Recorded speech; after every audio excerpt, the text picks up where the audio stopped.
So wait, what was it? How much? 20, 7 deviates for 20 silver. That's pretty good. Mm, Can you share this so I don't have to walk over there? One, two. yeah, but where do I turn in the Spirits of Stone Talon? Oh, way down there. I'll just abandon it. Did you get trouble in the deeps? Was that a Yeah, Black Fathom Depths or some shit, maybe? yeah. Oh, sorry, reshare that one. I pulled up my map. Do all that. I like all this classic stuff. Hmm. We can try and get a group for Wailing Caverns. We have a bunch of quests for that. I just got out of Wailing Caverns on my hunter, but yeah, we could do it. Probably go smoother than that one did, especially with 2 polys. We're good for dungeons too. We're not actually even bad for dungeons.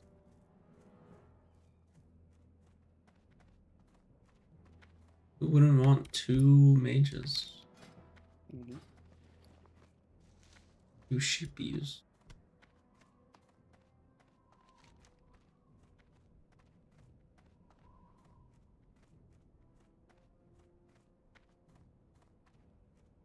We could try and kill Besseleth. Hmm. Might blow right past Wailing Caverns. Yeah, that's what I was thinking, because one of the quests is already green. 18, 18, 18, so we're at the right level for it. But you know what I want to do? Hmm. One of my most nostalgic dungeons. The level's probably Shadowfang Keep.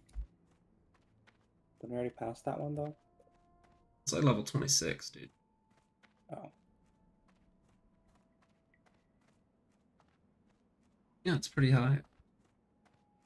I think Arugal's like 30 or 32.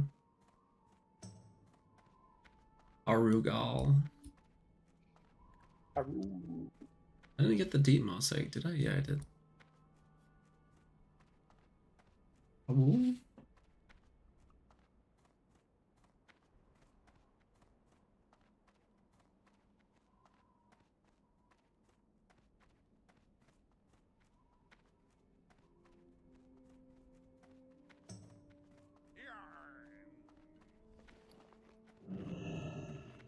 Oh, I got ninja. And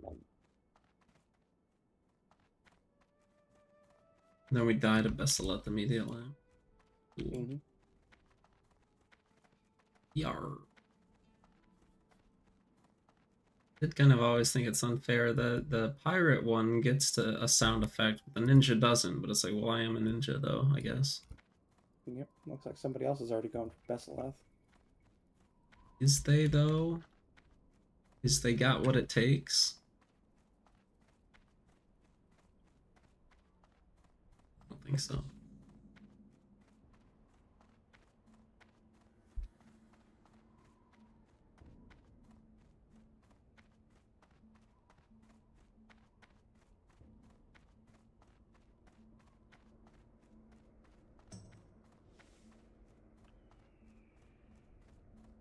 We got the level 21. Hmm. That guy's level 22.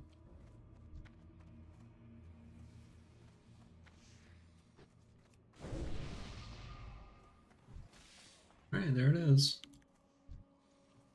Let's go do it. Guess you can invite that guy.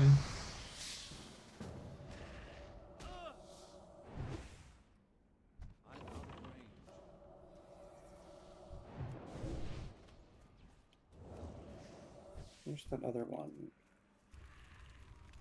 Hope you're ready. I don't see that other warlock anywhere. Oh shit. I got him.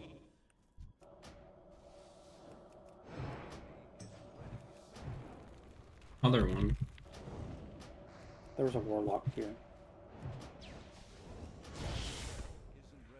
Boom, Do it baby. now, though.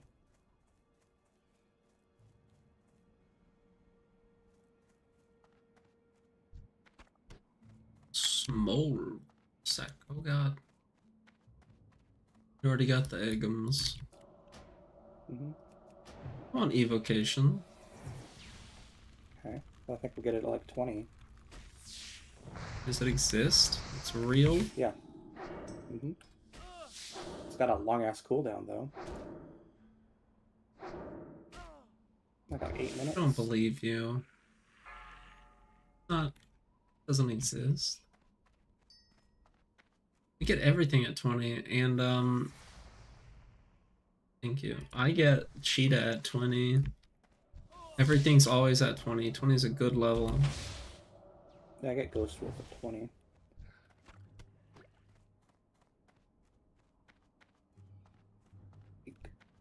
Eat egg. Delicious egg. There's one. It's too far away.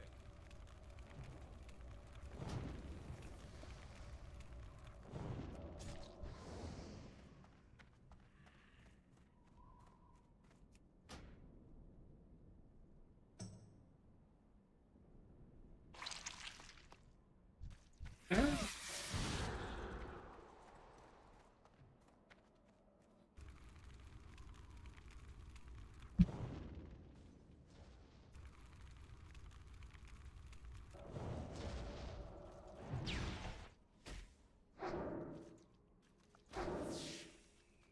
Apparently I'm under attack.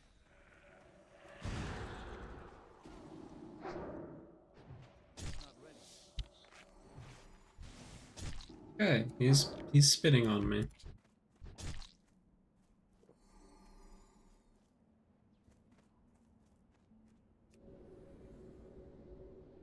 And I forgot to make water and food.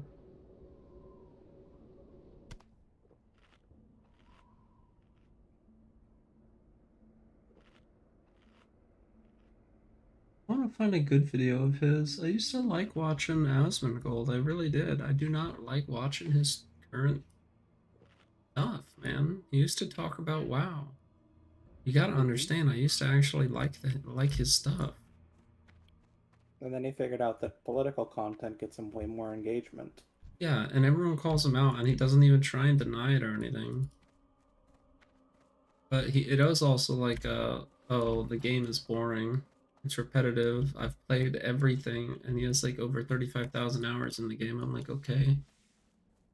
Yeah, I mean, that is a lot. He's done everything there is to do. I get it.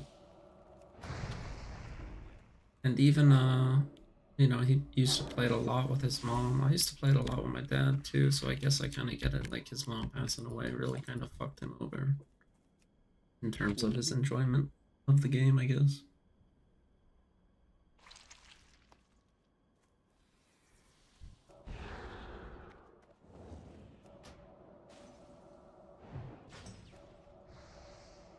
I would like to see him actually do something, return to the old ways. I mean, it's what made him famous. It's really stupid to move away from like your roots like that. Mm-hmm. I mean, Final Fantasy also got him a shit ton of engagement, but he didn't care about And, that. and yeah, and he just stopped. Boom, done. They're going for him, dude. They're going for him. Mm-hmm. I might need some help.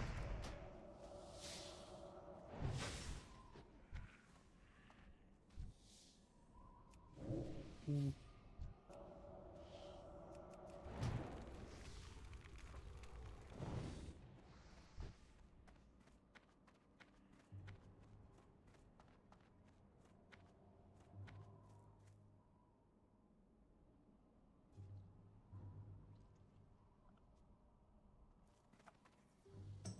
They didn't even buff me. Of course not. Is why I stopped What's up, y'all? integrating. It's me. It's your boy Asmongold, and today I want to talk to you guys about a question that a lot of people have been asking me recently, which is pretty much, why have I stopped raiding? And before I get into the reasons why and everything else around that, I do want to kind of define what I mean by raiding in this video. I don't mean doing normal mode pugs or heroic pugs or your LFR.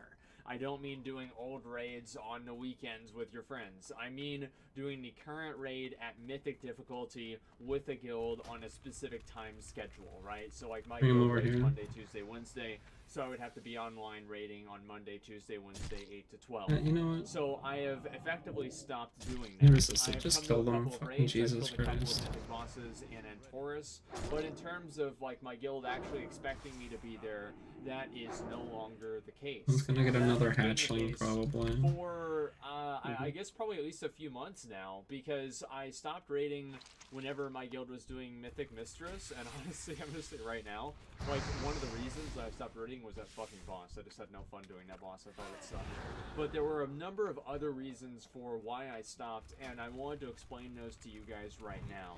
A lot of people have really liked watching like my rating guides, and so I kind of wanted to explain what's kind of gone into that decision, because it's not just one thing, and that's something that I want you guys to understand. This isn't just like, oh, I stopped raiding because of like Titan Forging, or I stopped raiding because of like my guild and somebody was dumb in my guild. There was no one thing. It was kind of like a death of a thousand cuts, a perfect storm of events that have kind of changed my mentality on raiding. I got 2 extras. Can I get Now, them to the you? first main thing is that I do want to say that this is probably not going to be a permanent decision. One of the big reasons why I stopped raiding was my schedule change. Back in the day, I would raid, this is like Nighthold into like early TOS, I would raid at night, right? Let's get out of it.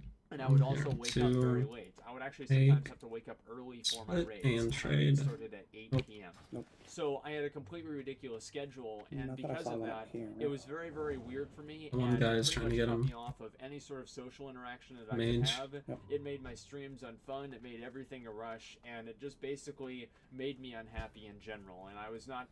My stream was suffering. My raid was suffering. My guild was suffering. It's like your classic textbook definition of a lose-lose situation. Everything was negative about it. So I got suspended on Twitch, and then I come back and I start streaming in the mornings, and things were a lot better then. I was enjoying the game more. My streams are doing better. Everything was just better. So because I was streaming in the mornings and I was starting my stream at like 7 a.m., I was going to bed at like maybe 10 p.m., 11 p.m. And I'm still going to bed relatively early, especially if you're considering the fact that I'm waking up at 8 p.m. before. So I would go to bed before the raid started. So I wasn't really able to stream and keep that time schedule, keep that time slot and everything, while at the same time raiding and Jesus, man. maintaining everything with my guild. And that was one of the big reasons that I had to make the decision, is that I just, at the end of the day, I mean, I just wasn't really having fun raiding, especially not on stream. I felt like it was one of those things where I wasn't able to devote myself fully to my stream, and I also wasn't fully able to devote myself to my raiding, guild. So I was letting them down, I was letting my stream down, I was letting everybody down, I was letting myself down, and if I was going to say any of these reasons were number one, that would probably be it. Now, another reason that's a much more larger meta issue is that, you know, as I get older, right, I mean, I've raided, I've played the game, I mean, I've played since July of 2006, and it's almost fucking 2018, right? I still can barely even believe it's 2017. But anyway, it feels like this year has gone by so fast. But I've done it for so long, I've raided for so long, and I felt like I've kind of hit the pinnacle in terms of like kind of getting satisfaction out of raiding. Back whenever I was younger, I would really get a lot out of raiding. Whenever I would see that my guild killed a boss before other guilds, I would feel good about that. It would be satisfying to me, and I would gain some sense of self-worth, right? And is that silly to gain self-worth out of killing a raid boss in World of Warcraft before another guild? Yes, of course it's silly, right? But at the same time, that's kind of how I felt. I feel like that's the way a lot of other people feel. Obviously, if you're getting something out of something, you're going to continue doing it. And now that I've gotten older, I've had those successes, I've had a number of like really good tiers under my belt, and I can go back and I don't really feel like I need to continue proving myself every single different tier. I feel like I've made a lot of relatively good accomplishments in the game. I've enjoyed my time, and whenever I used to raid very seriously, I'm talking like Sunday nights to Thursday nights, it was a 5-9 guild, right? and then Fridays and Saturdays. Good question. It's a cave. Flag Temple and everything on my I think it's down here. So I was very, very serious playing the game and raiding back then, and I was pretty good. And as time has gone on, you know, those accomplishments have diminished because there's a certain amount of kind of, you know, once you do that a certain amount of times, you don't really get that same sense of satisfaction out of it. And also, it's just something that I've already done, right? I feel like I have other things in my life right now that I can base my self-worth out of and that I can feel good about without having to tie that to rating. And that was a big reason, right? Is I felt like it was something that I could actually accomplish. I could be put on an even playing field with everybody else, and I could succeed and I could beat them. And that's something that I didn't really have in life. And World of Warcraft gave me a controlled environment that I could really just enjoy that and put everything that I have into it and actually get something out. So I think maybe it's just like me getting older and my priorities changing, but again, as I said, I'm still collecting useless fucking battle pets, so don't worry, it's not like I'm going casual. Now, on top of that, I do want to talk about the raids themselves. He said, don't worry, it's not like I'm going casual, I'm still collecting battle pets. I felt like there were a lot of 7 years ago, bro, you're so casual, you don't even play. And those types of And mechanics are just simply not fun for me, right? came across a Reddit thread, I think it was LSF, so of course they hate him, but they're like, of course he quit, he couldn't even get to 60 hardcore on his own, oh god. And you have to run back, and it's the whole thing over again, and everybody knows, like, oh yeah, you're not supposed to do that, and you always have those things that are out of people's control, right? Somebody lags, somebody uses an ability that's out of their control. There's a million different things that can happen to somebody that isn't necessarily their fault, and it just immediately changes their entire raid life. And with Superstar Garrus for a little bit too much, in my opinion, and I think Blizzard agrees with me, especially whenever you look at the boss dynamics and the mechanics and everything. There aren't really that many, like, oh, one player wipes the raid mechanics. And he had to get his handheld through Final Fantasy too, which already holds your hand super hard. It had that on Mistress to an extent, and on a lot of the other bosses, there were lesser versions of that as well. And so there are so many of those different fights in Superstar Garrus that would just Yeah, I might need to have my handheld. Like, I'm pretty good, but I also get scared of raids and fucking up so much that I fuck up sometimes, I feel like. But if you want a real word out of it, it just felt like I was wasting my time, right? It's like I don't want to sit through there. I mean, the basic raids in Final Fantasy are super fucking easy.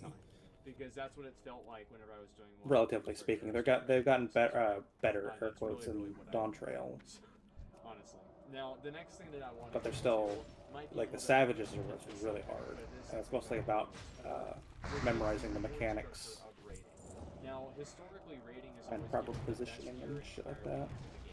So it's like if you want to have the best sword in the game, you have to kill the last boss on the hardest difficulty, or just kill the last boss if there's really enough in the game, right? And nowadays, that is not the case. You can receive the best gear from hypothetically doing normal mode in World Nightmare, right? And this isn't necessarily like something where I'm saying that I you know, like LFR players who get better gear. What it really is that the difficulty jump between doing heroic modes versus doing mythic difficulty modes is so substantial that the type of gear difference that you get between the two isn't enough to make you want to make that jump. So with heroic raids, I can do those whenever I want, with my friends that I want. I have pretty much complete control over who I'm going to bring, and you know, it's just a pretty chill environment, right? There's nothing that's going to be too crazy or too out of the ordinary. Now, if you compare that over to mythic raids, you have a very, very strict raid size. You have to, usually, if you're in a decent mythic raiding guild, you usually have to raid at a certain time, and so it's like, yeah, guys, sorry, I've got to go home. I've got to do, you know, Tomb of Sargeras progression. I've got to go wipe on Mistress Shazin for another 4 hours. It doesn't really seem like a good time, and also, it's like, you know, as I said, I mean, sometimes you want to hang out with your friends, and I don't want to have to, like, yeah, go raid. And, like, maybe I would be more willing to do that if the game gave me rules. But besides the transmog appearances, which are arguably not really that great or not that big of a deal, there aren't really a lot of those. So where'd the pink crystals go? Wait, wait. And then you also have, like, I think the kobolds took it. In general, which ties into another reason why I stopped. Oh. Which is just there was a number of, like, just really good things that happened in my guild, and after, like, That's funny. I put a lot of work and myself Take crystal. guild first and really trying to make sure that things didn't fall apart in Nighthold and also into early Tomb of Sargeras. At a certain point, I was just fatigued, right? And I just needed a break. And I think that was another big reason I build. And I'm honestly just so glad it's over now. But whenever that was happening, it really made me feel like This place. I don't know. It just felt like Yeah. too much stress, right? It was They're that, respawning also kind everything of else, quick. It was just too much. But going back to the reward structure again.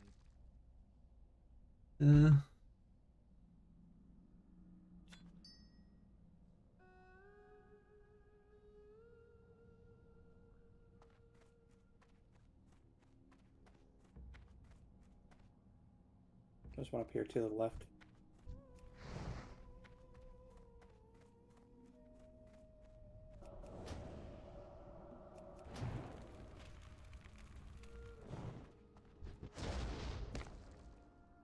Ow. My face. It burns.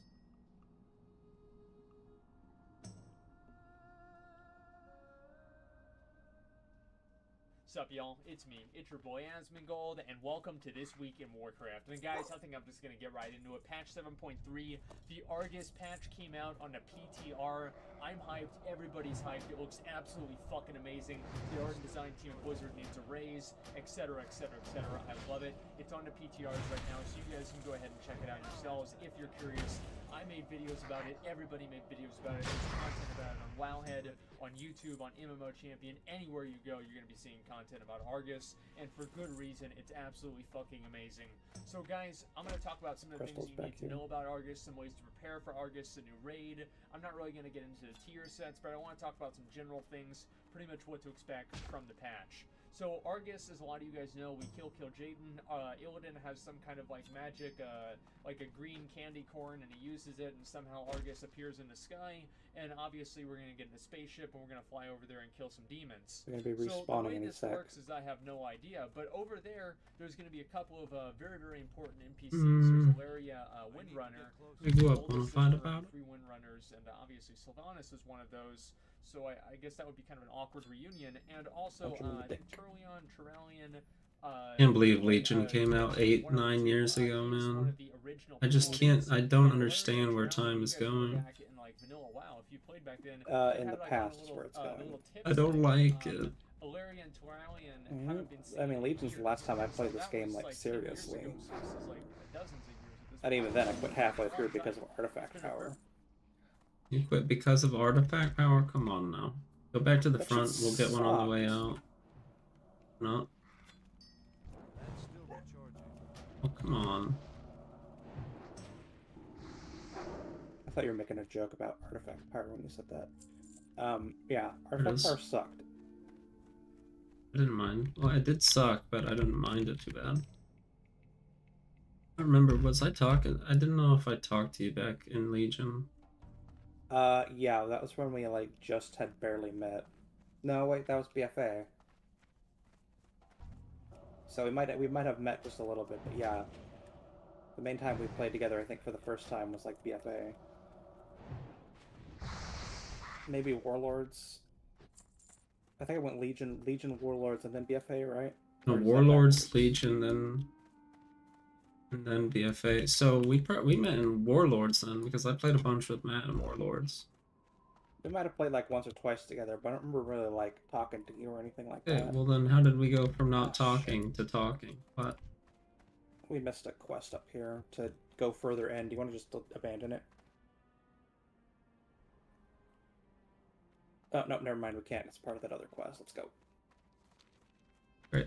Very, very long time that we have seen them in game, and so But yeah, I don't know when we went from not talking to and talking. they've been fighting back a demon. I don't remember the time specifically, but I do remember we played Cards Against Humanity and like some pick up D&D. Number 1 is a dungeon. It's called the Seat of the Triumvirate. I think that's how to pronounce And it. that's, I'm not really sure. Just a fourth and I class decided to keep dungeon. hanging out I don't more. really know much of the lore about that. That's not really out yet. But it doesn't really culminate in terms of any sort of That was a after major Matt died. lore character involved. I think that's why we met, is because Kenny wanted to introduce me to one of Matt's friends so we can get together and have like The raid. Yeah, Now, a I'll lot of wait or people were whatever. wondering after we killed Jaden and Tumor Sargeras, what was going to happen after that? Are we actually going to go to Argus and find Sargeras in some facility? And the answer to that is probably not, but maybe. Now, the reason I'm saying maybe is the last boss in the new raid called That's crazy. Antorus. I wrote it Well, down we knew so each I other don't before pronounce all it. that. We just didn't talk. I probably still did, but either way. Maybe. I think like I said, I Antorus, met you the once or Burning twice Throne, on your, like, I think if we're playing a there are Death some Knight, really or key fights that are going to be happening there. You're actually fighting or assisting or I think you might have, like, tanked or one something. facility or another. Some of the actual titans are involved with the fights. You're looking at Agramon, the guy with the boots. Yeah, this is not You're good. looking at ANR, the life priestess or whatever, the life goddess. And I think there's one other one. And on top of that, all of the other Titan NPCs have been data mined as actual models in the game. So we'll actually be probably interacting with the Titans in one facility or another in Argus, which is huge. Now, all of that culminates into a big fight with Argus itself. Just one hell of a fucking fireball you got there, bucko. So you're fighting this big guy, right? And he's got like it looks like he's like Li Shin, kind of in a way. Like the living version of Li Shin. And you're fighting Argus, and his title is Argus the Unmaker. And one of Sargeras' titles, as far as I know, is Sargeras the Unmaker. Yeah, I was in a really bad spot in my life Is that a correlation? at that point. Will there be a connection made? We don't really know, but it's You really helped me out, I guess. I'm certainly very excited about that, and everything was going wrong all at the same time. My personal opinion is that we're going to defeat Argus and then cleanse the And planet. WoW, and then you, begin Kenny, like interplanetary expansion after this, and it or kept like us together. And fight the old gods and have an old god themed expansion. I think it's probably going to be one or the other, but who knows? I mean, who could predict the Warlords of Draenor? So we have no idea. But anyway, Argus is out. It's absolutely incredible. There are plenty of new mounts that are If here's one of those plot threads, they just kind of dropped. They never built up on in Vanilla. These like crystals here in caves. There's one in Arathi, and they're like elemental princes or something that are trapped. Oh. What's her face from Deep Home will deal with it. Yeah. But yeah, they just kind of ditched it by the time BC came out.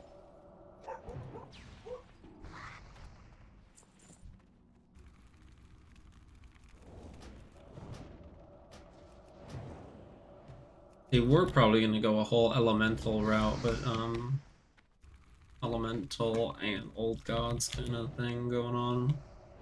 Yeah, they say that for Cataclysm. Like Empire, yeah.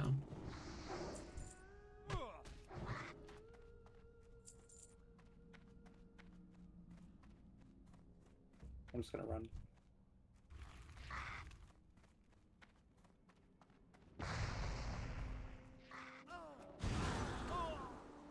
Yeah, I get double, quadruple frozen. Gonna be ow. Mm-hmm.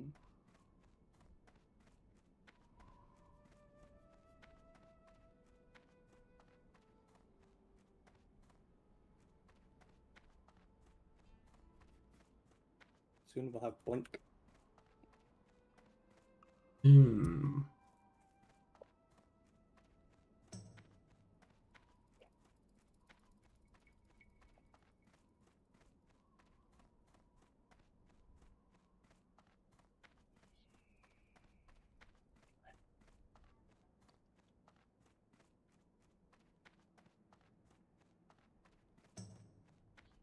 This is his actual OG YouTube channel. He had a whole actual different one that's not Asmon TV. Asmon Gold TV. And he doesn't post on this. Hasn't posted in 7 years on his OG channel. And he hasn't streamed on Asmongold, just streams on Zachar. I don't know what is up with him. He needs to be studied. I don't know either.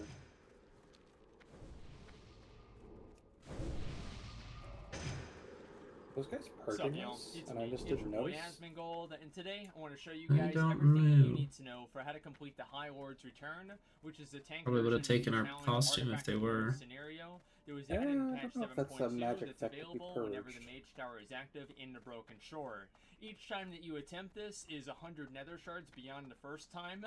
But I can guarantee you guys you're not going to fucking just gone all in on the political grift. And realistically, at least That's 5,000 that, I for guess. 50 No more attempts, video and games. for a lot of people, closer to 10,000 or even more than that. This scenario is the hardest out of basically all of them, and even for each different tank specialization, there is varying levels of difficulty. And what I mean by that is prop paladins are just completely fucked. The bosses in here, and I think all the mobs even, they just pull the Inferno D3 on you. Yeah, I'm and guessing he double gets the way health more on views everything. now. I'm sorry, That's guys, but I don't know gotta what be to the say. reason. But for each different spec and class, it is a... What'd you say? I think he gets way more views now. Oh yeah. That's probably why. Yeah, I know, it is what it is. Humble beginnings and whatnot. It's fine, I guess. But that's also like, dude, I'm sitting here like in a nostalgia rut, and then I mean, I didn't watch him 7 years ago, so at least I have that. I don't think I did 9 years ago, definitely not. But I did start watching him in like in or after BFA because of Connor, I think. But it's like, goddamn.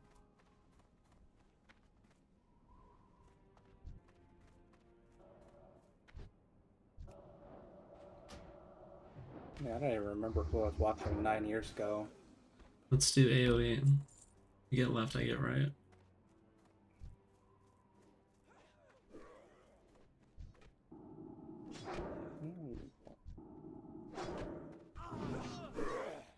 It's about to hurt.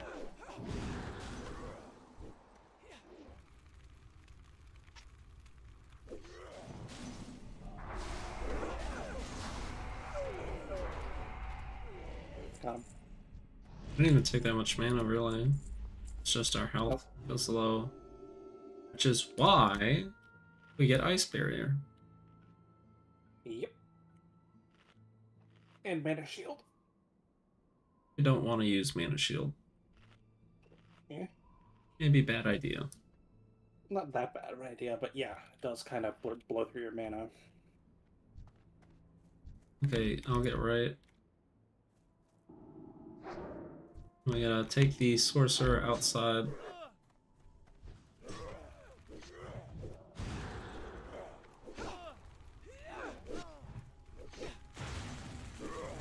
Yeah, I'm gonna die.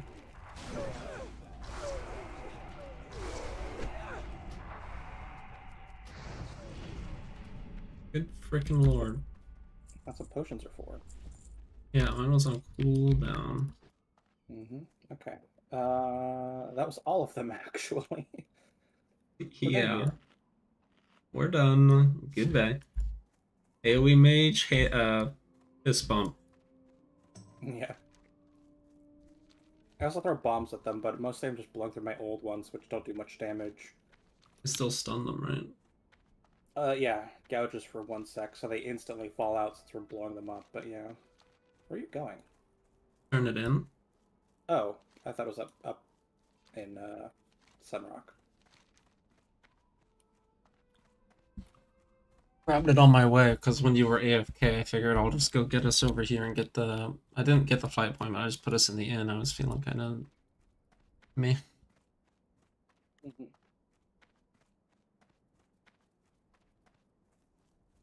Yeah, thanks for that. I think this is just my normal state of being. This is how sober me feels, and I really don't like it. I don't like feeling sober either, because, yeah, it kind of fucking sucks. I mean, like, my heart is killing me.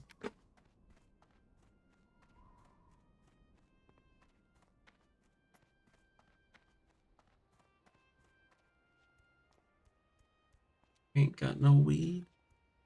Shut down my weed. Mm-hmm. Shut down the hemp-derived THC. Or why? Who knows? Now this is the one. Do you want to do that one? May the eternal sun shine. I guess. Beacon. Should be easy enough.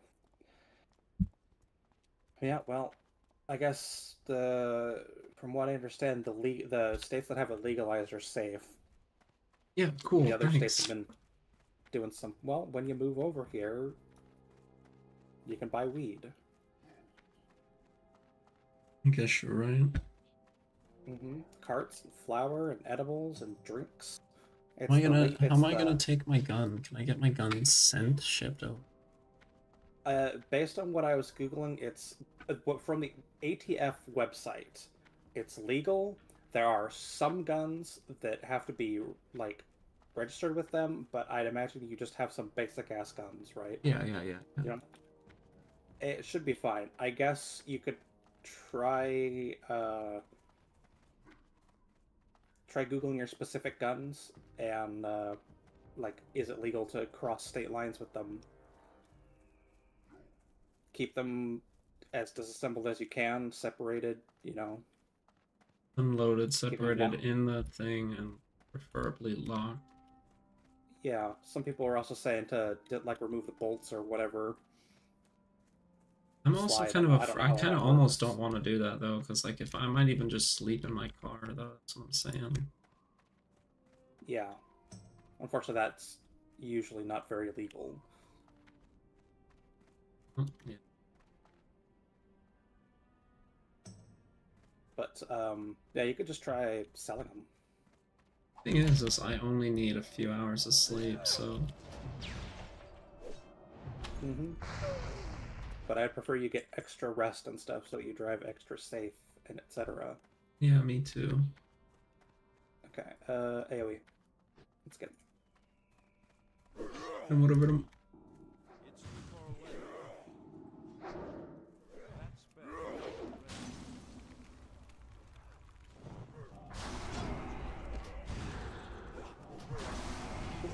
Erupted, you can't do that.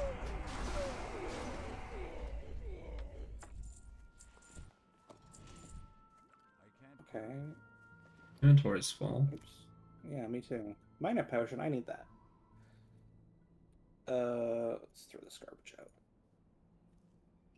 A little bit different. Every single tanking specialization Where's goes the through guy? I thought same it was like right scenario, here. But as I just mentioned with prop paladins, Your it's, coyote more burgers are difficult. getting in me Mechanics way, are mate. fundamentally different, especially Yeah, like for eating guardian those. druids. The Yeah. It's a coyote decay steak, that the thank you. Inquisitor has That's is, a I think, burger. a lot bigger, and also the eyes. Although I may guess not it be could be visible either or something one. like that. So what that means is that if you're watching this and you're My not mind a see prop warrior, burg. you're gonna I eat understand burg. the overarching strategy that I'm going to be using, but the individual tactics and how I'm going Okay, to be well, I guess dealing this with was the different wrong way, and I mechanics is just going to be very misread my different map. than it Let's would go be this for way. you, because obviously I'm a completely Okie different dokie. class with a completely different toolkit. That being said, here's what I'm going to do in this video. I'm going to show you guys everything that I'm taking into this fight. So my talents, my gear, my artifact weapon traits, basically everything that I'm going to be coming into this fight with. On top of that, then I'm going to look at all of the different mobs that we're going to be encountering and dealing with during the fight. I'm going to go over all of the mechanics that they're going to be doing and how to deal with them. Then I'm going to Let me check my phone. My aunt's in the hospital and it's looking bad. And then I'm going to show you That's guys not the good. attempts that I did where I actually completed the challenge, and I'm going to narrate basically my decision making See if and I what have I'm her doing contact. in real time, so you guys can see pretty much what I'm trying to do. Now, first thing I want to talk about is the legendaries that I'm going to be using. Now, in a perfect world, I would use the bracers and I would use the belt, the Thunder God's Vigor. I do not have Thunder God's Vigor, so instead of using the belt, I use Prydaz, and so I was using the bracers and Prydaz for extra survivability. I felt like it really helped me in Phase 1, and I did lose out on a lot of damage, which is why the strategy that I'm going to be using is much more offensive on. Now the first eye spawn, so I'm going to be facing towards Inquisitor right now, and I'm standing in here a lot longer than I really should be. So as soon as Drain Life goes out, I'm going to jump and immediately hit this first orb here. Now, I'm playing this extremely offensively because I did it so many fucking times. Dude, it's also, man, it's this music, the background music, especially with the loop on, even only at 25% volume. The frickin' music, it really hurts me. I think that's it. It's this music that's burrowed its way into my soul through thousands of repeats. You know? No lyrics, so it's just like a feeling. It's annoying.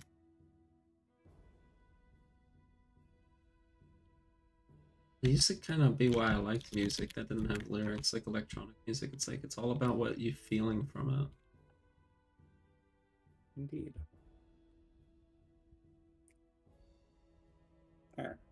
It's AoE.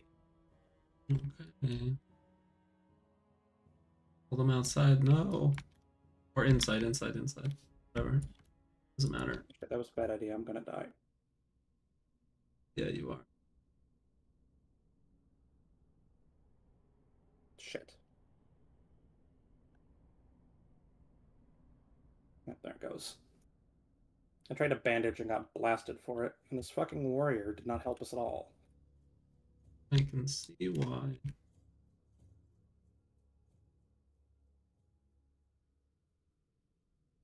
I got one lesser healing potion left. I hope I can make more soon. Damn.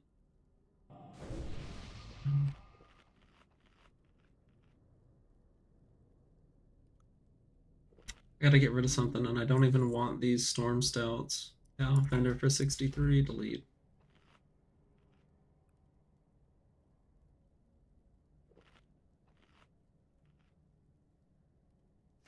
Hatched egg sack, delete. Who's buying this? Even for 20 cents. Who's buying that?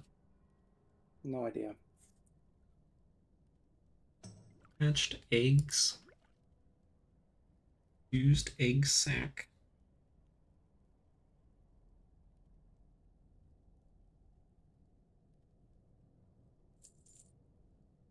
No. Okay, well, you're gonna have to wait for me to fucking kill him again now. Okay.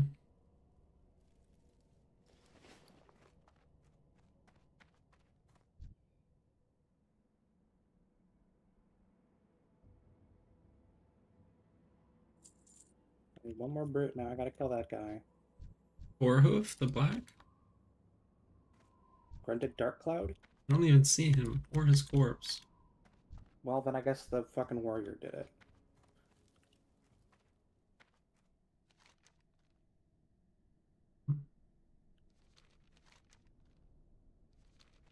What fucking helpful. I shouldn't have even invited him in the first place.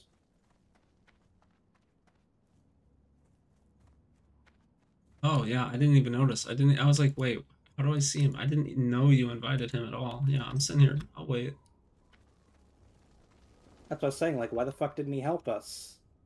Fucking asshole. Because I was like, I don't see why he wouldn't, or why he would, because I thought he wasn't in our party. Yeah, what an Yeah, I asshole. literally invited him. What a dick. Oh, that's okay. Is it? For dying, Yep. let's go ahead and get this over with. So I immediately killed that that eye there, which gave me a victory rush, and then I got I'm all even 4 further Nether behind Horrors in XP. together. I got them on top of the Inquisitor. I stunned the Inquisitor with Shockwave as well as Nether Horrors, which means that it's going to have a reduced duration.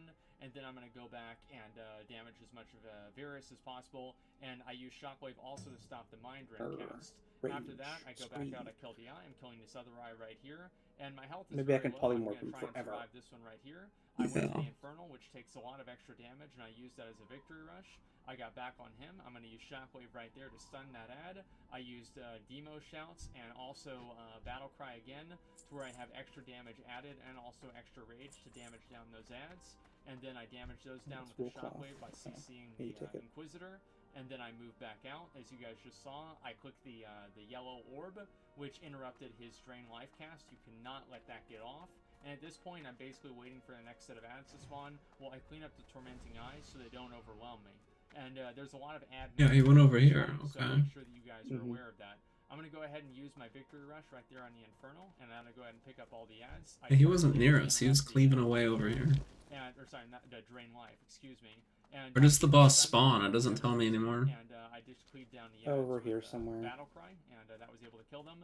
I waited till Inquisitor was about to cast Mind Flay. The cast was almost over. Then I went over the circle so I could minimize. That's what I was saying. Like, I don't even know. I had the healing, the health reduction debuff from his aura, and then I'm gonna be moving in just to get a little bit of extra damage on the Inquisitor because I don't I think he spawns in here. ads are going to Yeah. spawn. Now this puts me in a kind of weird. I don't know if he So did what I'm the gonna do right here, because he just escort got drained life, quest. is I'm gonna I guess use it looks this like he to, did. Disorient him, interrupt his Drain Life cast, and then I'm going to get on all of these Nether Horrors, get a little bit of damage on them, wait for my debuffs to drop, get back on Inquisitor, pop both of my Battle Cry and also Demo Shout, and AoE down the Nether Horrors, and then CC Varus with Shockwave. It's going to stop his damage. And at this point, he's very, very low, so I think I'm going to go for a kill. I stunned him. At this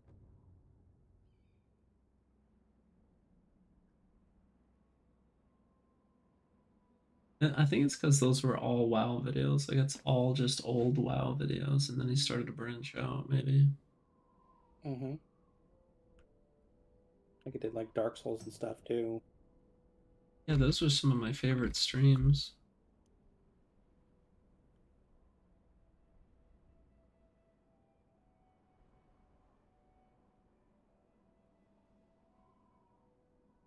I wonder if he didn't like branch into political content if he would have kept playing like Final Fantasy 14 or something, because it was like right in the middle of that is when the Sup, Amber y'all? Heard It's trial me. came out It's and your he boy started doing the Asmongold, and politics today shit. I wanted to talk to you guys Was about it? exploiting. I Now, think so. many of you guys probably know that there was a world quest I in feel like that's Sarmar a like couple of days immediately after ago that that he gave was doing about a little bit over the 10,000 stupid artifact power if you had all the raid artifact through knowledge. the tiers in Final Fantasy because he's stupid.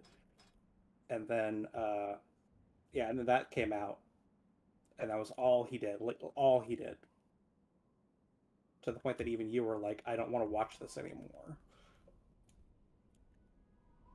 I didn't watch like more than 50 minutes maybe of his Amber Heard coverage because I just did not care. Throw her in jail and be done with it. I don't care about anything else. Mm-hmm. Had some funny moments, I guess, like when he called it a grumpy. She took a grumpy. There she is. All right, get ready.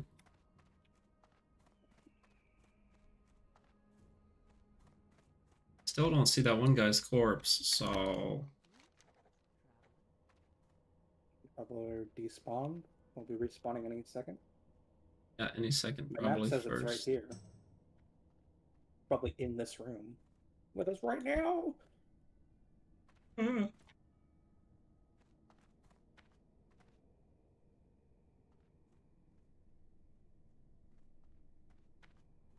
I'm blue. Dabba dee dabba die.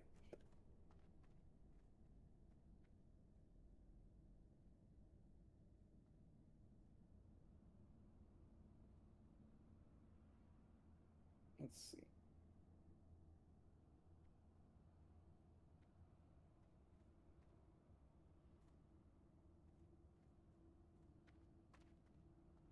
And you were able to complete this world quest and then log off and then log back on and do the world quest again. The thing is, that world quest took about 1 or 2 minutes, and obviously there was a million people doing this, doing it over and over and over, to the point to which some people got over 1 million artifact power from doing this in just a matter of hours. So Blizzard, of course, suspended those players and also fixed the glitch. And I think that any reasonable person Razzle would think, dazzle. okay, that's good that Blizzard suspended those Who's that players guy? and they can sort it out and determine how much of a punishment each What? person should get, and also roll Rabble, back rabble. their characters to where that artifact Rabble, power would rabble. not stay on their account, I because that would guess give we'll them an just unfair fucking come back advantage, later and that then. would just it would basically allow players to I just started come it out because I ahead from figure what's exploiting his something face in the is game. coming soon. No, that's not what Well, they did. she's gonna go That's wander not off. before that's he not what they did, respawns. and I want to make something very clear. This is not something that I'm mad about. I'm You not stay really here? frustrated. You know, the more that this shit I'll happens, go the with more her. this shit happens, the less I fucking care. I Like, don't know the if I'll more get I credit just for look it. at this and I Thank you just for laugh. knowing. It's funny. Somebody can exploit something that's going to take somebody over a week, more like some people over a month. We're gonna to also get a try and million slow her artifact down. I power, guess I even should with have the slowed artifact down knowledge. on that. And the only thing that they get is a slap Why on does the this guy wrist, take a so long one-day to spawn? vacation, and they come back and they're over a million know, artifact but- power ahead. Exploit early, exploit often. I think he's about to That's been the respawn. He's motto, literally right and here. apparently it's not going to fucking Okay, change. get him and drag him So out. I don't really care a whole lot personally. Again, like this, I'm not going to lose my rates, but Alright, that's good. but what I am going to do is I am going to lose a little bit of respect, and the game in And general we're good. loses a little bit of integrity. And at a certain point, whenever there's this much cheating, you start to ask yourself, what the fuck Nice, the you point? got a What the fuck is potion. the point in trying if other people can just cheat and get farther ahead than you are? And that's honestly what I think a lot of people are wondering, including myself. Now, there have been some circumstances where exploiters were punished, and I think that was good, but World of Warcraft has especially taken a very, very bad stance on either, like, maybe giving them a one-day suspension, or basically nothing, which is pretty much what's happened here. Now, some people, as I said before, did get suspended for a week. Some people are trying to make the correlation that the more artifact power they exploited, the longer they were suspended for. That is not true. I think that they might have tried to do that, but they definitely haven't yet. What I do know, however, is that many of the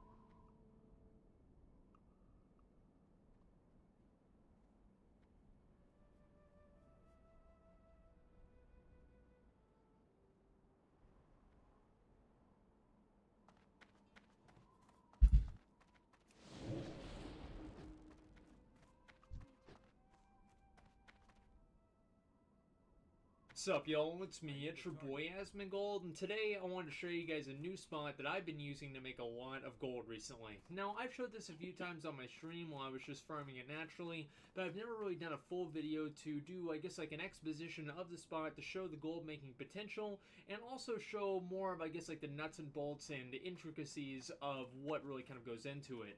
So we're over here in Tannin Jungle, and I'm at Fangri-La, which is where all the Saber Stalkers, like the NPCs, are at.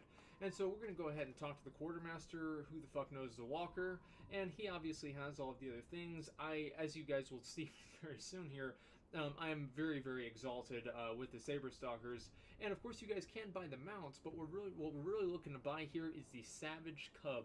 Now these Savage Cubs on my server sell for about the 10 to 15,000 gold, and they cost 1,500 Saber Stalker claws, or Black Fang claws. Now, to put it into perspective, I can farm about, I would say maybe almost 3,000 claws an hour, maybe a little bit more than that, maybe a little bit less, depending on, I guess, like just luck and procs and farming speed and okay. So, for me personally, I can net somewhere around like 20,000 gold from this spot, but as you guys can see from the title, I don't like to bullshit people, and by the way, I want to show my gear. Actually, I didn't. The point of this is that you have to have very, very good gear to do this, but the only reason I actually opened up my character tab was to brag about the fact that I just got a mythic Warforged Calamity's Edge.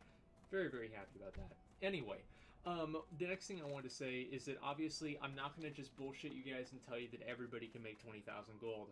Our Fury Warriors, the way that their specs are built up, they're like the ideal class to farm this. It is like absolutely perfect if you have the gear for it. Also, if you're a tank or if you're like a Moonkin or something like that, that has very, very high self-healing, I would maybe recommend using the Kazakh trinket that has leech on it, just to kind of get a little bit more longevity, and also kind of like, I guess like, longevity, I guess is a good word. And those are my talents right there that I'm using. Second Wind, Dragon Roar, Blade Storm, and Ravager. Those are the main ones that matter. The rest don't fucking matter.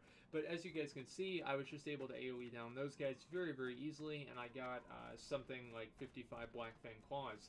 And so every single time that I do this, it's going to give me between, I would say like 40 and 85 claws, depending on the pull, depending on, you know, RNG, because each one of these mobs can drop between, I think it's like, what, like 4 and like 9 claws. Deadburger says So, I could get very lucky, or I could get very unlucky, and so obviously you're gonna have Deadburger said in guild chat earlier, like, my kid was now on the screen here, you guys have probably already noticed that there is 6 years old or something in BC, or in vanilla, and I've been playing since then, and he just asked, what level can you ride mounts at?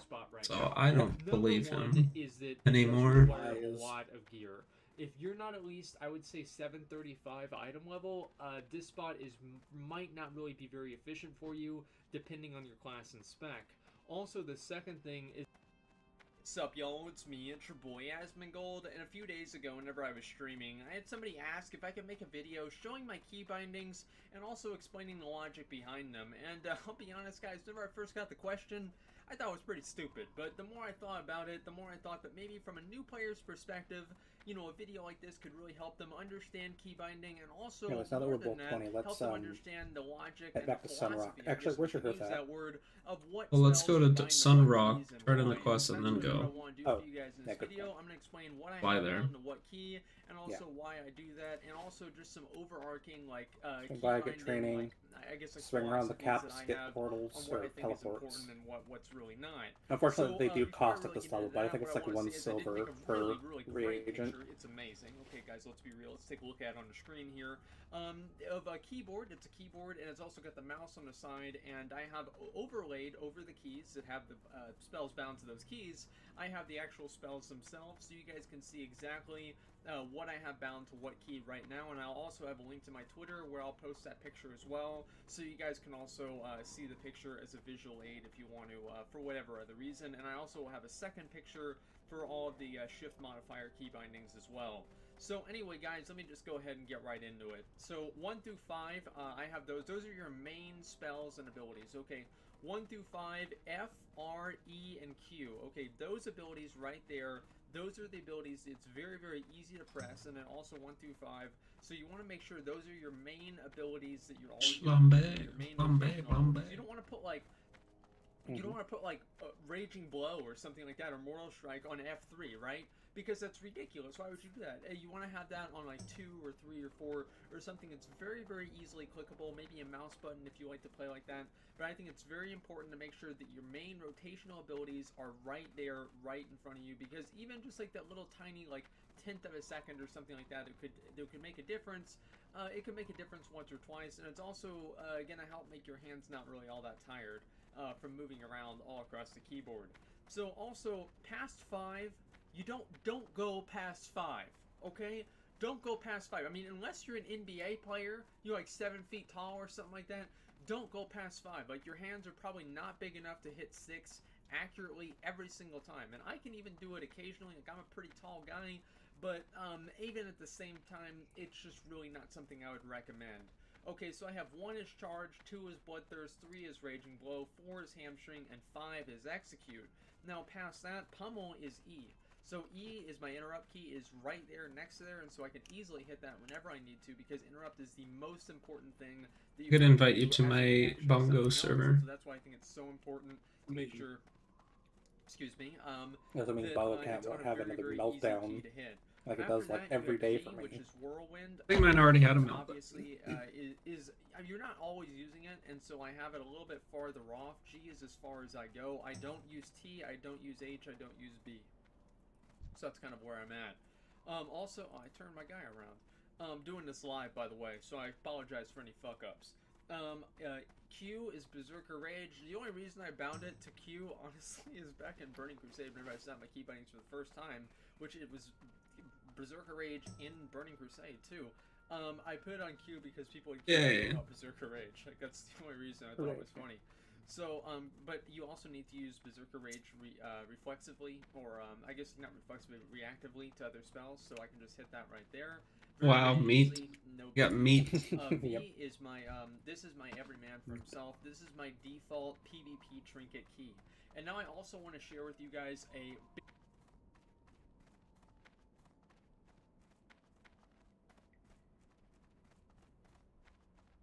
bigger, something bigger than just like key bindings for one class. For all of my classes, I have them all set out for basic, I guess like I have just like kind of like default, I guess like templates that I use for my key bindings. And so Shift R for this character is Recklessness, which is my big cooldown, and also whenever I'm playing solo, I have it bound to use my ring at the same time.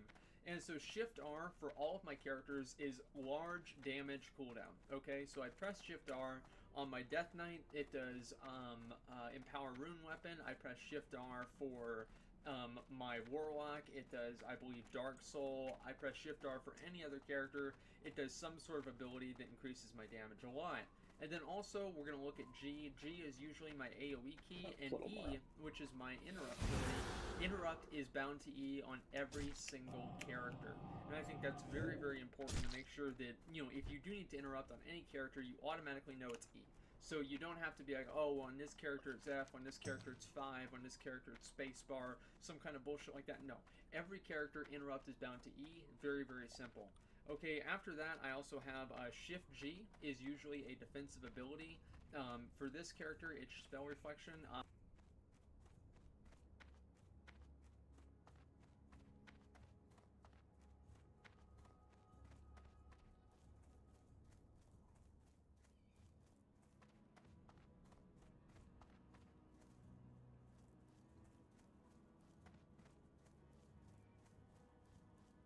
you wish to speak, may the eternal sun.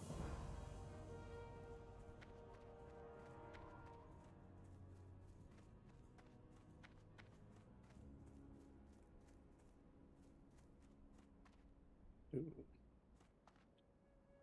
How may the eternal sun shine I'm gonna set my Ooh. earth here. the earth. Indeed. Okay. Why not? Zug zug. Oh, Mhm. Strength and honor. way back.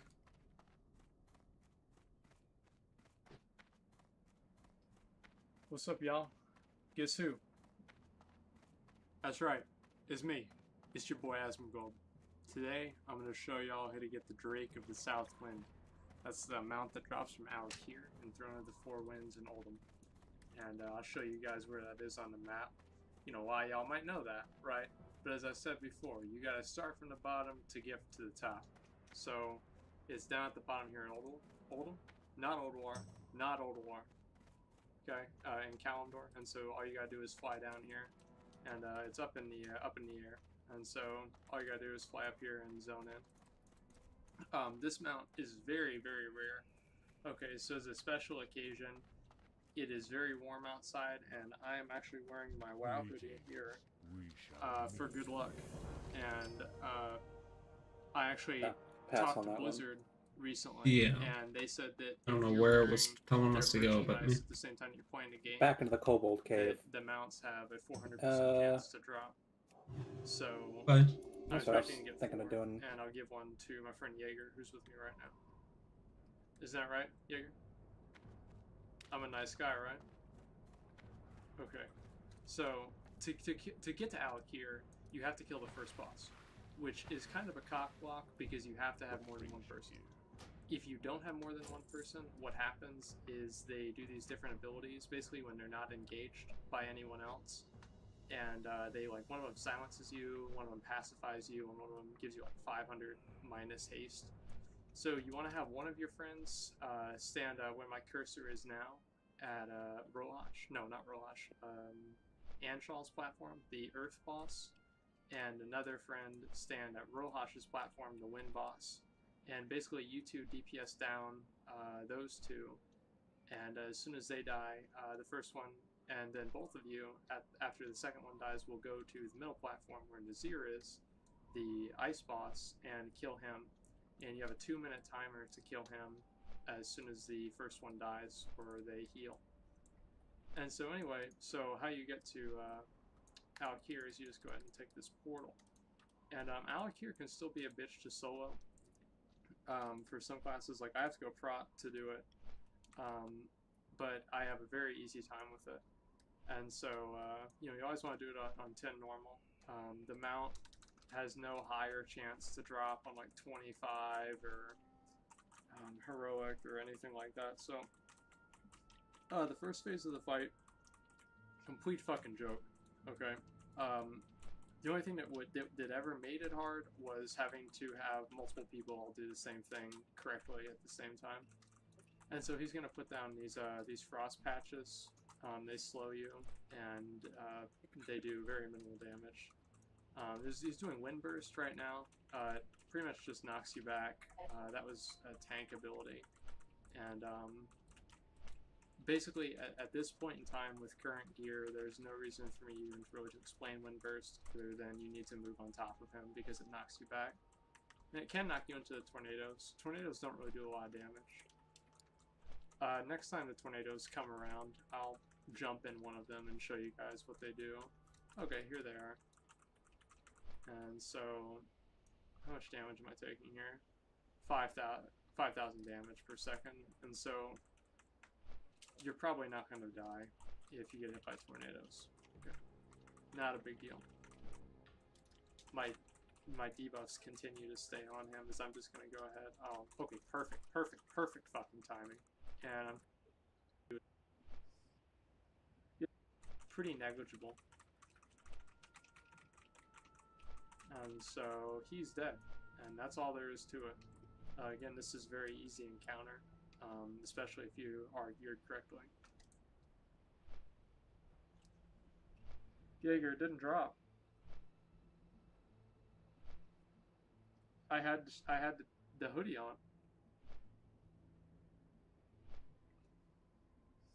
Yeah, I'm gonna call Activision and complain. I mean, this.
What you doing?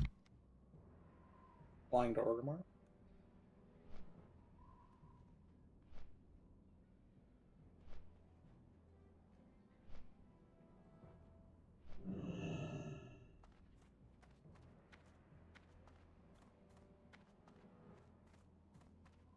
This Casino Royale guy.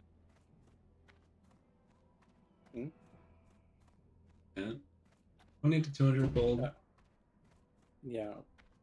Times 2 if your roll wins, times 5 if you get 100. So I just give you my gold if I don't get in a 1 out of 100. It sounds like it's death rolls, basically. Wow. That's a rated group. Looks like a raid just got out. God damn. It's the That's where the boys. portal. That's where the portal drops off. The boys are back. No, it's that crap quest. I don't want to do that. Yeah, Okay, I want to let's see. raid, even though it's kind of dumb. It's silly, but I like the feeling of, like, community. Yeah, unfortunately, you know, getting 40 people together like that kind of adds. That costs 2.5 gold. I'm screwed. You need more? I've got 4 gold on me. I'm fine, but, like, yeah, that was a lot of gold. Yeah, I didn't get everything, but I got a bunch of stuff. It's a portal trainer. Upstairs? Oh, upstairs. Where am I gonna put this? Over here, I guess. Polymorph. Conjure what order? Ducky ducky. Needs reagents too.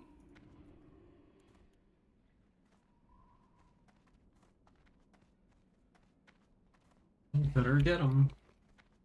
Mm-hmm. Get a new wand, though. I'm not sure where to actually buy them here.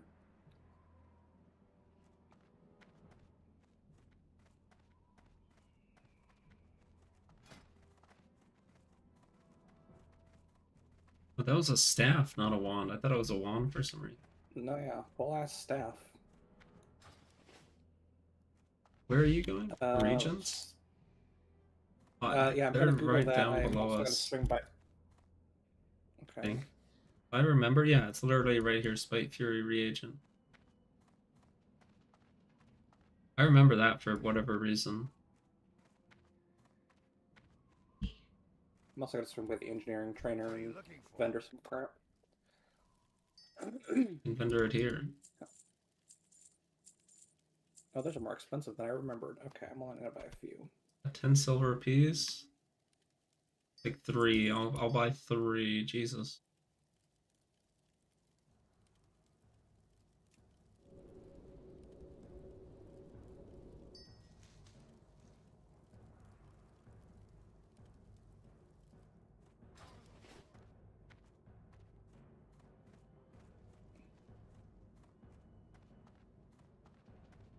All right. Do you want this light leather? Come to the bank. I'll take a stack for later. I need it for tailoring. I've got 16.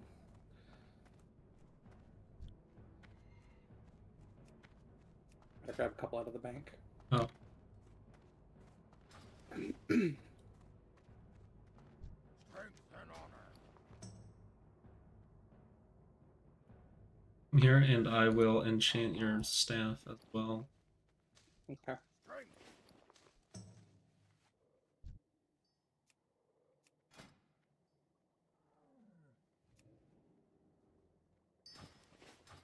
Ray. Zug zug.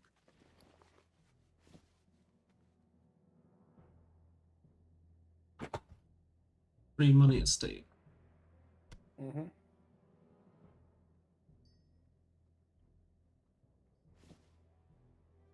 So I forgot to buy runes. Lol.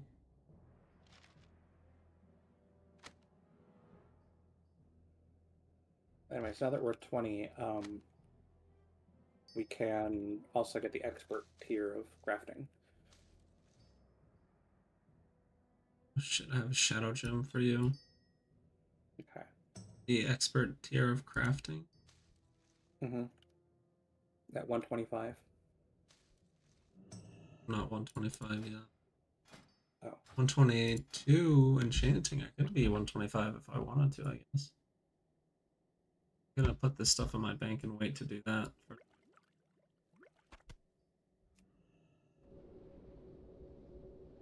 I gotta go to Shadow Prey to get expert cooking. Great.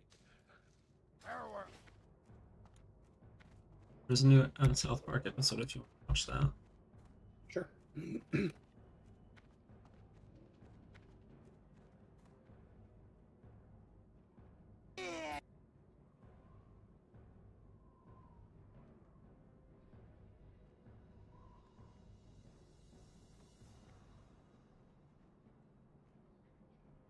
Yeah, I haven't really found a use for shadow gems for engineering yet. Or malachite. Put it on the auction house. It doesn't matter. I need gold. Mm-hmm.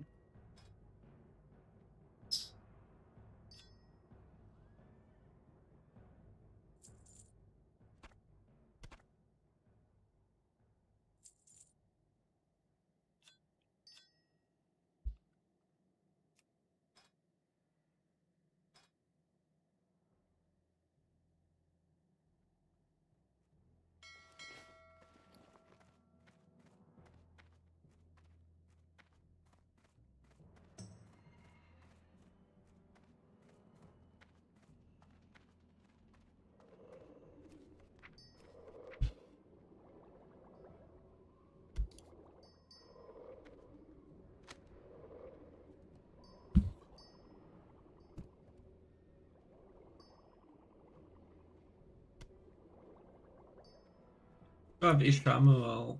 Dude, I need to and some still in good thickness. Mm-hmm. I'm thinking maybe we go to TB, get Portal, go to Crossroads, turn that in, go to Ratchet, turn that in, and then we can take the boat to Booty Bay, or no, would be to Booty Bay, not. Okay, never mind. Then we fly to Oregon, take the Zep to Undercity. I'll follow you, whatever. Okay. Master plan.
You doing? Should we set our hearth here anyway? Or- No, we're gonna hearth back to Stone Talon after Undercity. So where are we going first? Oh, TB. What do you need?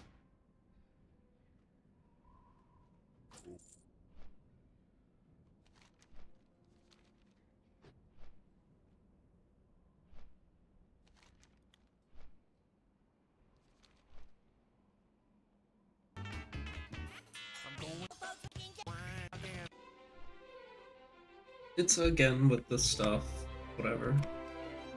Mm-hmm. Hello, sir. My name is Red, and I go to South Park Elementary. Would you like to sign my petition? Why, sure, little girl. What's your petition for? It's to try and get everyone to smell my farts. Whoa, whoa, whoa! What's going on here? Oh, wow, Santa Claus! You've been a bad girl, Red, so I'm gonna piss in your face now.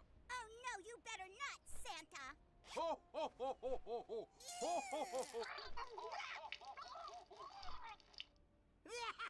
See? And then Santa Claus pisses in her face. There, now you smell like Santa's piss. Wow, that looks pretty real. Check this out. Me and Kenny made a generative AI video of Red getting pissed on by Santa Claus. Aw, dude. It's really easy. You can make the videos online. We made one of Red eating dog shit and one of Red barfing up tampons. Dude, that's not cool. Yeah, why would you guys do this to her? Because Red's a bitch. She totally used me. Yeah, okay, dude. Red pretended she liked me to get me to buy her a Labubu. That bitch deserves it. You shouldn't be using AI to make revenge porn, Butters. That's gonna totally backfire. Ah, what's gonna happen? That little shit. That little shit. It's already all over the school. Butters is trying to humiliate you. What the hell did I do to him? Well, you did kind of use him. I didn't use him. He wanted to buy me a Labubu. You should go tell the principal, Red. They said if anyone made these kind of videos of other students, they'd call the police. I don't need Delicious to tell the candy-colored principal. paint. There's gonna be a big assembly this afternoon. Candy-colored I'll paint? get Butters back myself. Yeah. Some of these are very All right, candy everyone, colored, listen light up. blue, light As you know, pink. most of your brains have been sucked void of common sense by the woke radical left. And so I guess one today's called topic Warlock is about Purple having that's like a some pride very in pink. America's heritage. Drink it. Looks like bubblegum. I don't think it tastes very good. It was built on a dream, an idea that almost all people should be free. When our forefathers first came to this great nation, they, in the Mayflower, Plymouth,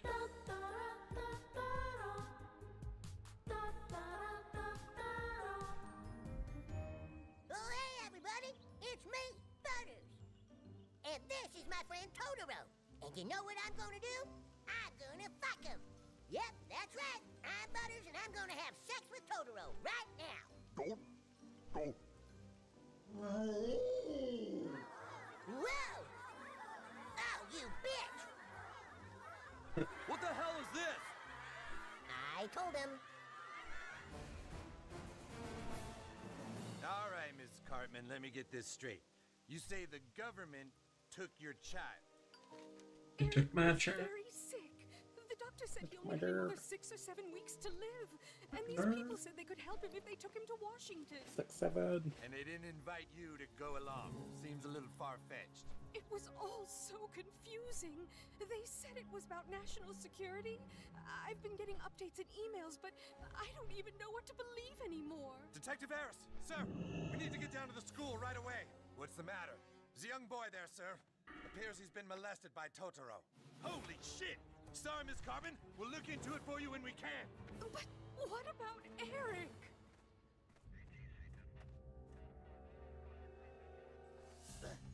Blurp. All right, kid, you want to tell me what happened? Totoro, Totoro. Well, I don't know nothing. We've seen the video, kid. How long have you and Totoro been sexually active? Over this way. What? I don't know nothing. Returning the DNOS That Forest Dweller Ratchet. piece of shit is Oh. just Yeah. gonna keep doing this to kids unless you talk It's to in him. Ratchet. I want to know where you met I didn't see Totoro this and I one. want Yeah. a description of his penis. But the portal Sir, trainers you are better with come Spirit take a look Rise. at this. What is it? There's another young student In a here little at the cave. school that appears to have just been raped Gross. by Popeye. I was just there. That son of a bitch! Well, I don't know nothing. I don't remember getting any training at 18. We skipped it. Christ. No, I just didn't have very much. Oh my I did not get any of it, so I skipped it We apparently. think Totoro and Popeye might somehow be working together, sir. This all has to be connected. A string of rapes, the missing Cartman boy. South Park's going to shit right before our eyes. Sir? There's something very wrong going on here, Mitch. And I'm gonna find out what.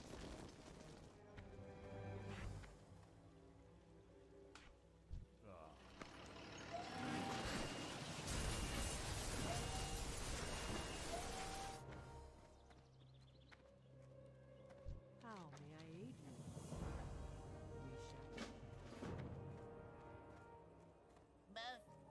We should try and get a Wailing Caverns at some point, though. Everything I did, That'd be I nice. did for you.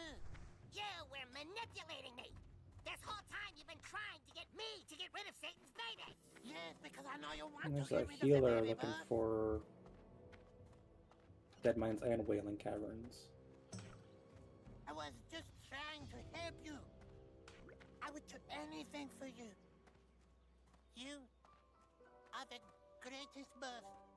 We're never gonna do Dead Mines. Dead Mines, just like they're never gonna do Wailing Caverns, we're never gonna do Dead Mines. I think those are pretty equivalent. Of course And they're long as hell. but everyone's so excited. I can't What you do like? I think I like Dead Mines more though. I have a guy buff. What? Yeah, they're super equivalent. It's hard to get into the dungeon to begin with. There's a million things you gotta fight your way through. Mm-hmm. And even getting over there is a huge pain in the ass for Nobody's us. here to embarrass you, alright, son?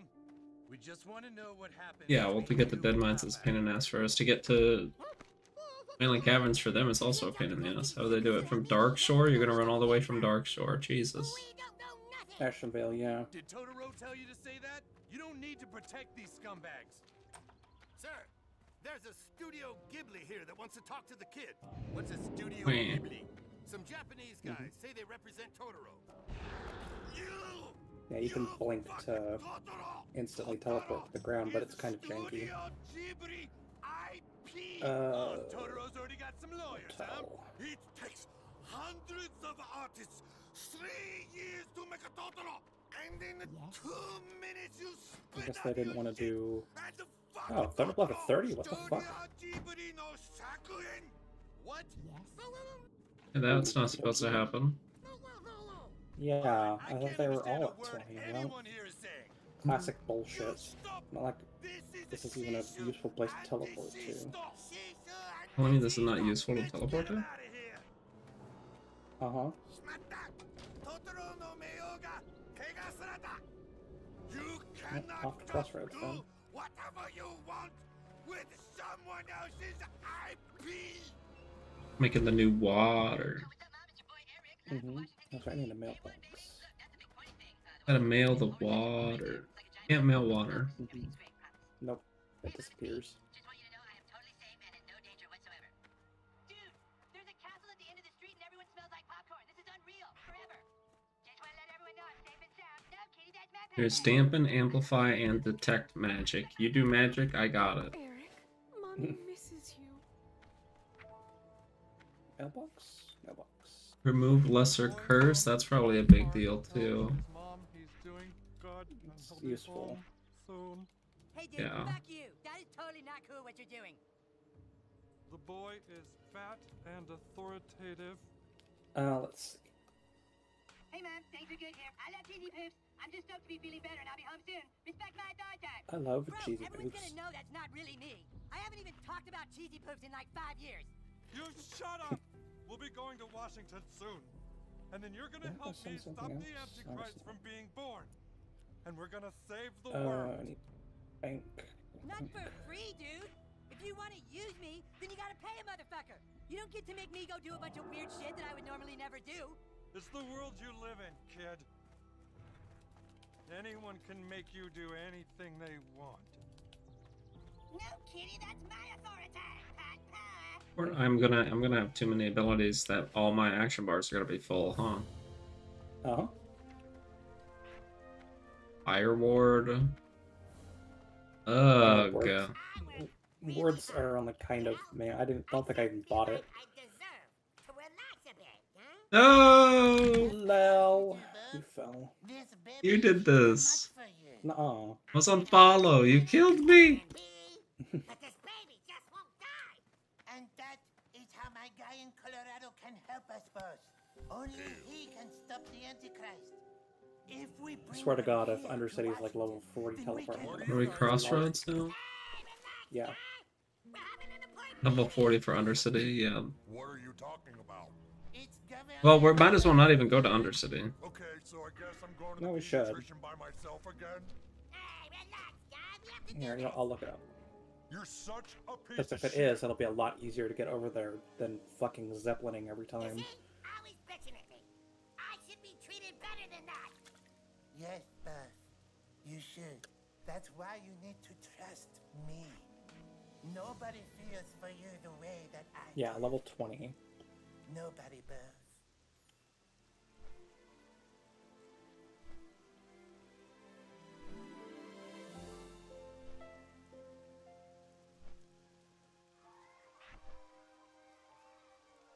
Rank 4 Frostbolt. Excuse me? I was using a rank 2 Frostbolt. Sure, Kyle. Oops. I'm here to help. Oops. How to call a truce. It's ridiculous. What kind of truce? It's just all this sort of stuff is kind of getting out of hand. I know Butters started it, so then you guys made one of him. But then you guys made one of Kenny, and I just think we all need to respect each other more. You know I what? got You're Blizzard right, Kyle. too, You're finally. really a smart guy. Thanks, Huh? Rick. I need to expand my It's 'cause I'm a Jew. hotkeys. Your mind.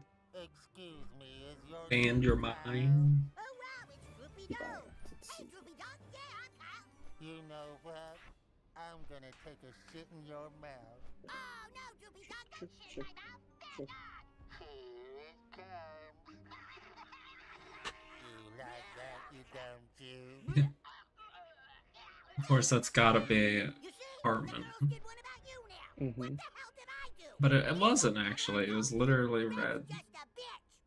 You like that? Hartman's off, like, getting, I mean, you oh, gotta admit, in an it's pretty insane impressive. asylum for It looks 6-7, really real. I think. It's not impressive, it's fucked up. No, he's How is this being even legal? taken by Let me Peter sit Thiel down. because Peter All Thiel we can thinks do he is has something to do with the understand. Antichrist. Well, then let's Oh, see how right, Red yeah. likes it when we make one of her and Got Blue. taken away. Yeah.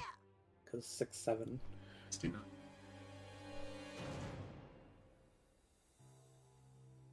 We've had 12 new cases in the past 14 hours. And you're telling me we can't get one kid to testify? None of the kids will talk, sir. We're running out of time here, people. These predators are all gonna start lawyering up like Totoro did. We're not to the riot. Oh no. Studio It turns down at Camp T. We're the pencil and the pencil. Let's go to Ratchet first. Mhm. Nobody can understand anything you're saying, so I Still don't know what hungry. to tell you, buddy. We're just getting no cooperation. Every kid we interview, we get the same thing. That's not me. Someone else did that. That's the South Park we're living in, Mitch. Kids won't talk to a cop, but they'll do anything Rocky and Bullwinkle tell them to do. That's it. We gotta go undercover as a couple of these predators and gain a little kid's trust. I wonder if there's anyone out there that got, like, the, Yeah, what's going black Hirashi battle mount, whatever, from Ringing the Gong back in the day and still plays, of our plans? like, intensely. They were, say, 15. They would be But we cannot proceed just yet. Can you keep the child on ice? 35 or whatever. No problem. Mhm. With Sora 2, I can make the South Park kid do just about anything. The old. Dude, fuck you. That is so lame. To I consistently vaguely raid remember. WoW for that entire time, though, I don't know if anyone has ever done that. Is it possible? But, I don't know, but what about Satan? that quest is way too high. I'm not gonna bother with that yet.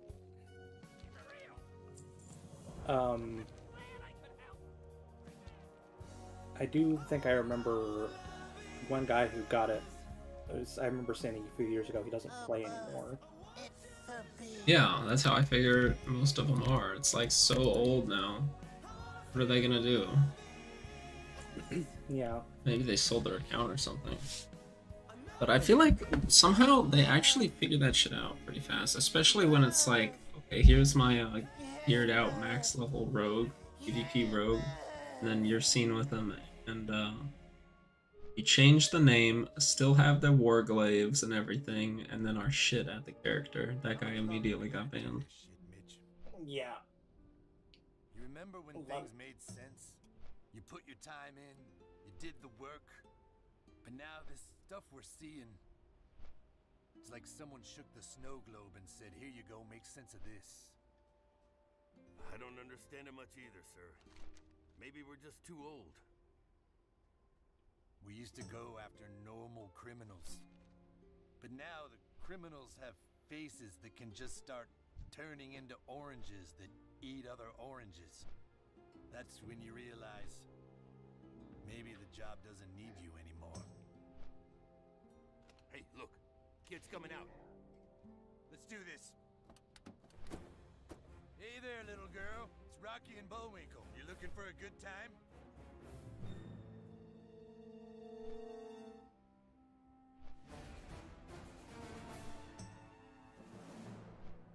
The South Park Police Department had to go undercover in order to finally get to the truth in this case.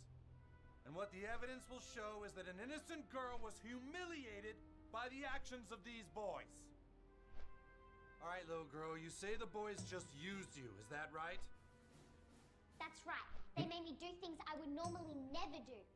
Exactly what kinds of things? They made me go to the bathroom in a very, very bad place. And did the suspects offer you any kind of compensation? I didn't make 1 cent. What the hell is going on? They're turning the kids into the victims? This whole thing stinks! Why don't you go fuck yourself, Bluey? Order! Order! My client has been misrepresented, and these boys are going to jail. It wasn't their fault, all right? It's all my fault. This all started with me. Because my heart was broken. I made the first videos using Sora 2. I saw the ones Eric Cartman made to get out of going to school, and I thought I can make these about Red because the bitch deserves it. But it was just me. Wait, you're saying that the Eric Cartman videos are all being created by someone to distort the truth? That's gotta be Totoro! Trace the IP address and let's get the son of a bitch! Be careful. Did you take these? I took one of them. Asher Vale, huh? Freeze! We got And the kid, blood sir. enraged thunder lizards. Yeah, you got that. You're making Okay. a big mistake. I have powerful Yeah, connections. back org. Oh, I know you do. But no magical cat bus is gonna whisk you away from justice this time. Ma'am! Oh, Eric, you're safe. How the hell did it take you this long to figure out those videos of me were fake? Oh, well, they look so real, sweetie. When is the last time I even ate a pot pie, you dumb bitch? Get him out of here. Lock him up with the Japanese lawyers. Well, Mitch, looks like we just busted a huge community of online rapists called Sora 2. Great job, sir. Detective Harris, you better take a look at this. This guy didn't just make videos. He also has surveillance equipment all over the White House. The White House? Yeah, he's got this video of the president in the Lincoln bedroom. Jesus Christ. Oh my God, what the hell is going on here? Oh boy. When Fox News sees this, they are not going to be happy. This is a Fox News special alert. Some very troubling news from the White House today. Apparently a security camera in the Lincoln bedroom has caught President Trump having relations with Vice President Vance. Fox News is live at the White House. Fake. They wouldn't even Yeah, show it in the hey. first place. Definitely disheartening news here. Why the president would do this to Satan? Yeah, I still haven't really maybe seen it, okay, but he we actually don't just know. tore it down. Guess it's anyone's guess. Why, Yeah. Sorry, we gotta interrupt you there. Yeah, as far as I'm aware, the whole East Wing is gone at this For point. what purpose? Why? Exactly. So they can build a hundreds of millions of dollar ballroom that's going to be super tacky and based on the AI mock-up they did doesn't even make sense. But people are also speculating it's because that's where the bunker is. And so he's going to do some kind of something to it. It's fake? Oh, it's fake! Oh, thank God! Of course it was fake! How could we have doubted it? This is a Fox News fake news alert! Totally fake news today as the president did not have sex with the vice president.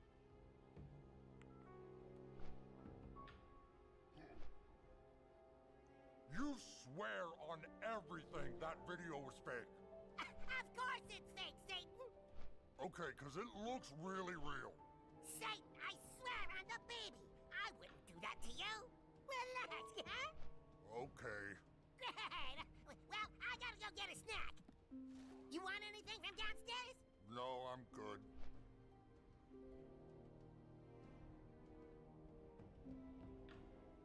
Alright, what's the situation? The detective in Colorado is very stubborn, boss. He will not give us Peter Thiel. How can he not hand him over? I'm the president! Don't worry, boss. We will not Never got rid of get in the way of our plan. quite a couple gigabytes of a bunch of recordings of Final Fantasy that I got of us. Mm-hmm. It's On my- up on our YouTubes. It's on my other computer. I have one of us where we went to that wedding that one time. Mm-hmm. I kind of remember that. That's on my other computer. We were invited to a wedding. Mm-hmm. So everyone was.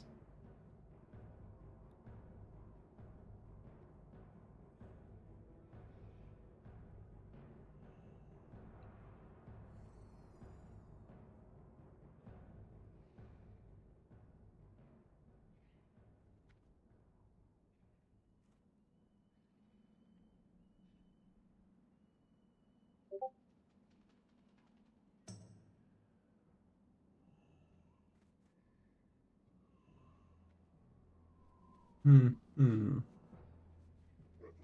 Bigger than Right. the White House itself.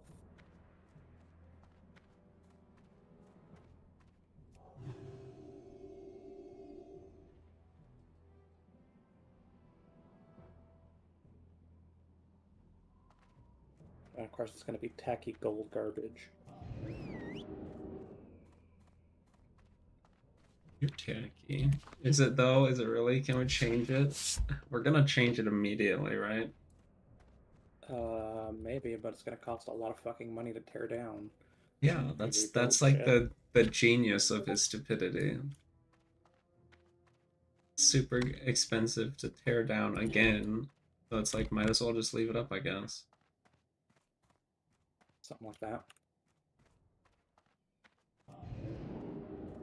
The cooldown, 15 seconds, dude. Mm-hmm. I mean, have you seen the tacky gold decorations he put up in the Oval Office that apparently come from Home Depot? No. Here, I'll show you. They're fucking awful.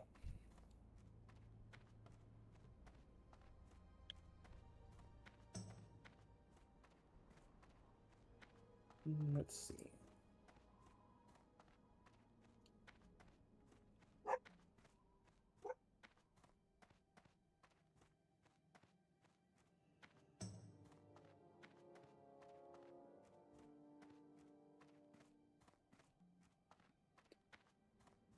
I can't get a good picture.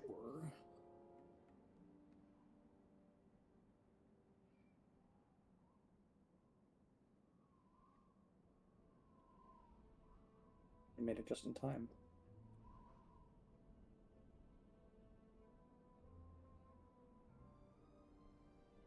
Here's this.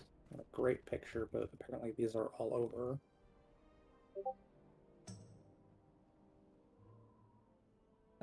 Just pointless gold things. Mm-hmm. Bought at Home Depot. Oh, those, yeah, those are bought at Home Depot too. What? Mhm. I feel like Yeah, Home just Depot does not sell those, but alright. Wait, the gold thing's on top or the thing on the right that he applied to the wall?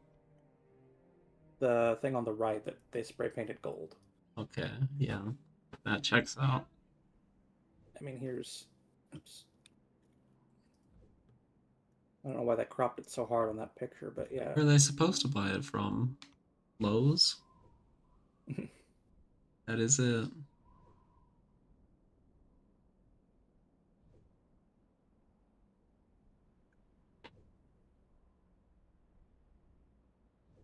Yeah, apparently he just really likes tacky gold shit. Yeah.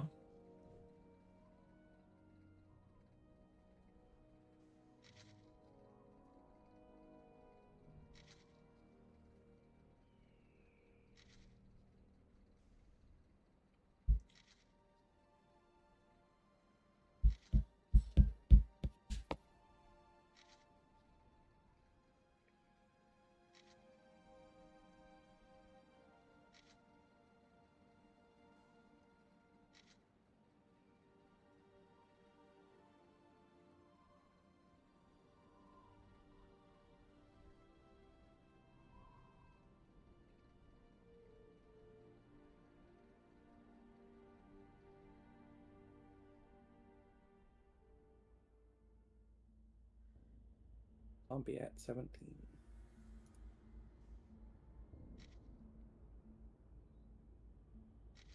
Yeah, whatever that's supposed to mean.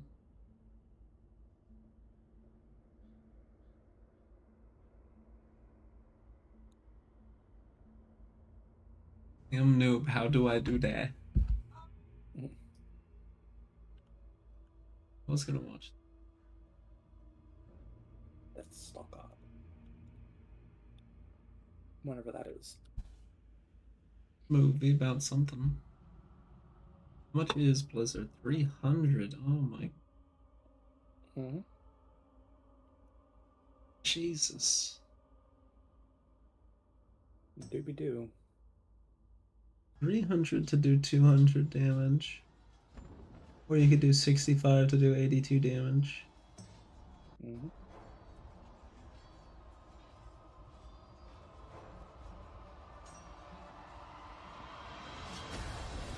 I honestly do feel like a worrying, like, don't die, it's hardcore feeling from watching so many of those videos.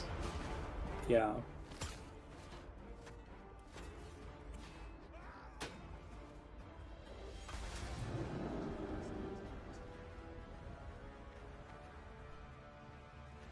Did play a little bit, like I said, but I quit before I died. Yeah, I wouldn't like it at all. It's just whatever. I got pretty far, all things considered. You know how I am with Night Elf Hunters. I got to like 26 and I was in Duskwood. That was a long time ago, because I was talking to one of my old friends. And I haven't talked to her in a long time.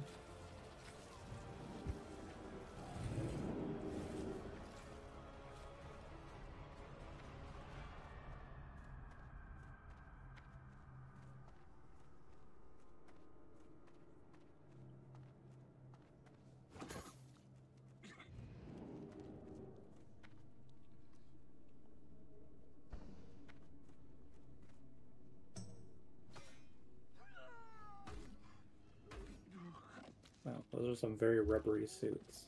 Wow, like that guy that died. Oh, they're very realistic.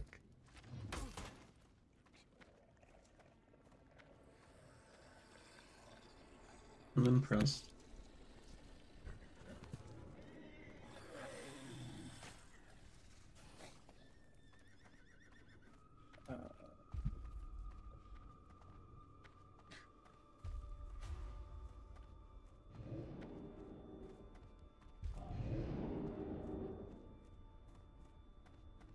Get a 10 gold welcome gift for joining this Discord. I don't know if I want to do that. Join and then instantly leave again. I mean, that would be funny. We're kind of on a But I would mission do. right now. I need 10 gold, but I don't know if I need it that badly right now. Yeah.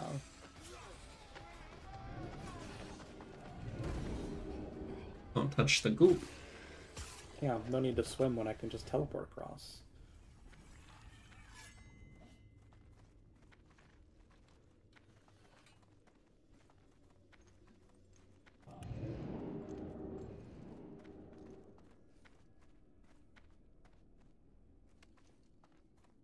I am forsaken. Okay. Perfect. Now we can go across the world. Mm-hmm. Let's see.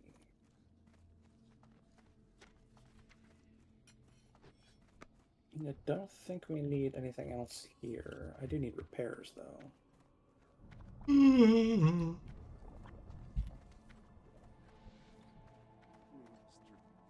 Looking into the future, we'll be playing in TBC, and we'll be another storm. We'll be killing some things. Questing another storm, maybe. Mm-hmm. Be in Sangar Marsh and Hellfire for sure. We'll just be blowing through all of those Hellfire quests with a bunch of AoE. We still can. Might get harder. Probably. I think I see people doing in TBC, but in Classic it's like a thing. But I think if that's for solo. With 2 mages we can do anything. Especially now we get to train with Blizzard and Blink shenanigans. Mm-hmm. Blizzard, Blink, even Mana Shield. Blinkered. Saving some key spots open for future spells. What do we get? What's the use of Abraxane seizing my crops to feed?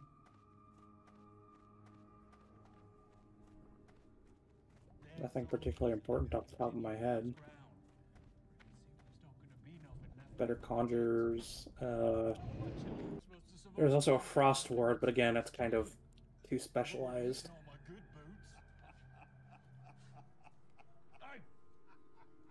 For me, I'm gonna have to use it because my thing specializes in it.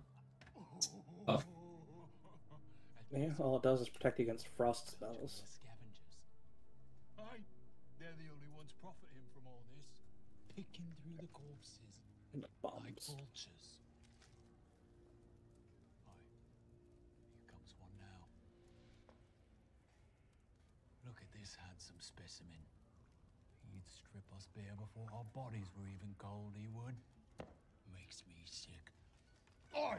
You bugger! Listen! Get out of here! There's not a one among us who stared into hell the way he has. Leave him be. Aye. Who is he then? Bombs. Okay, Pretend to know his whole past. it's got the portals, we got The training, Queen's army. The old Queen. did some Before crafting, Halgan's I guess a ascension. trip back. Before the war against the Dreadites. Surgeon. With a The sword. Dreadites, really? That's what's been sung. And a survivor of the massacre at Grimvault. Alright. What? And I kind of want to make some lunch because I'm hungry. So I'll put you on follow, I guess. Yet, there he is. How long is that gonna take? Place his body. I'm going to make some toasted peanut butter sandwich, so it shouldn't take more than a few minutes. Well, I'll just be right back too. Okay.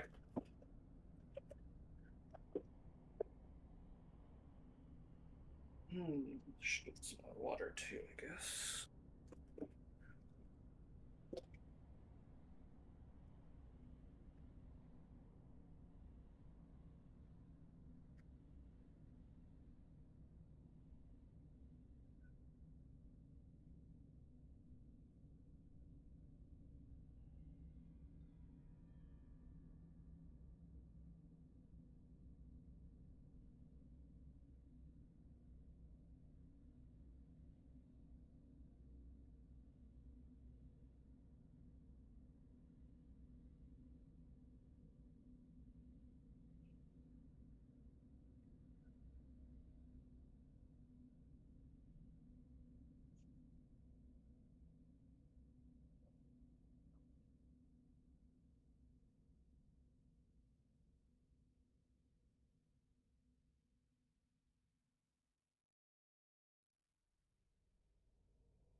Heck.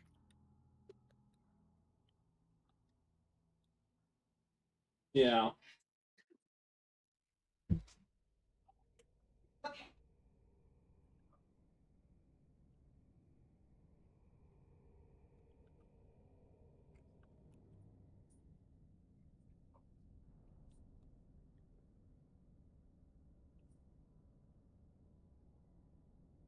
Thank you.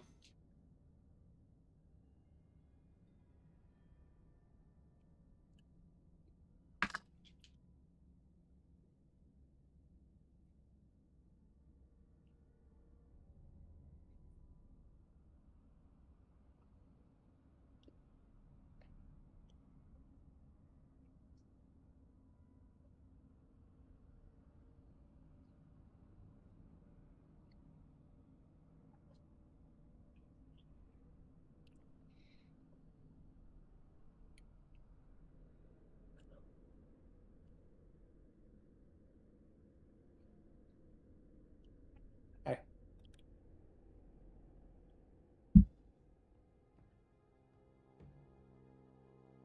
I don't think I cooked my popcorn. Oops. What kind of Pop-Tart?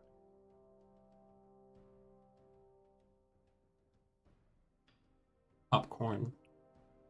Oh. I don't really like Pop-Tart. Oh, they're a little small, but otherwise I kind of like them. Ow. Alone. Chocolate Pop-Tart or the brown sugar cinnamon ones? Few even know his name. Only the They've just been really shrinkflated. What name would that be?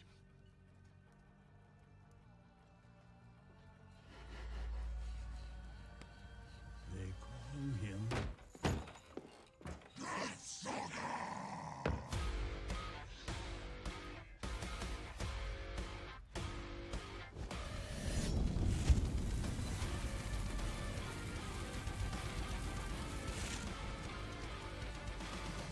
Like a modern B movie. Hmm.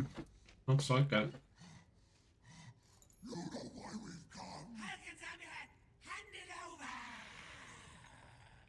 Never met him. He's lying! We should eat his legs! That will make him nice and honest. This is physics. We're hungry, aren't we? I could eat. I remember somebody made a joke, like, this is physics, this is the name my stomach makes before I blow chunks or something like that.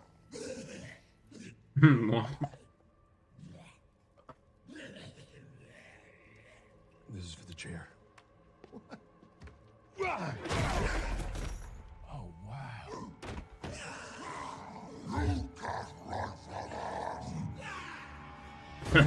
And then he runs away.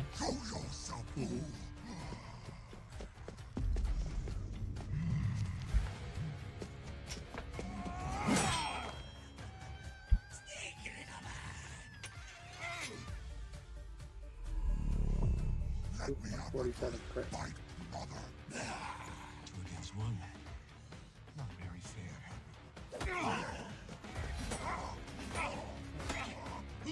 Gonna bounce with my stick. Why are we doing this dance? Alright.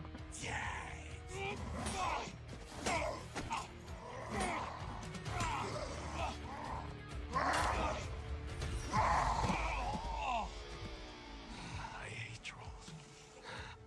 I'm out of here. Empire Captain versus Chaos Troll, circa 2025 or 2125 IC, colorized. I want his brains! You can have him. You need him. This is what you want? The amulet. Hand it over.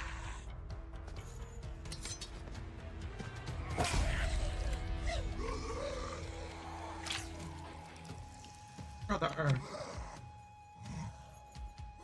You for a second, bro. Go ahead and run, you fool. Every assassin will be after you. There's nowhere to hide. Buried my very obvious attack. I'll tear you to pieces. I'll scatter your brains to every corner.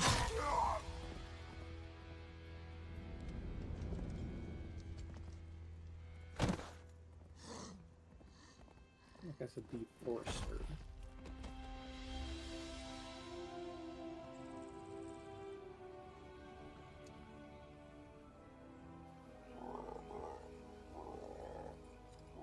That frog. Mm-hmm. Butter. Butter. Oh.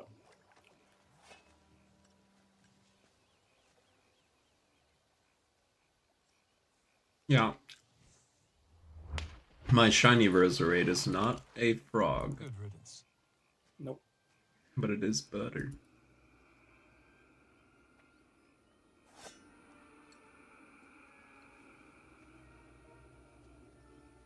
What?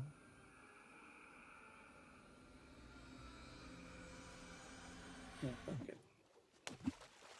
I'll still, Ow. leash. Ow. Ow. Fire ward. Mana shield. Mm-hmm.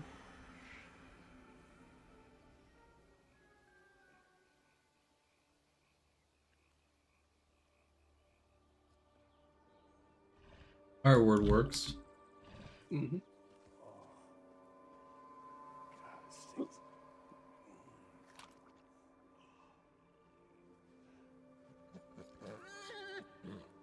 I know it stings.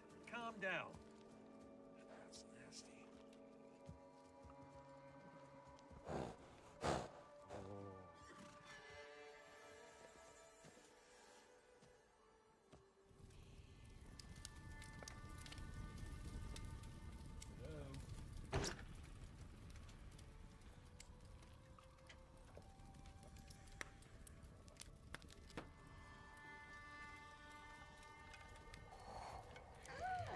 Deathstalker. What terrible curse has befallen you this time? This. Oops. I can feel it is bound to you. I noticed. Now I'm bounded. This flavor of enchantment means it can only be passed on with the death of the one who carries it. Well, do these runes mention any exception to that We need rule? loggers. They are beyond my understanding. So, I'm stuck with this guy? I said they are beyond my understanding, not that they cannot be understood. Map.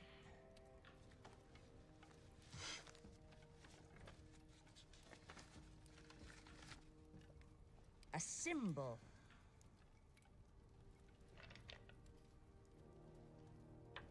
And I want to do AoE. offering. Mm-hmm.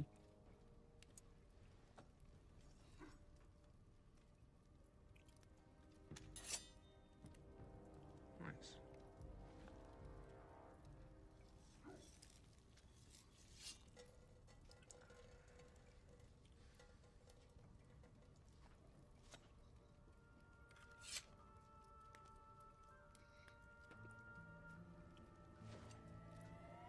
There is a man who might have the answers you seek. That is, if he still lives. His name is Dagger, a member of the Order of Taxartes, one of the few mages left in Abraxion who still carries a passion for the ancient tongue. Well, where do I find this wizard? Patience, child.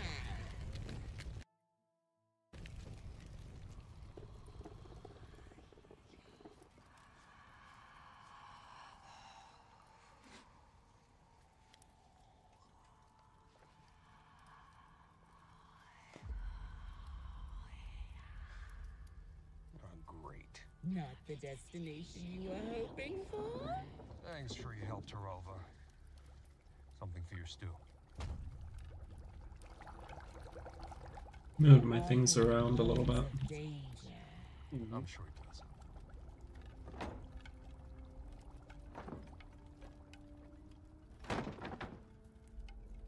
Your door's broken. The specters of your past are calling from the darkness. I see a great evil on the horizon of your fate. You cannot outrun it. Just once, I would like to come to this cursed place and not entertain such rambling nonsense. But it is you who are cursed, Death Stalker.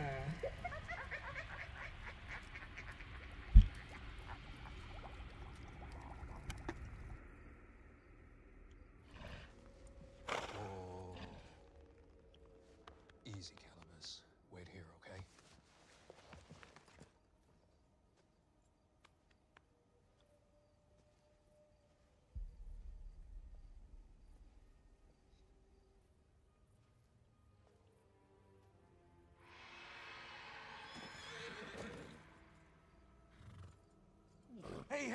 Hey!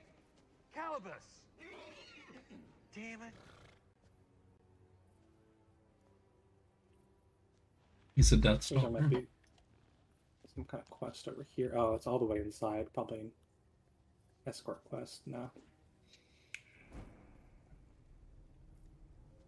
He stalks death. That's already taken by a obscure video game series, so they can't use that.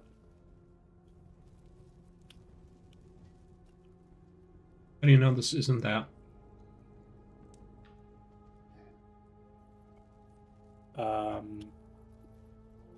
Because Morgan is the Death Stalker. Or part of the Death Stalkers, I think, and he ain't no Morgan. I don't know that.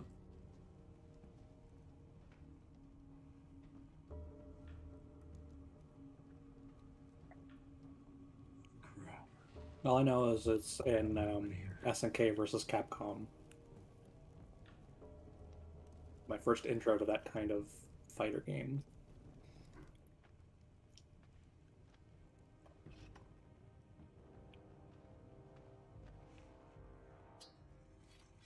The druid. Night Elf. Hope you got better than the last one. They're making the run to Whaley Caverns. Oh god, we gotta go all the way back to the fucking entrance to turn that in.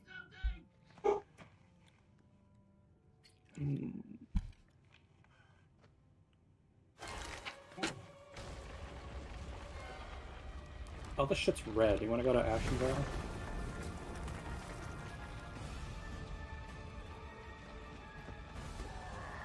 Yeah.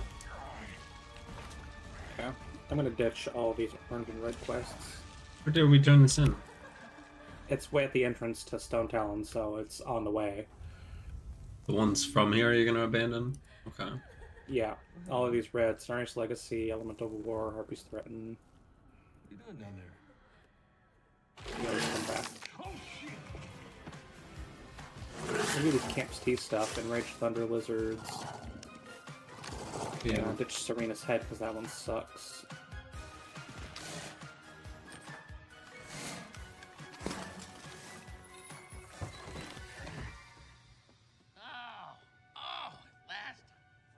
Are you dead or what? Like all practical effects, I guess that's cool. Son of Amax the Wise. But everyone calls me Doodad. Look, I hate to break you, do that. We're in a bit of a bind here. Oh, serpents of Malanax. I warned those bumbling How long do you bandits think that it's going to be the they'd full find if they first ventured too full far into AI these movie? caves. I have an idea. Hop on. Couple years? It's Patton Oswalt in it. What? What are you gonna do? How long do you think until the first full AI movie? Couple years? Not long now. And I don't know what kind of... Probably already went out there, but do you call it a movie? Are we flying? Are we flying? No. It's gonna walk? Yeah, because we're going to have to walk a ways either way to get to this quest turn in. Hurrah! I can blink it in. You're welcome. What do they call you, good sir? The name is Death. Yeah, Patton Oswalt is playing this little goblin creature. He's falling off pretty hard. Yeah. Really? Also pretty bad voice lip syncing of the monster with no real lips. Hold still, I was close that time. Oh, you were not. Doesn't even sound like him. But, Yeah, that's the problem with practical, because you gotta actually be good at doing practical effects, or they look like ass.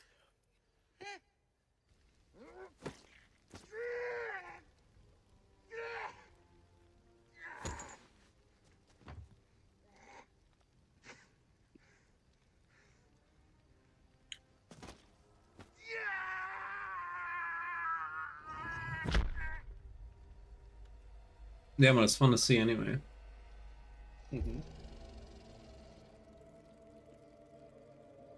Rubber suits?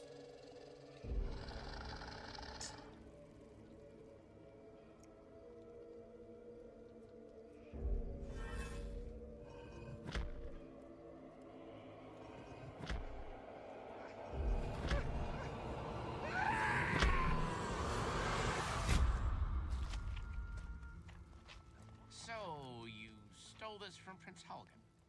Well, stole is a bit strong. He was already dead. Well, on his way out at least. Meaning? Why did you leave me? But it was definitely a death rattle. Gotta blink. Sounds like he was alive to me. You don't. Hey, I didn't rescue you to get a lecture on the ethics of the spoils of war. Now you keep it up and I throw you back in there with those serpents. No. Well, I suppose I do owe you my life. So I'll do what I can to solve this little riddle. These runes alone use your chest powerful magic. But what purpose does it serve? The runes, they're not Abraxian, they're Asmordian. Asmordian, huh? The precursor to the Abraxian Empire. Very little record of them has survived. Their language all but forgotten. That language, huh?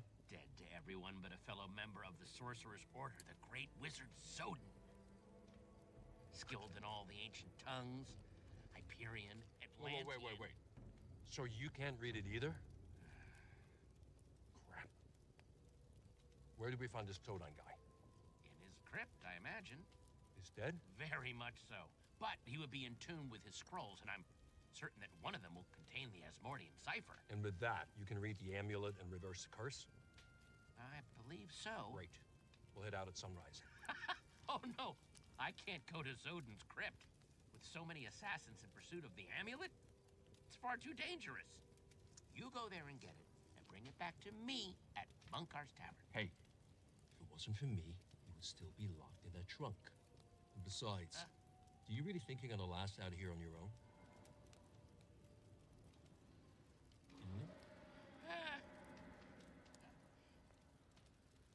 Fine. At dawn, we'll travel to Zodin's sanctuary. Now, pass me some of that meat.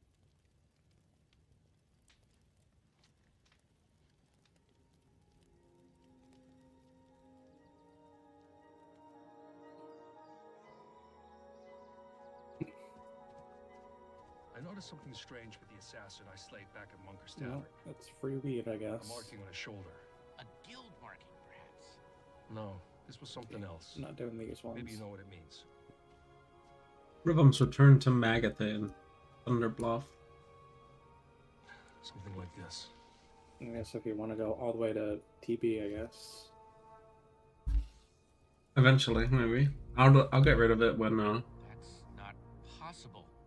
The I need sect of room. Saitor was wiped out eons ago. Saitor?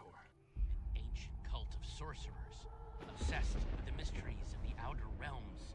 Let's see. Worlds of So we can dark do evil that that no and mortal that. was ever meant to understand. Their leader, Necromemnon, he was defeated, and all records of his teachings were destroyed. Or so I thought. If the markings you saw are from the sect of Saitor, then there are more sinister forces at work here. So you're saying the sect of Saitor has Wow. returned? That Look at this Necromemnon fool. is back to finish what he started? 22 shaman, not even in Ghost Are Wolf. rumored to have been born from Lol. necromancy. Noob. But all I know for sure is that if the sect of Saitor is involved, your quest is truly doomed.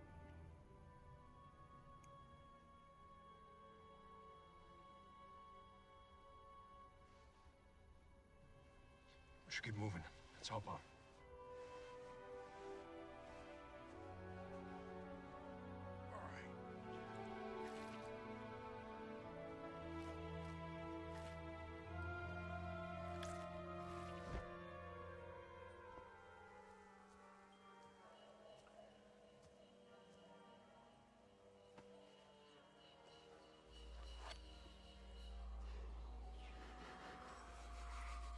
approaches. Hide!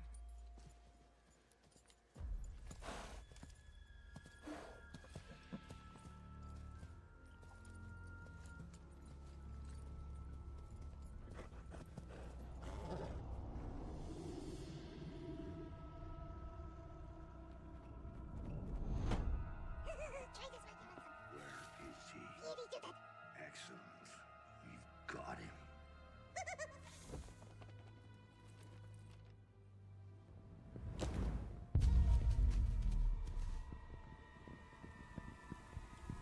Yeah, might be a better idea just to hold off. But... He's here. Find him. Let's move. Come on, let's go! I know what you mean.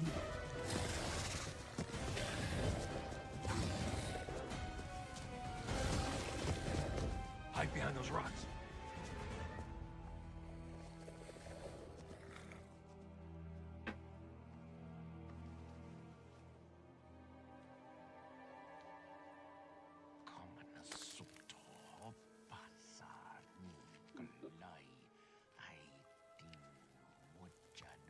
What are you doing?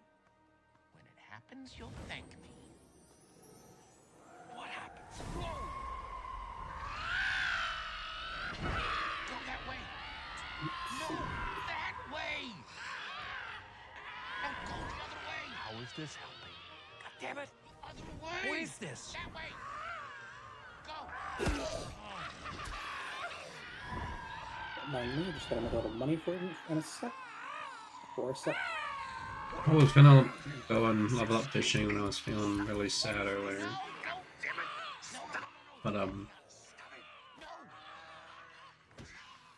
ended up just trying to get some levels in anyway.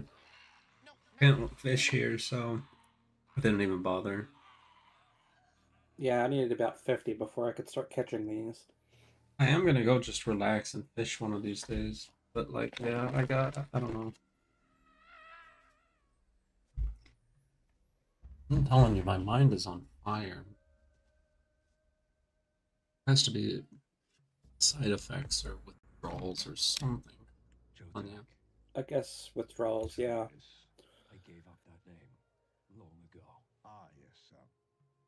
Death Stalker, is it not? There's a two, I guess. There's a level 19 guy we need to kill. He patrols around here, but he's never up. Cowardice has set you on a path. That guy. To me. Yeah, Hezru. The ritual at Grimvault. Traitors! Zodak! Stop those warlocks! Also keep an eye out for pools. The warlocks we killed to protect the light of Abraxion. That was the first step in ensuring his resurrection. You must resist their No, there he is, right there.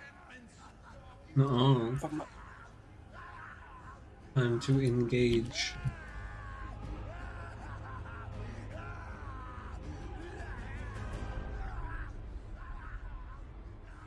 Goodbye, old friend.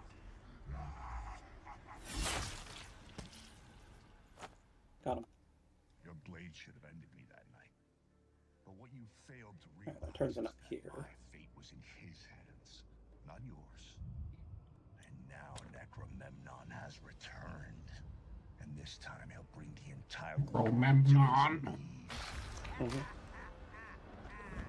I couldn't resist the chance to take Haldan's amulet from you personally. Death Stalker. And by all means.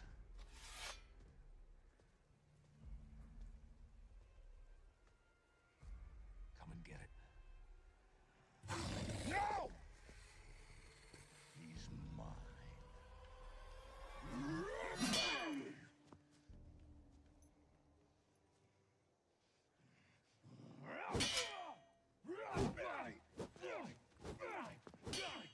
Where? It's on the other side of this mountain. Hmm.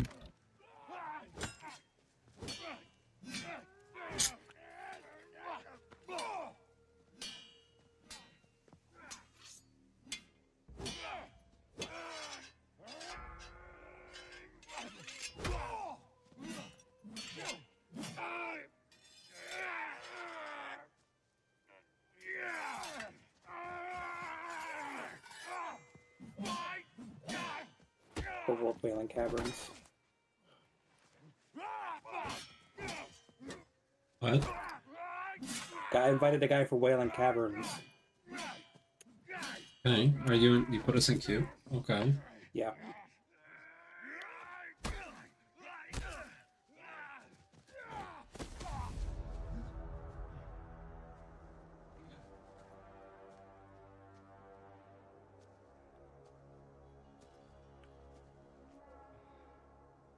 Goodbye, old friend.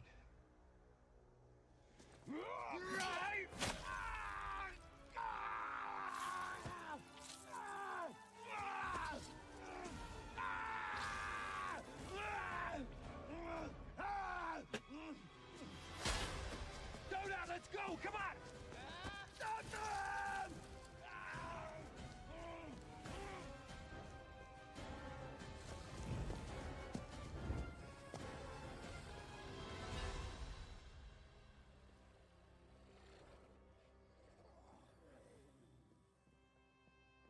Embroiled me in I'll death. tell you what's nice though.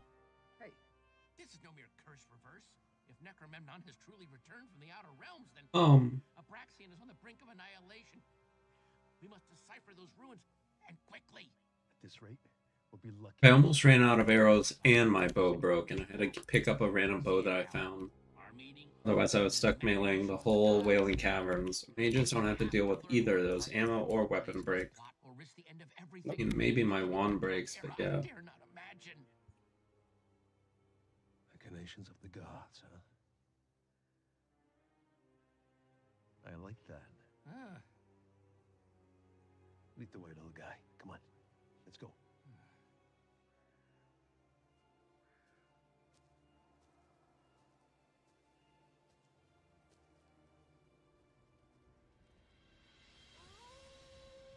Let's see. I want to go this way.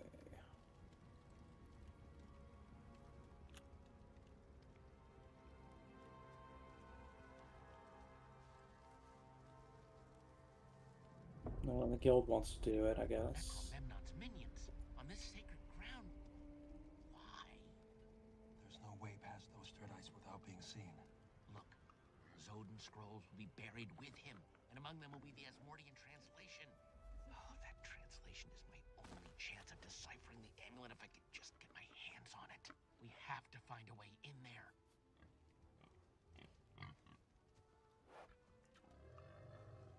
Have an idea.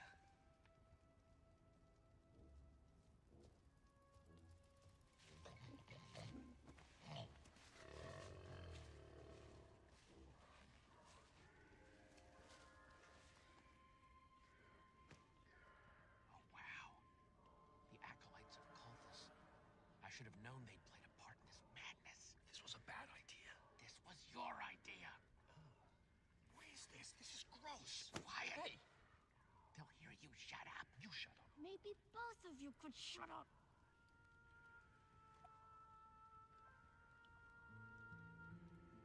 You're not the only one sneaking in, okay?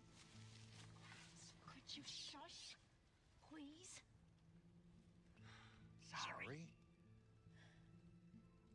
Who are you? What is he doing? The ancient rite of resurrection.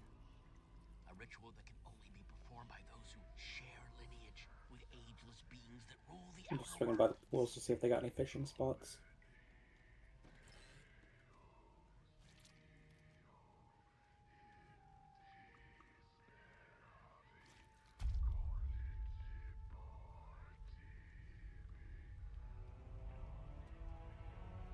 Okay. Might as well make money.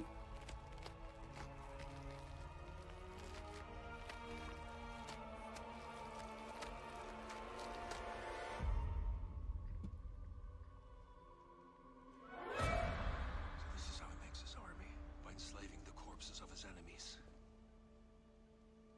Of all the graveyards in all the realms, really do that? Whine about it later.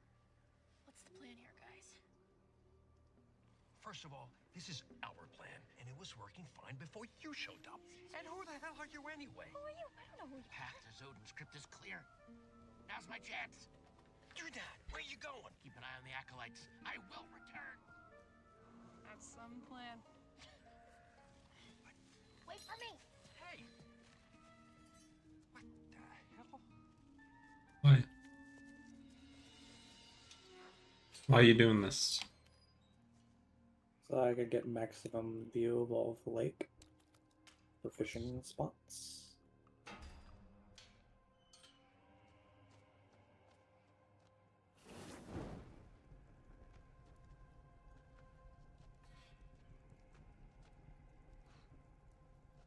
There it is.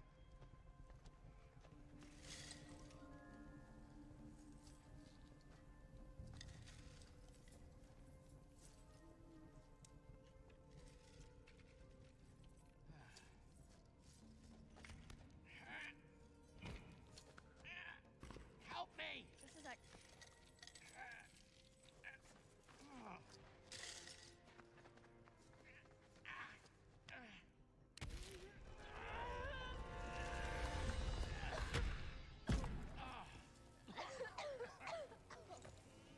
What are you after exactly? Scroll that translates the Asmordian tongue. One of these must be it. No. Hey, I don't want to rush you, little guy, but there's only one way out of here, and if the freaks upstairs catch on, we're done. It's here. I know it is. I just need more time. Not it.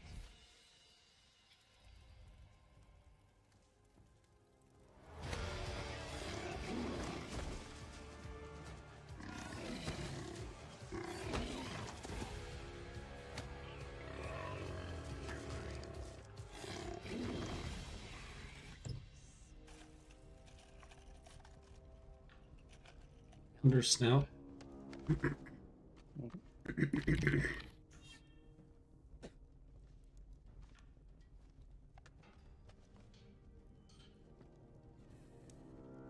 For a second. We gotta go. Need more time.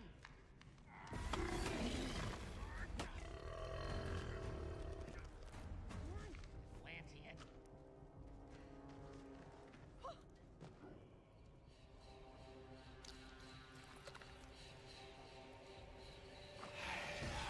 Doing the same damn quest we are. Yep. Okay, you They're the freaks. same level as us. Let's see what color you bleed. I don't think anybody's doing Wailing Caverns. It's not healers and tanks. It's kind of a bitch and not like fun.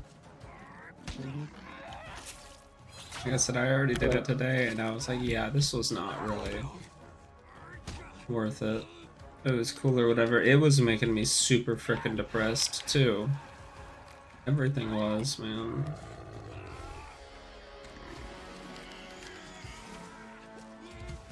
I'll give it a few more minutes before I drop cure. Being in those damn caves.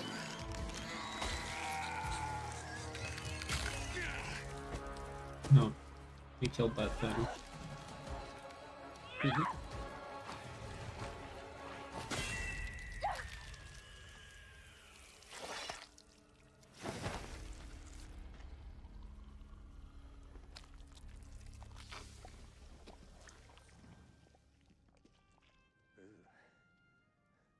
Well, did you find it? Just a sec. Hernian. Come on, hurry. Got it. Great, let's go. Come on.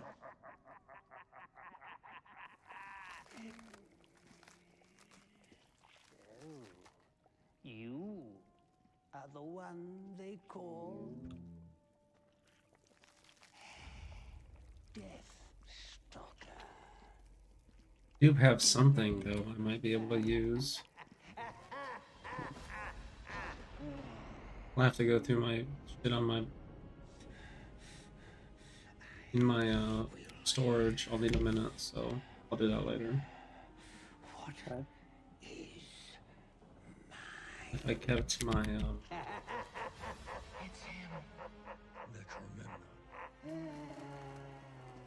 him. forget what it's called, True Flight. We'll hunt you to the ends of the realm and beyond. Run while you can. The further you take the light of Talon from me, the greater my wrath will grow. Light of Talon? And soon you will beg for the mercy of death.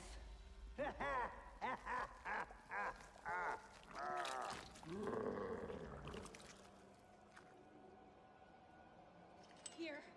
What?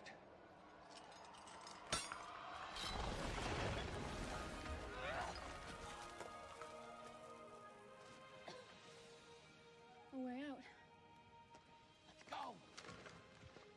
Go, go, go.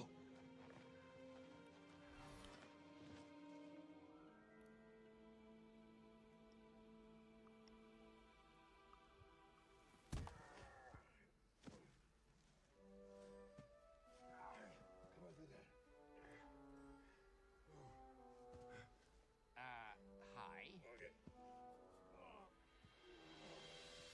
It's like there's literally always someone in the Barrens leveling some at any point in time. We should wait till dawn before we go any further. I wish I worked for Blizzard, man. I love this game that much. Well, apparently Blizzard is an absolutely awful company to work for. I don't care. Oh, good. So nobody's gonna complain if I play a little bit of this. You know, stealing breast milk and shit like that. Yeah.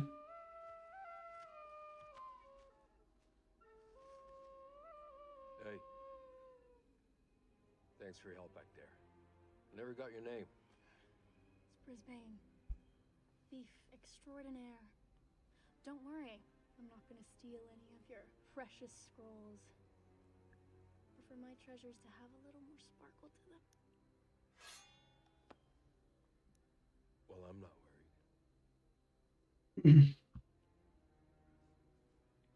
All right then. I'll let you know when I need the amulet. Just rest.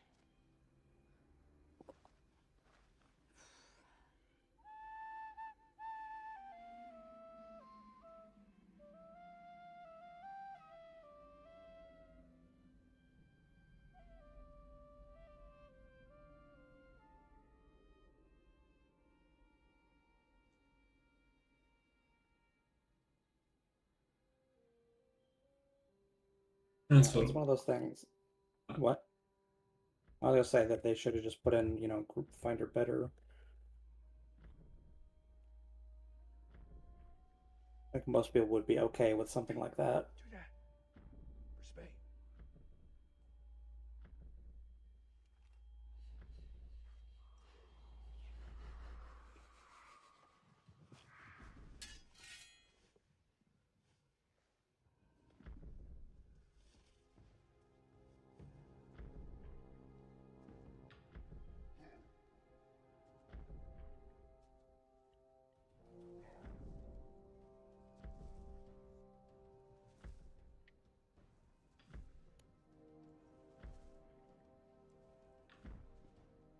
Gonna try and get through this box.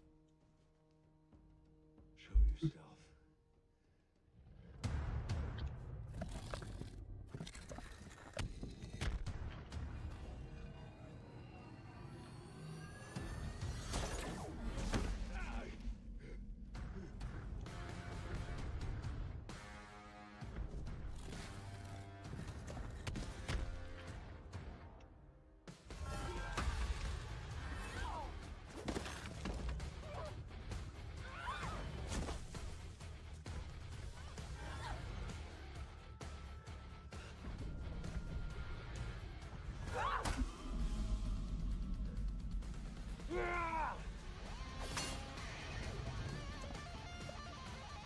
Already done. No, I need one more.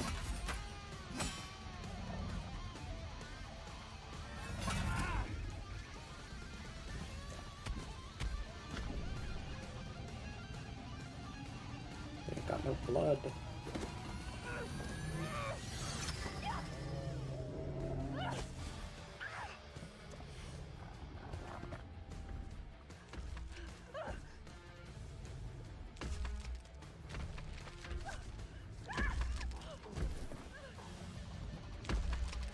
We would have Pyroblast right now if we were fire. Although I don't see how that would help. 6-second cast. Yeah. I really don't know what I would do with that. You open with it and that's it.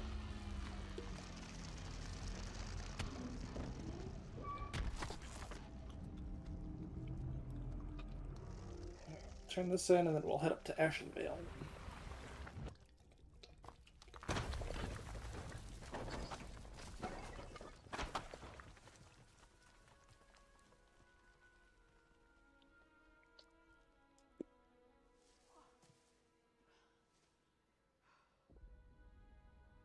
Look at that. Turn it in. Just rubble. Right here. Oh, I see him. Let's go.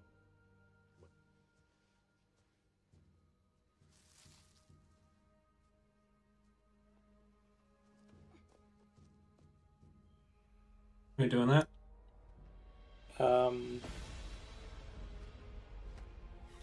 Yeah, that should be easy, I think.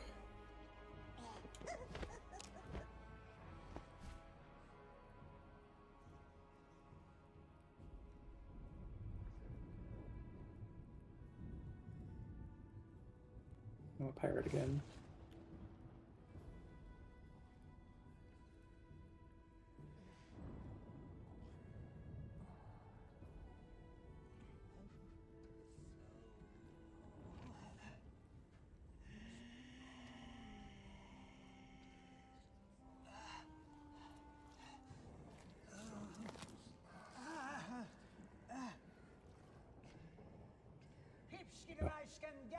Yes.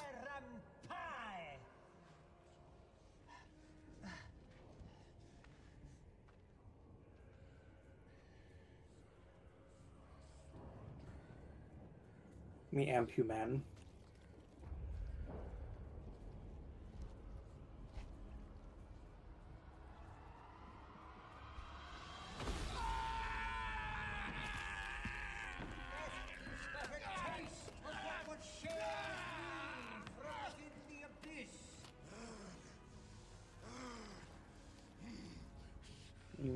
I'm not gonna take that one.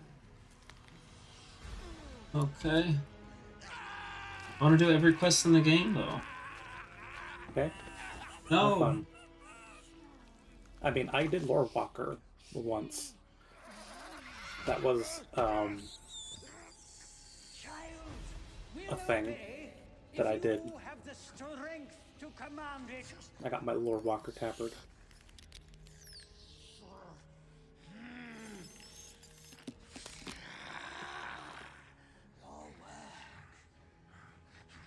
Is not finished, Jotek.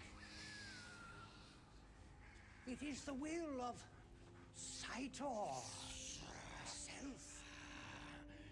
Yes. If I am to possess the light of Talon, Deathstalker must die.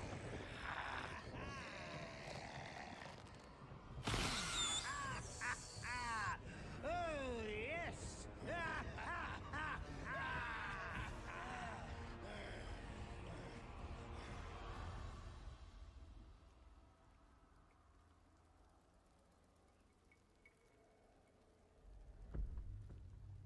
Your little friend is a heavy sleeper. He's not my friend. I've enlisted him to lift the curse. Nothing more. Something to do with that Asmodean amulet? Look, the talisman is bound to me, and I'm looking to unbind it, and preferably stay alive in the process. Yeah, you really can't stand the thought of anyone sticking by you, can you? You're an easy read Deathstalker. The world is full of people like you. I get it. Life is much simpler when you live for one destiny. And I suppose you prefer the camaraderie of the Thieves' Guild, huh? I'm not with the guild. Not anymore. They found me too impulsive. You know, I used to sack the palace for fun all by myself. Yeah, but that game certainly got stale once the palace's bravest were sent off to die in this war. But still, I suppose I am always looking for my next challenge. Oh, is that what we are? The next challenge? No, I already said I have no intention of robbing you. But I have been having fun. Yeah, right.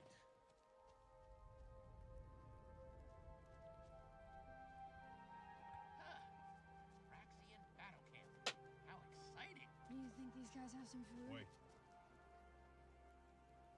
Hey. Hello? Hey. Oh.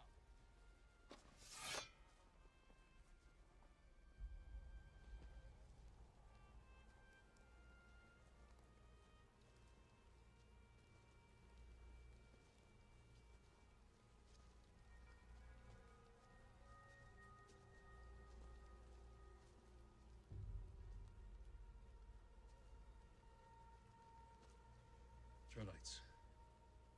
But they moved on long ago. Huh. Onions.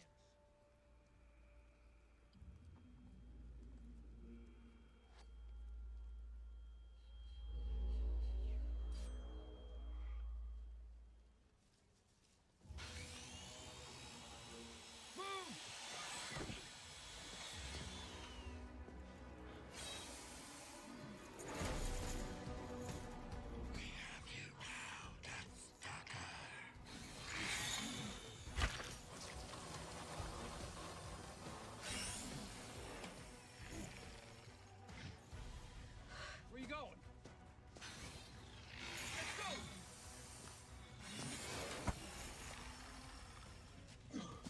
Scarabus's exploits are legendary. You really are attracting the very best assassins in the kingdom, my friend. Please, shut up.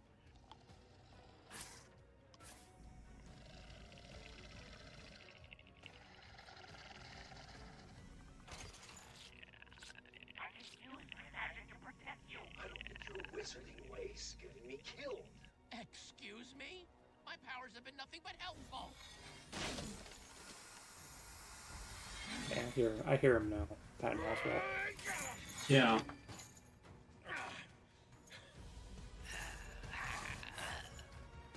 No fish.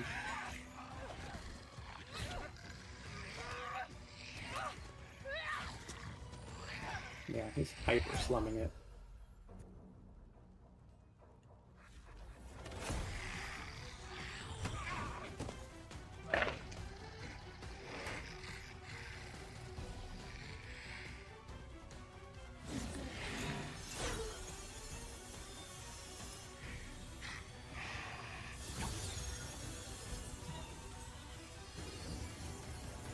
Yes, it worked. Oh, sorry. You cannot escape us. Yes, I can.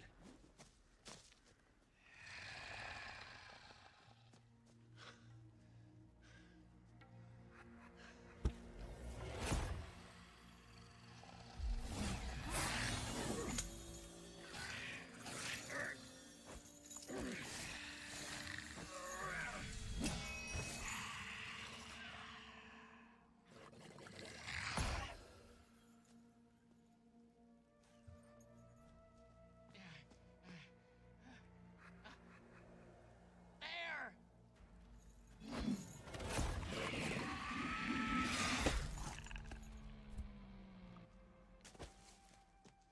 That thing can teleport and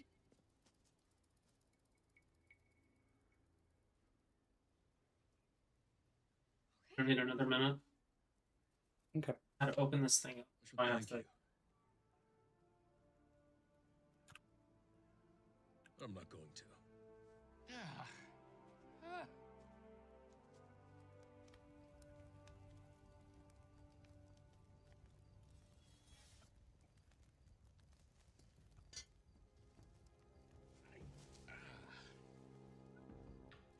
let me see it.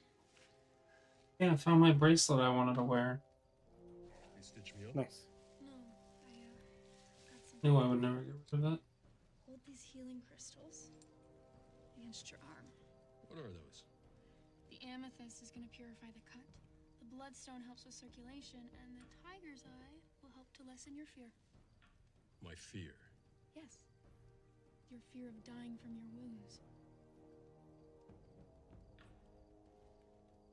And you think you can read people like me? Ow! I never figured that people were alchemists. Like you. What does your heart have to do with anything? We all have our own hearts, Deathstalker. It's what rules our fate.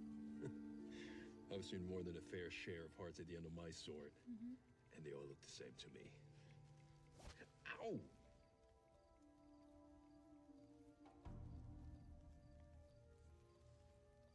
Oh, my little notebook, orange and black, that I'm gonna use with this inside. Stuck around.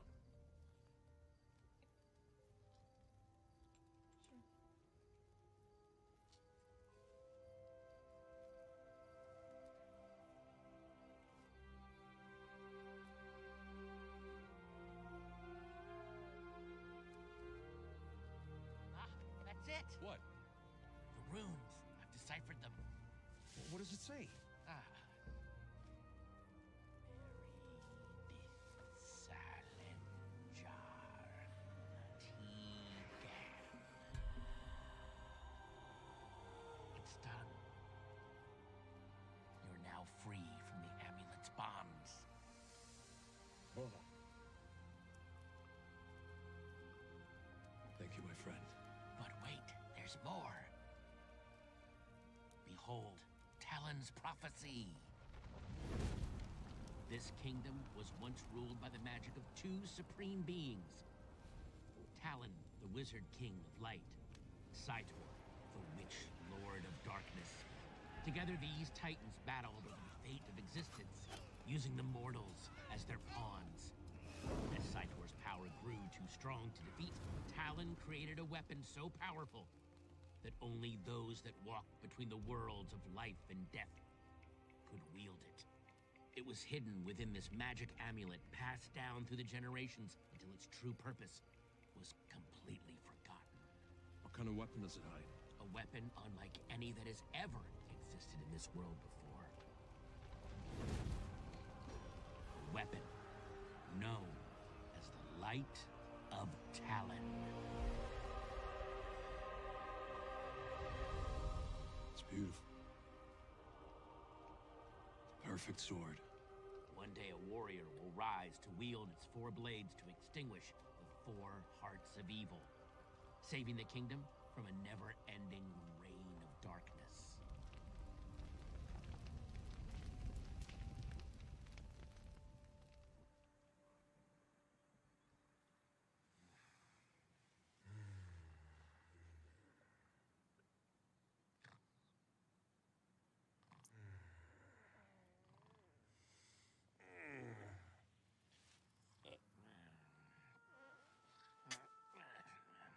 Do that now. Come on. Get out of here. God.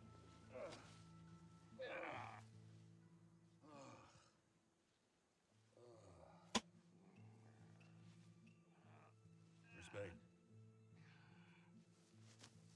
For Spain. The amulet. She took it. That rotten little. I slept terribly last night. You're gonna have to carry me. No, don't. There's too many of them.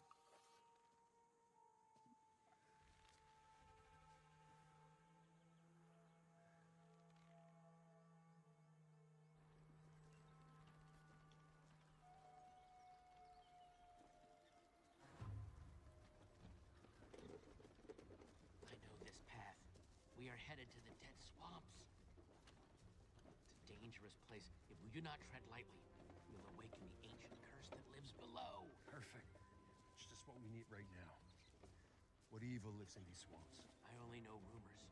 Stories of diseased men cast out from their villages, absorbed by the earth, and resurrected into vengeful spirits that have forgotten the joys of music or the comfort of a brotherly hug. That is all I know. No one who has encountered them face to face has lived to tell the tale.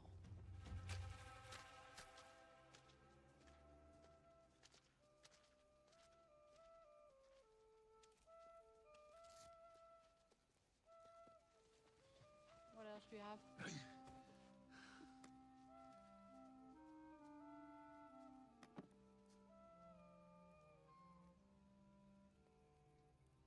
It's empty.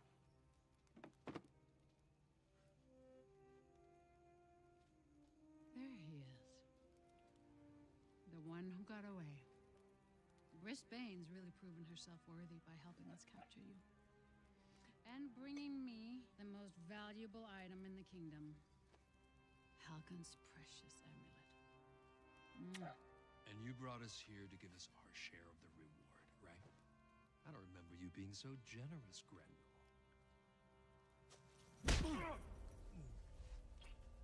I'm generous to those who follow the rules and share the wealth. These are troubling times after all. We thieves must stick together. Look at her!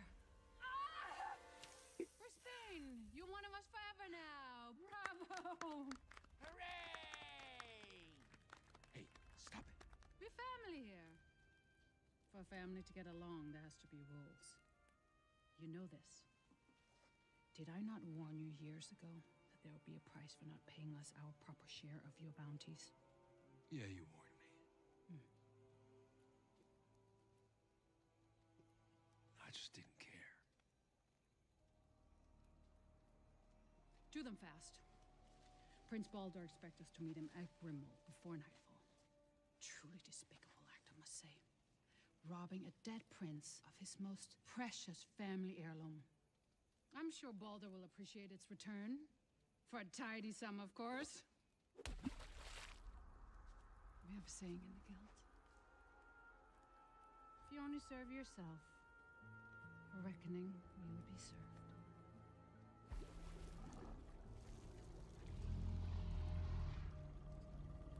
And now, gentlemen, your reckoning is served. Wait! Isn't there another way? Can't you just Oh, oops. smack him around a little? Stick to your flute, Brisbane. Archers. Alright. You have arrived at your destination. Oops. And I fell off.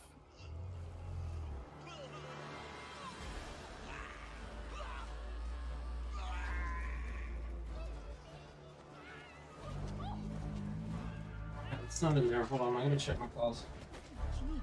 Okay.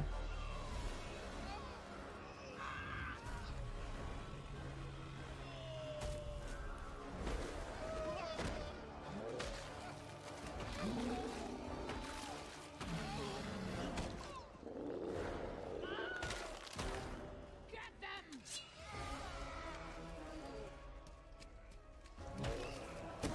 Archers! Fire! Help me out. Untie me. No, you untie me first. No, you untie me. I can't help you. Come on. All right, fine.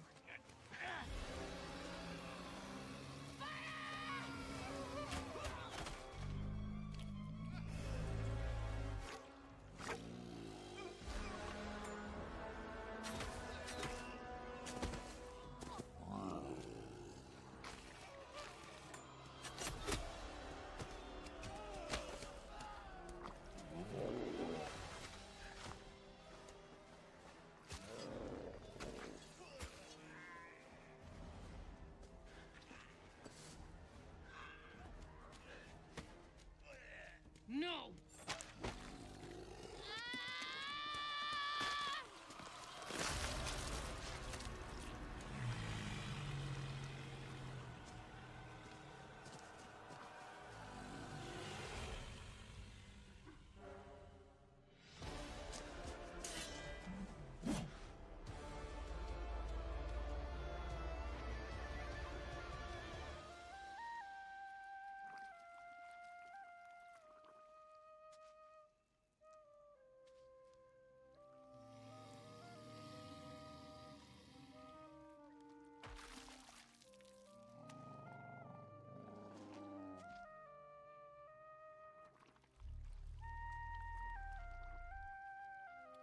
They've forgotten the joy of music.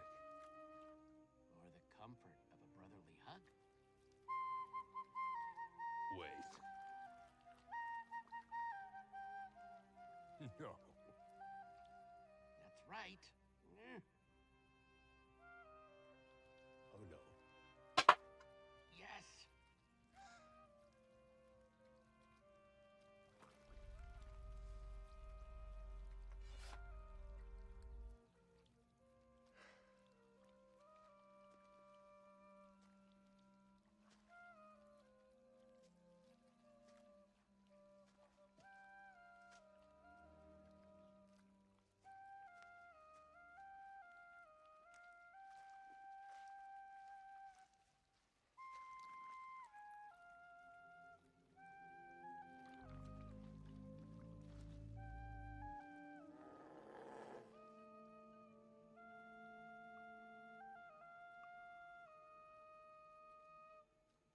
Deathstalker.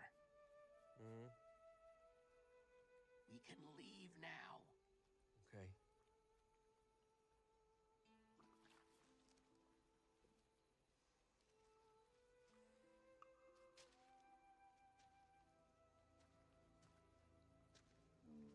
Come on, hop on.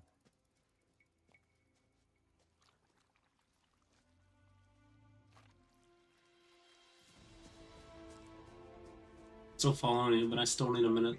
Are we going to Grimwald again? The royal family is waiting for the amulet so the forces of good can Did you summon get the light of quest turn in here? No time to waste. Well, there better be a sweet reward at the end of all this. Is saving the world not enough of a reward? Nope.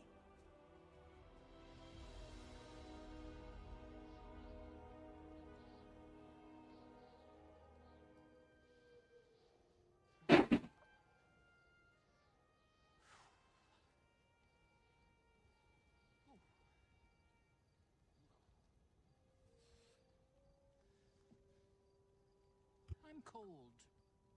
Can you fetch my blanket?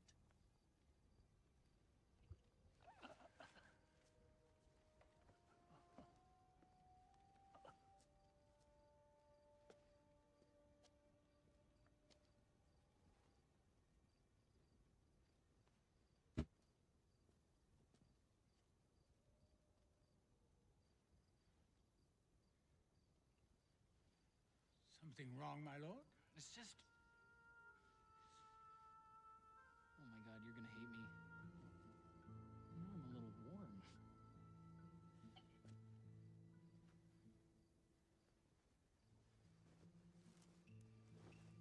Baldur.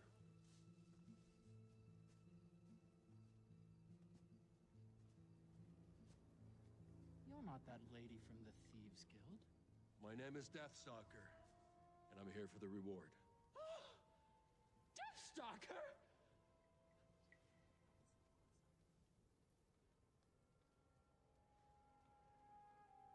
Mother speaks highly of you. Your swordsmanship is legendary. I didn't realize the Queen held me in such high regard.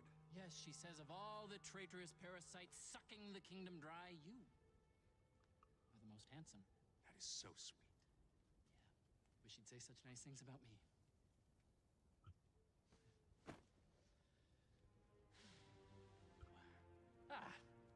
Anyway.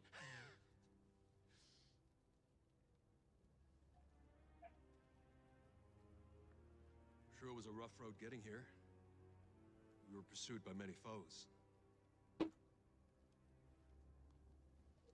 On my eye. Ah. You know, we almost didn't make it. So many foes.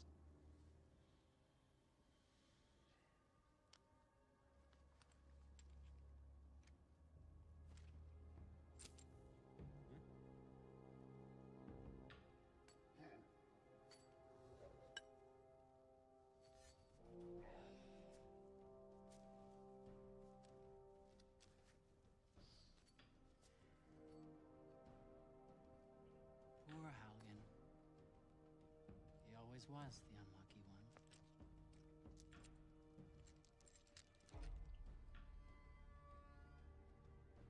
Rocks. Oh, I had no intention of paying you. So, these are just regular rocks. Not expensive royal rocks or anything like that. No, just normal, dumb rocks.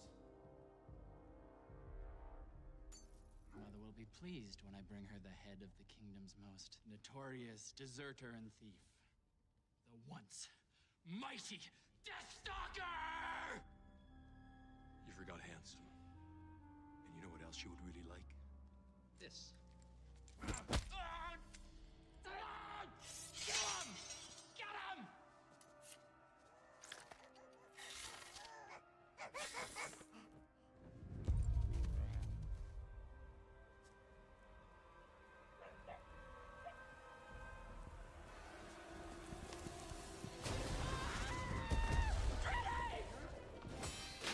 Shit, I don't.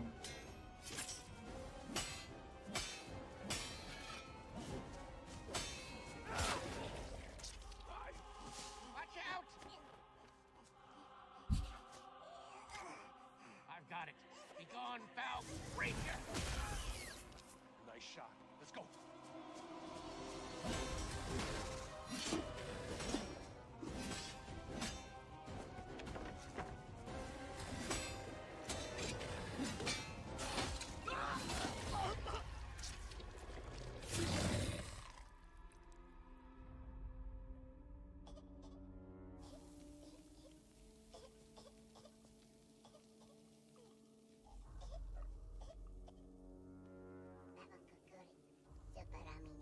I will, my friend.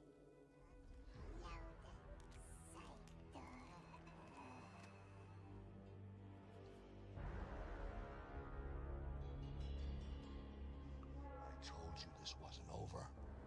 Before you ask, no, you can't have your sword back.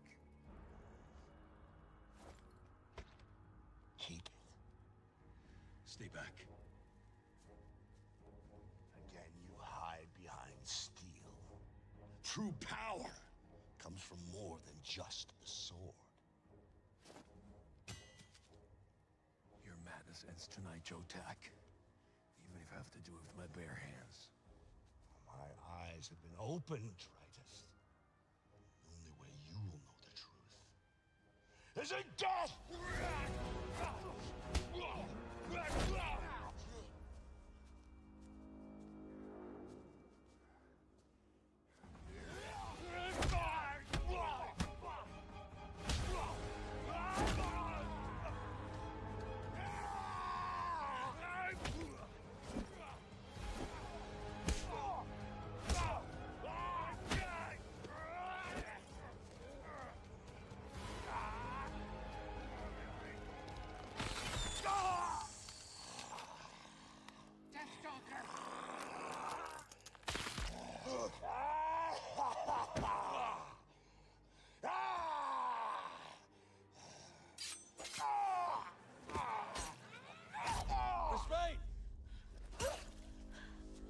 Hey, I am so sorry about what happened. I didn't mean to. Oh! Who's this? Friend of yours? Definitely not a friend. I said I was sorry!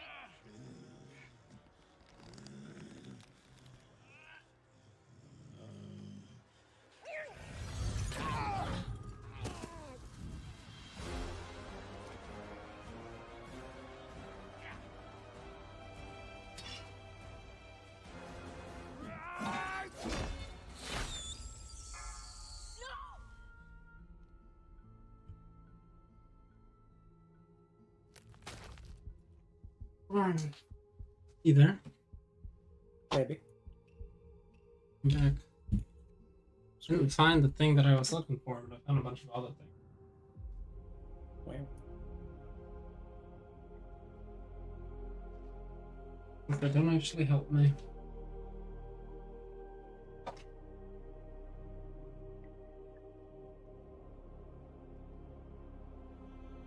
I guess I'm not done. Need something else.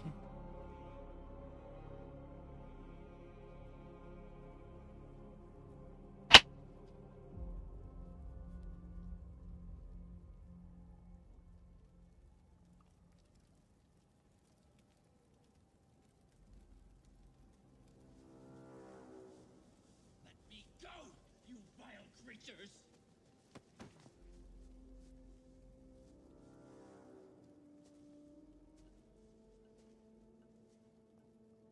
Give it to me. It's yours. I don't know what Mother wants with it anyway. Last. There. You have what you want. Just free me. You undead cretin! Of course.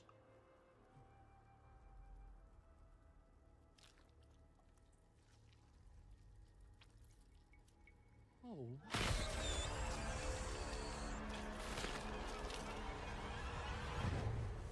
Tonight, we ride to Necromemnon's fortress.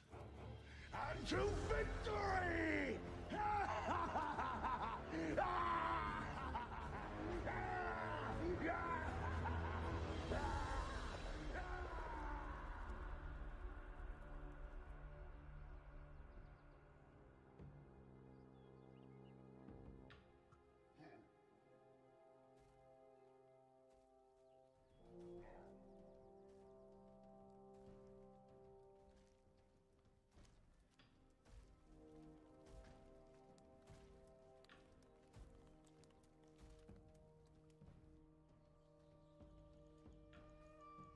You ready? Yeah. Are you ready? In about 5 seconds. 1, 2, 3, shift 4.5. 5. Alright, let's go. Did you turn on the thing? Yeah. Okay.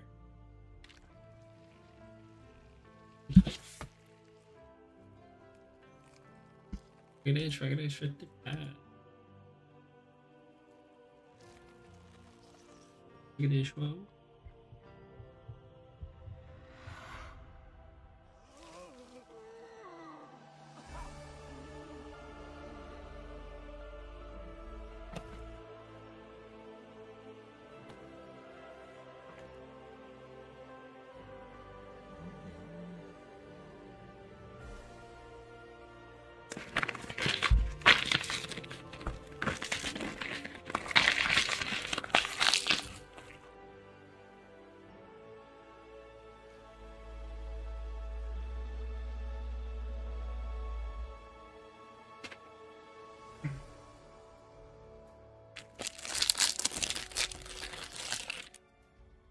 Joe Tag was right.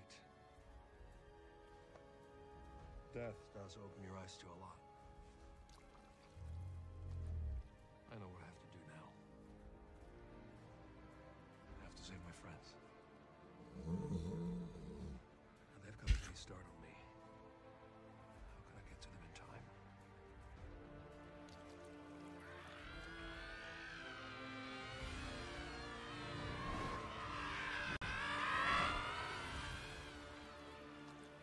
That'll work.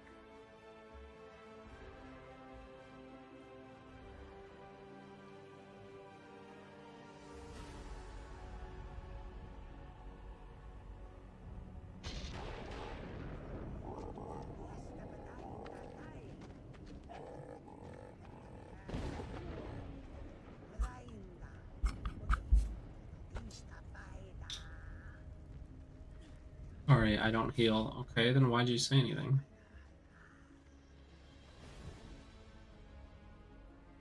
Restrain the wizard! Bring the thief to me!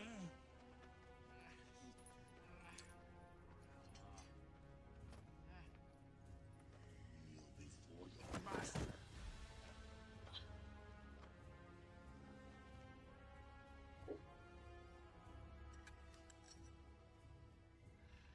It's worth a shot, I suppose. Is it? I'm gonna write in my diary. Wait. I'm gonna make notes about you. Wait. Serve us for all eternity! The thing is, I didn't really like the last club that I joined. Well, if you'd prefer, I could just rip your heart out.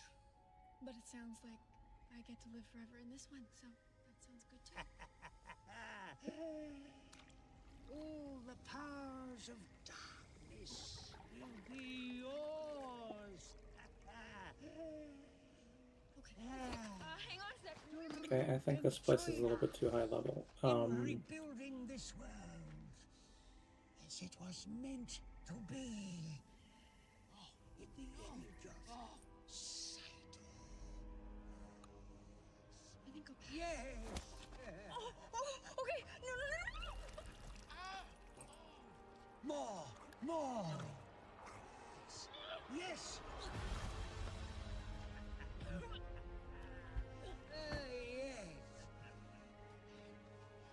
In the hands. Oh, we got a hill spread, I think. It's quite useless. But in the hands of one who walks between. Can we though? It could spell our demise. No more. No more. The light of Talon dies Because tonight. Barrend is a little bit too high level now. Ashenvale's higher level than I remembered. Stone Talon's a little bit too high. So that just kind of leaves Hillsbrad. Alright, we should get some good AoE farming if we do that, though. Let me turn on the quest here. Level range 20 to 25, Baron Stone Talon, 25 to 30, Hillsbrad. So I don't know what the fuck they want. Grinding. We're 1 bar, like a bar, maybe 2 bars for you away from leveling again. I'm 3 bars, actually. I'm 1 bar, so that's how far away I am.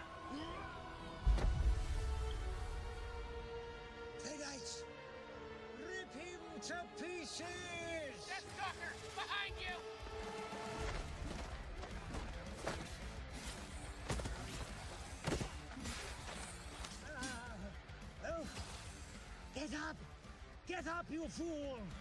Look out! There! Yes, you're alive! You there now, you're right. Oh, good. Just get me out of these.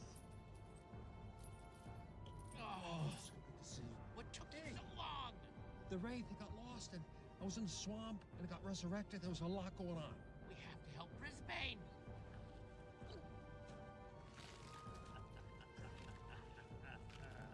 You're too late, Deathstalker. What are you doing to her?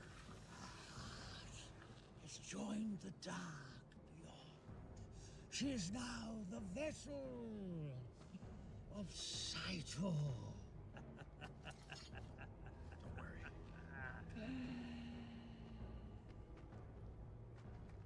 Well, how do you want to teleport to Undercity? I'm trying to I'm looking it up. look. It's time to put you down for good. Let's see. 22, 24, 28, 22 in Hillsbrad, 20 in Hillsbrad. Yeah, let's hit teleport to Undercity. This ends here, sorcerer. You say hey to me? Oh dear. Hey, the magic you wield is but child's play compared to mine. Your arrogance will be your undoing, Necromemnon. Oh, good heavens, I'm so scared. Well, come on then. Let's have at it.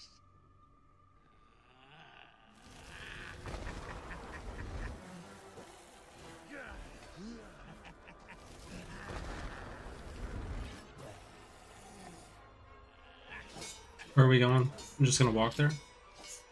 Yeah, pretty much. Fly to Silver Pine, but yeah.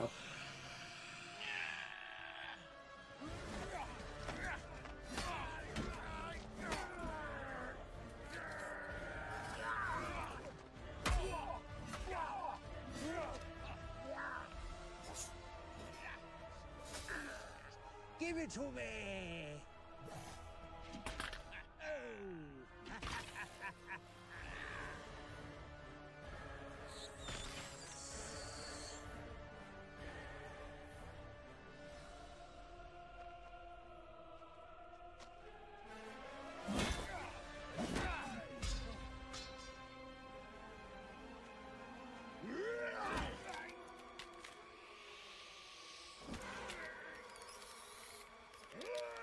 I'm gonna try and make a diary entry every day. Maybe I'll send it to you in the future. I have this little diary that I got a long time ago. I kind of drew some in it, but I didn't really use it as a diary because I never felt the need to. Like, I'm telling you, I'm changing. Now I kind of wish I did make a diary for all those years, you know? Yeah, I've tried it before, but I just never have anything I want to write down in it. Or I forget for days. I can forget for days, but just come back to it. Where'd you go? Oh. Silver Pine? Simple. Might as well fly there instead of walk it. Your aim still hasn't improved, son of Amax.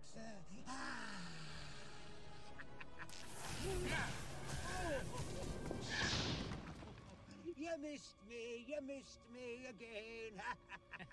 Did I? What What's that? Ah! Oh dear! Oh. Did I do, Dad?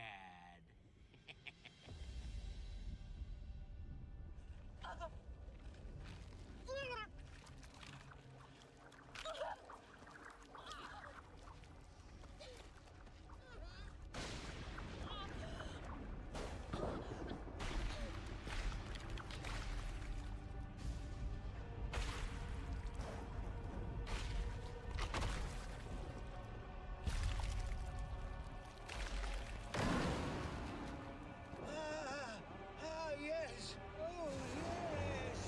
Saito is risen!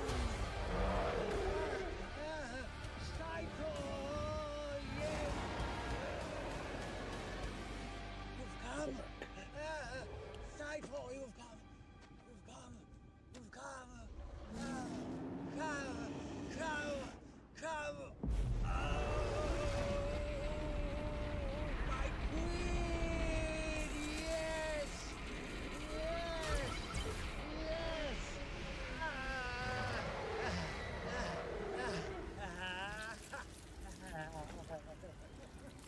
Any ideas, wizard? The light of Talon has been destroyed! Cytor will consume us all! It's over, Deathstalker! I thought I was a pessimist. Deathstalker! No! It's too late!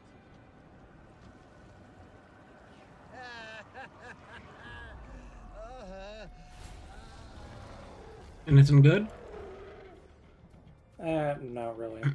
Just one quest to send us to Hellsgrab, but not gonna be worth it. In the hands of one who I can't walks share it, between so life it doesn't and matter. death, could spell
Deathstalker!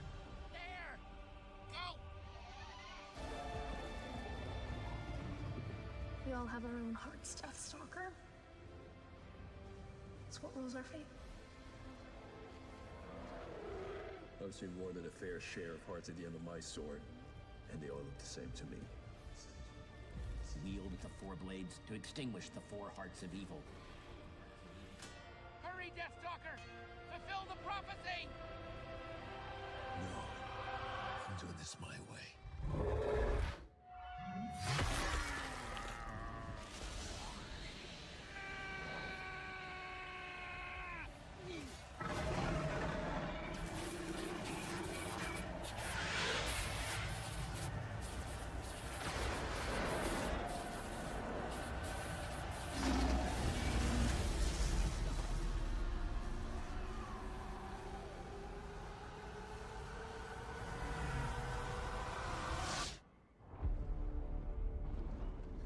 Brisbane! Hey! Hey! Hey! Come on. Hey, Brisbane. Brisbane! Come on. Wake up! Wake up! She's alive! You're okay. Of course! Cytor only had 3 hearts, just like the alignment of the 3 moons! Oh my goodness, that was a very lucky guess, Deathstalker! I wasn't guessing, Doodad. Someone once taught me that we all have our own heart. So I just avoided the one that, well, Come on, let's go. Okay. Come on, get up. Yeah, you're back.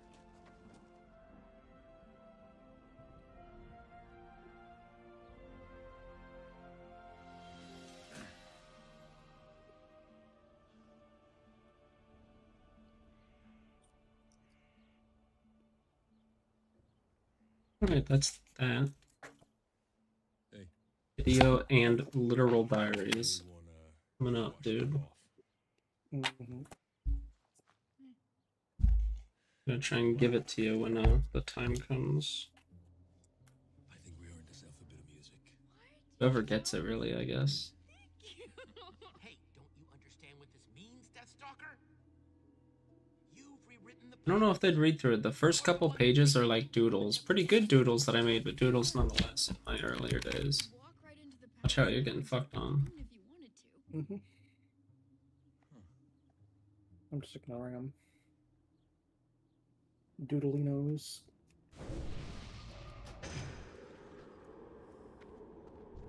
Love their hour level. Mhm. Those are the quests we should be doing. You know, we could What's probably that? do those, what? And which quest is that? I forget what it's called. But there's a quest to go get them. I'm not sure which one it is. Based on the ones that I can see I have available.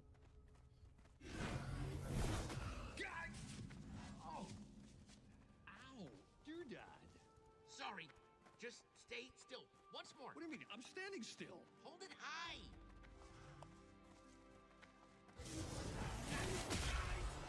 Side! Come on!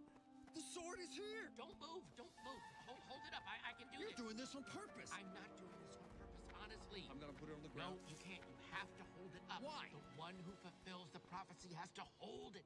Hold it high. Putting it far away. I'll get it this time. Ready? I swear to God, if you hit me one more time, I'm gonna spank you. Okay? One last chance. Oh, Do that? I'm gonna come and spank you. Create a quest. I can probably just share it.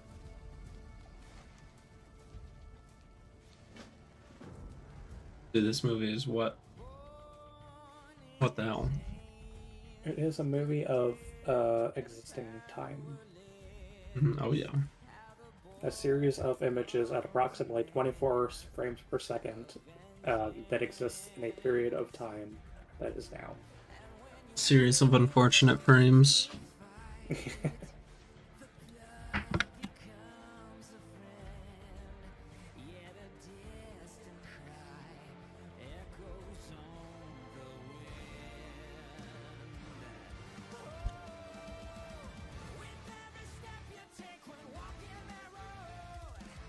I don't think we are. Done with that road. I'm getting off that road. Nearest exit. Oh, we got something. Chinese.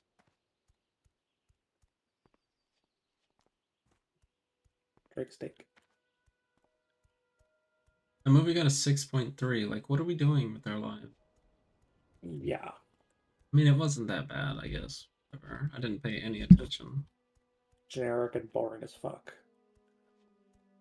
I have a headache already. I didn't even do anything. Writing gives me a headache. Confirmed.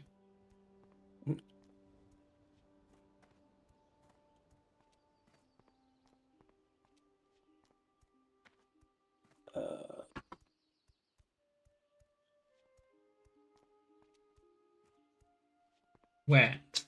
Wet is it. Mm-hmm. Queen's World. It's party time. Excellent. Made in Germany. Mm-hmm.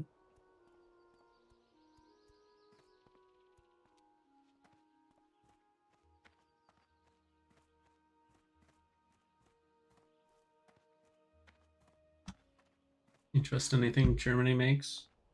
Yeah. Anything? Generally speaking, yeah. Do you want to be more specific? I don't know. I'm pretty sure my car is German. Be nice. Already good German cars are good. German guns are good. Uh-huh. German engineering's pretty good. Would you trust German engineered metabolic supports bone health and function supplement? Sure. Pretty sure the EU has stricter regulations and that kind of shit than we do.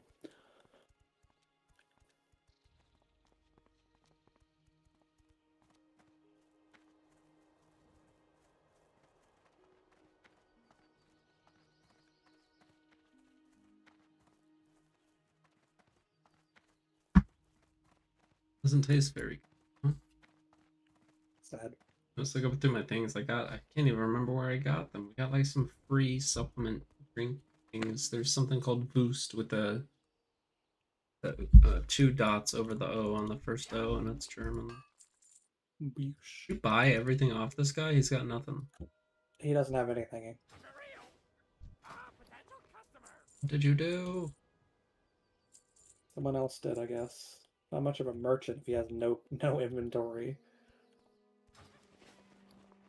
This bundle of reports is the war song thing. Should we get rid of that? Yeah. War song reports. Goodbye.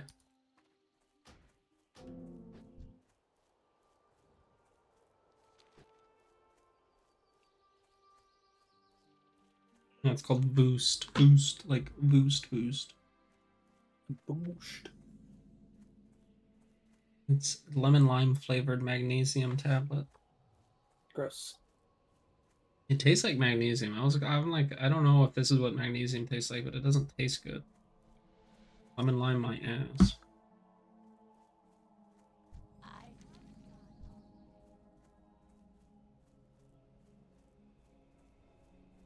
I haven't got all.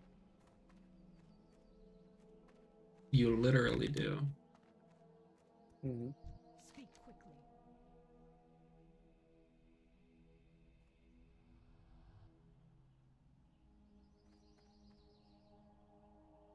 Beware the living. Don't mind me, just human coming through. Watch your back. Where is this quest giver? What, this sign right here? Oh. Yeah, that's probably it. You silly goose.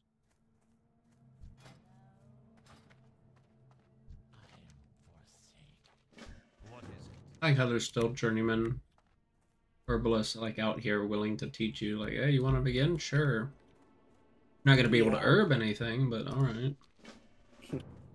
Teach ya.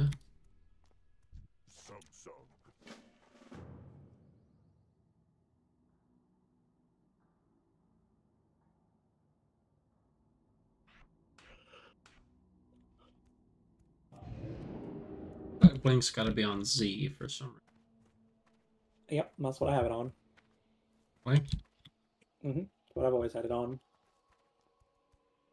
I had it on V and I had it on Shift V, and then I moved it to V, and now I moved it to Z. V is usually some sort of heal, so I'm gonna put V on my ward.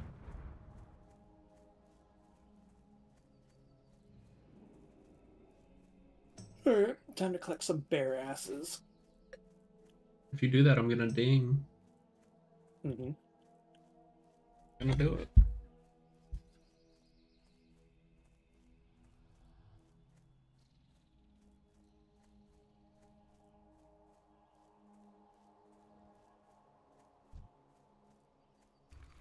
I want this bear ass. Oh, right. I was thinking, I was looking at these sagefish because I can make mana regen food out of them later. Just gotta head back to Org to get the recipe. Get that bear ass. It's actually his tongue. Thank you.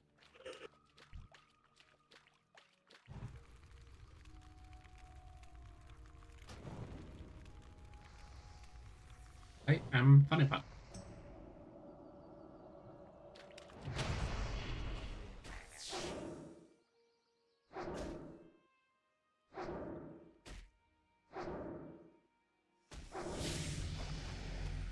How dare you? Thank you, Dark Souls. I might not be able to fish here.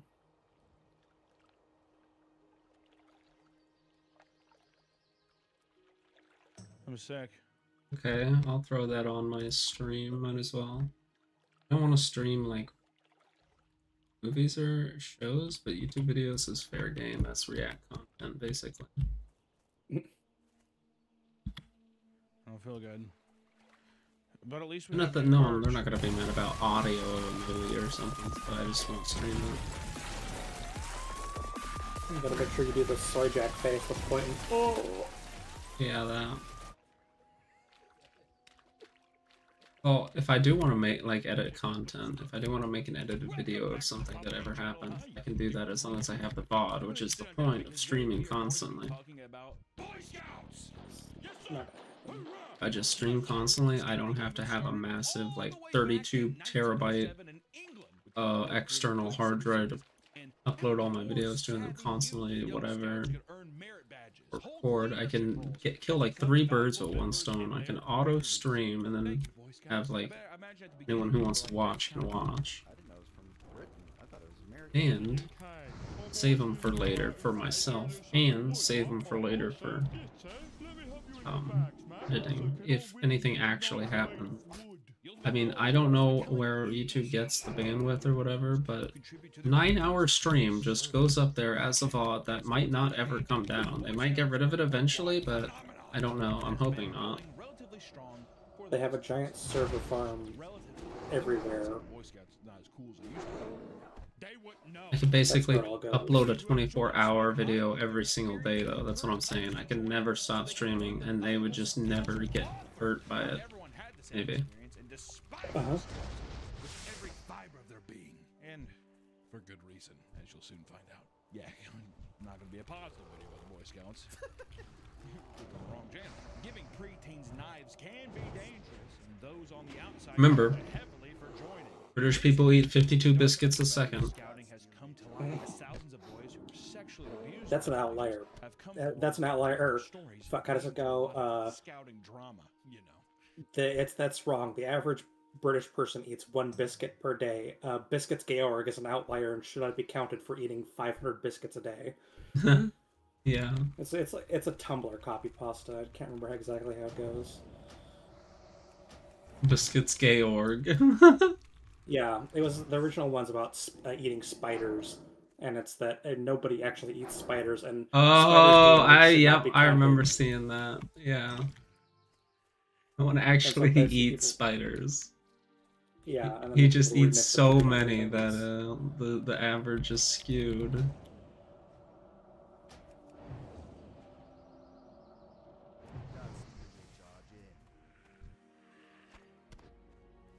I mean, a diary isn't that bad to write because it's not like I'm gonna sit there and write a novel. It's just like a little blurb about your day or about what's happening, what happened, anything. It literally would never have been my kind of thing, but now I'm feeling it. Mm-hmm. And like, I need to be a librarian.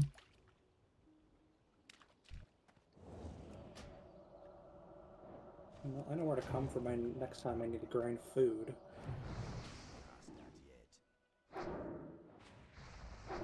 Hillsbrad? Yeah, this is the 5th Sagefish school I've seen so far. Literally since we got to Terran Mill. Oh god, that was 25. I don't know why I heard you say that I only came into contact with this weed. I haven't even smoked it yet. I ate a stem. I'm like blazed. I don't know, I like chewing on the stems. Hey, you were talking about literally grinding wheat food, like with a food grinder.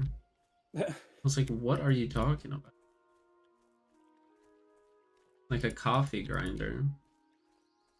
Guess I could drink. This is the first time I've drank my new water. I have not had a drink for about 10,000 years. I made 6 waters, and that's the first one I've drank.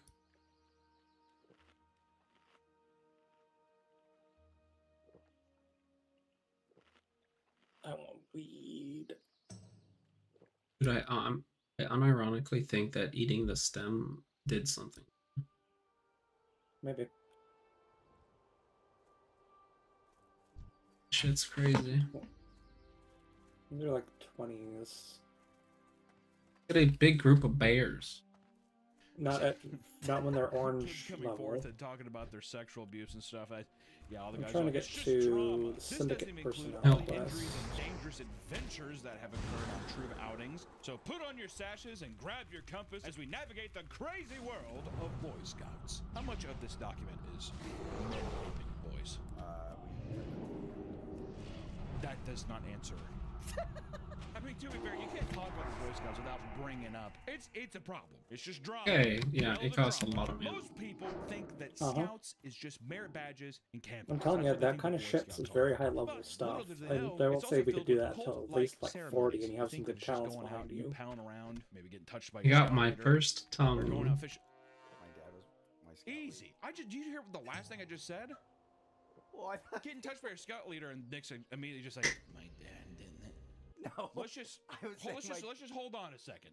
Let me get to where I was going. Because people think that joining the Scouts is just peeling potatoes with knives, fucking making those stupid ass cars that you do the race cars stuff with it. Or Boy Scouts are run by fishing. Mormons. I was in the Boy Scouts for a small period of time, very small period of time. Even when I was a kid, I was just like, Yeah, it wasn't very fun. the fuck is this shit, dude? Really? What the Mormons fuck is, like, 'cause invented also all that? of it- almost every Boy No, Scout but meeting they we took had was over held in it. a church. It was very culty. It's a cult-like thing. Just odd. Mine was held in my house, and then one of the kids was humping my couch. The Order of the Arrow is an honor society within scouting that only a select few scouts are inducted into. Yeah, they To made be it so selected that if as a you're gay, you candidate, can't be in the must Boy camp Scouts. at least 15 nights Or and LGBT have in been general, I in the guess. organization for 2 years. Now, here's the thing. That criteria is not crazy, okay? You have to camp 15 nights, whoa, and be in there 2 years? What do you think that tells you about the turnaround rate? It is a revolving door. I think I'm gonna do this. Nope, just kidding. Those motherfuckers that lasted 15 nights and are able to do it for 2 years, that's a boy I don't want to... But that's a boy I do not want to fuck with, all right? After those requirements are met, your peers then vote you in as a candidate. The ceremony for inductees is insane and very theatrical. All of the scouts are brought to an open field or lake in a line with a massive campfire in the center. Does that feel... What does that also remind you of? Like a satanic ritual? Does it remind you of some kind of fucking Ku Klux Klan?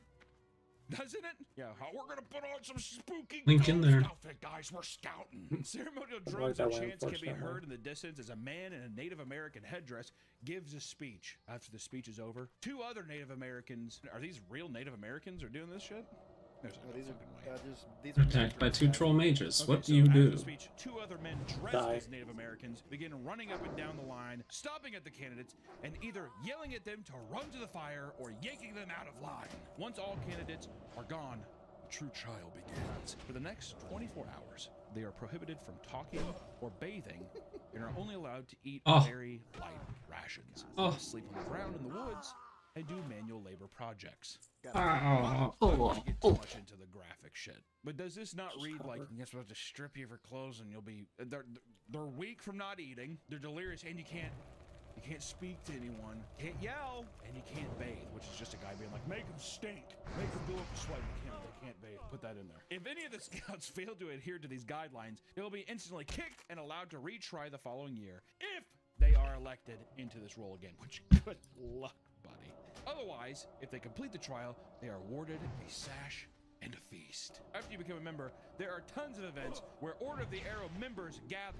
One of the biggest is the National Order of the Arrow Conference, where they rent out a massive stadium and treat it like a monster truck rally with pyrotechnics and explosions. This is Boy Scouts, by the way. You went out and you fished, you camped, and then I don't know what else happened, but this is you get rewarded. But to come in, you can't bathe, and you can't say a word to anyone.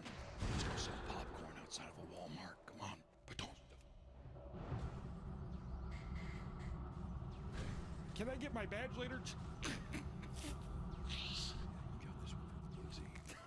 I don't trust these motherfuckers one bit. The Order of the Arrow is an organization-wide ceremony, which most people find to be an extraordinary experience. However, not all ceremonies Get up, are come on, get the down same. with it. One camper talked about how during their ceremony, The runners Remember this came by place? with a knife and cut all their Do hands you? with the same blade. I do, in fact. Blade if I feel like somebody was infected or something. Remember they made it into a dungeon? Mm-hmm. And that's why I look like this. He was then forced to do hard manual This is labor. it. After we fucking blew it to hell and back. 24 hours. Because you're not getting the fucking quota. That's what's happening. Good. Right? Isn't that what happens to everybody? Which getting cut up is not Good old usually the same internment camp. experience that, you know, it's not the regular occurrence for 99% of the Order of the Arrow members, and is seen as Wanted. extreme. And sadly, it's not the only rigorous ceremony in scouting. Throughout the hundreds of summer camps, there are more local rituals only done at specific locations. So it's like, Yeah, they still managed to drag orcs back in here. Mm-hmm. That's because they're super racist against orcs. Wouldn't you be? No. Oh, one glizzy, please. No. The Piper's Stone ceremony at Camp Allen He killed all your is loved another ones. secretive Ow. ceremony that requires scouts to Okay. undergo multiple trials and tribulations, Sucks. and at the end, the scouts Was are it given trade? a What? pipe stone to wear. A little hieroglyphic. Okay, kind of Are we in pointless. Egypt? Of these who have Find my endured the garbage ceremony, can. many have reported extremely harsh conditions. One of the trials involved running For through the woods by shopping. torchlight while wearing a loincloth and being yelled at. And if Where's you the fell key, behind, though? you'd be kicked up or picked up off the ground and forced to continue. Go! Do not bathe! Many boys have reported being handled roughly, shoved, and kicked. I have a which dot on resulted me. in Why did injuries you and stop? induced vomiting. And what made the experience even more traumatic was the fact that you were not allowed to speak about the abuse because we were all sworn to secrecy. I can't, or else the ghost will attack me. That's what they told me. Others have reported being choked, punched, and forced to hug poison ivy trees. Beard and leather and a punch mystic blood first. serum, But which I can't see because I have a dress on. go there and hug it. No. Despite all of this being well known, many deny its existence and say that the scouts are being soft. You got soft hands. No legal action has ever been taken against the camp, and the tradition carries on to this very It doesn't tell me who day. drops And for them. over a century, the Boy Scouts remained, for the most part, Who drops who what? drama-free. It wasn't until recently Key. that they got involved in a little scouting Oh, yeah, I forget. in 2018, People the down Boy there, Scouts though. had made They're a on the bottom, controversial I think. decision to allow girls into the organization. I thought this. Hey, I'm looking it up. what? That's what. But we're boys. This is It's Boy no Scouts. longer. Gotta be gender inclusive. Oh, Is that? sorry. Well, I think it's. I don't think it's gonna be gender inclusive. I That's think a they see thank that. you. The Girl Scouts are making some fucking money, dude. The cookies, Boy Scouts. Dropped you can't by sell those Jailer motherfuckers selling Moral- cookies. They're like, Moral You better step Game. off our turf. So okay, hold on. Here's I a haven't question. smoked anything in Girl forever. This Scouts is do gonna anything screw me besides up. Selling. Yeah, neither have I. Because it sounds like the Boy Scouts are like, that's like boys club. You go out with Stinky and you're in the wilderness. And it seems like the girls just sell cookies because they're cute. Why can't it? That's a good point. If there was a thing called the Cookie Scouts, we just raise money for, which I guess, do they raise money for the Girl Scouts? And if so, what are they spending money on? It's like, how do you think I they win. fucking make these? Gotta have money. I to killed make these mine cookies. first. They, it's only the Mhm. the organization. The I'm Girl not gonna Scouts climb all the way make the fucking money. up there. Or like, that's what I'm saying. I don't know what they do. Do they go camping? So where the I fuck is don't this know. guy? I've never been in it. I've never thought about that conspiracy. 80, of, 40 do they- up in the how do we know hills, that they hook 78, yourself 40, hostage? 79, It's a cookie business 41. that well, it's child labor, and it's a cookie business where, yeah, people are like, it's the Scouts. You're gonna be by this big oven. Take him out. Do we have mitts? Mm-mm. Bare hands. So literally like right here. The Boy Scouts What? should start selling Oh. cookies on their off season. The Boy Scouts need to do Cluster. like they need to sit outside. And they need to grill, do burgers. Glizzy? Yeah. Oh, well, actually, a hot dog stand would go hard. I feel like. Then the Girl Scouts immediately filed a trademark infringement lawsuit claiming that the terms Scouts and Scouting were Right. wrongfully marketed to girls. This, they argued, confused both potential members and their parents about which organization to join. Which I'd be like, what the fuck? What are you so confused for? Boy Scouts or Girl Scouts? I don't know. Which one is it? You know, I'd say I don't fucking care. You want cookies? Yeah. Then go to that. Get stinky? You want to get stinky? Oh yeah. You better believe, Mom. I'm gonna roll around mud. The Boy Scouts responded by saying their claims were utterly meritless and that all the new girl members were joining because they wanted to. Dubbed the recruitment war.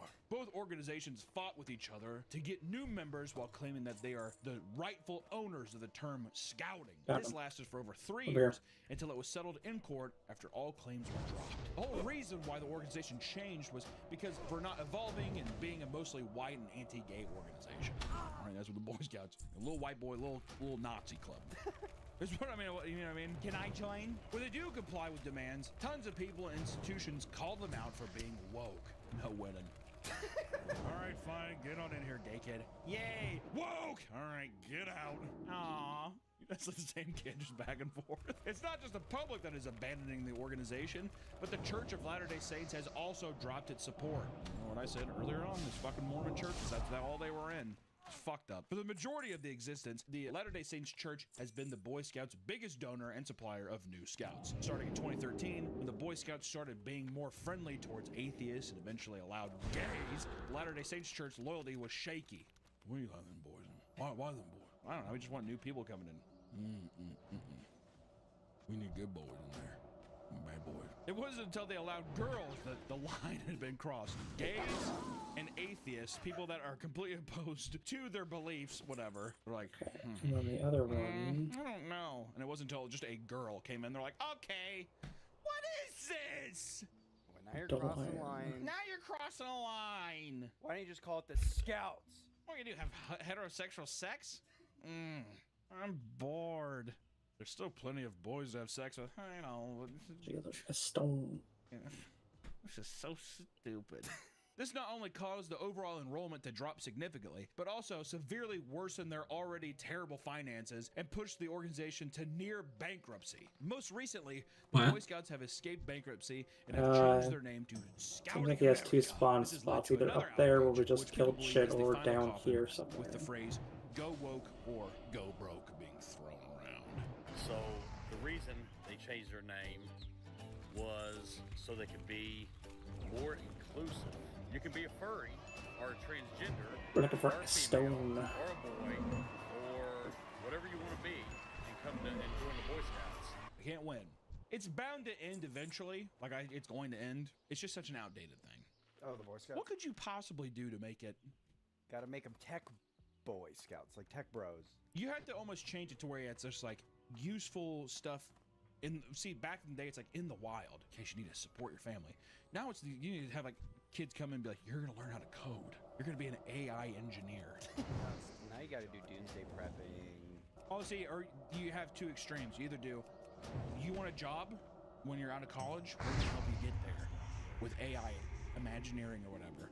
Or you go super the other direction. It's just like, God's gonna kill you and you should be afraid. And also, AI is gonna kill us.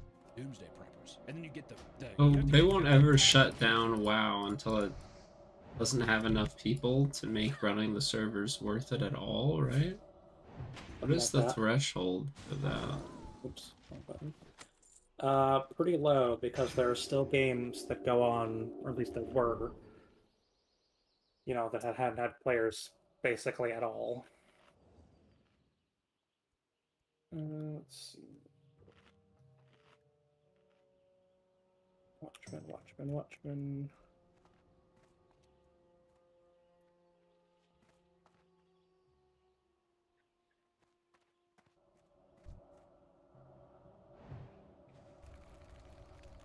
parents. Oh yeah, I guess it is and they getting more force the kids to expensive. move, and you basically just keep the cycle going.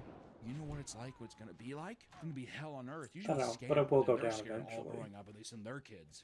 There's a solution. You're welcome, Scouting America. Even with all the controversy, On the 100-year anniversary, we're shutting it all down. the good times they had while in Scouts. Every Seriously, why not? but some are more insane than others. Scouting is supposed to prepare young boys for life in the outdoors by teaching them necessary skills to survive. However, they can't always teach common There he sense. is. While out on patrol, an older scout returned to their campsite to find the rest of the troop making fried chicken. When he entered the camp, the entire You could area invite that smelled guy. like bleach. Invite that guy, or not. Upon closer Like, inspection, he was horrified to learn that they're attempting to fry their chicken in Clorox bleach. Bleached chicken comes back again. It tastes okay, but scout leader, I can't see. He quickly removed the chicken and told them not to eat any. Though many younger scouts were upset that they didn't get absolutely shocked. We worked hard for the bleach chicken. He's blind. Why can't I be? I have ascended scout leader.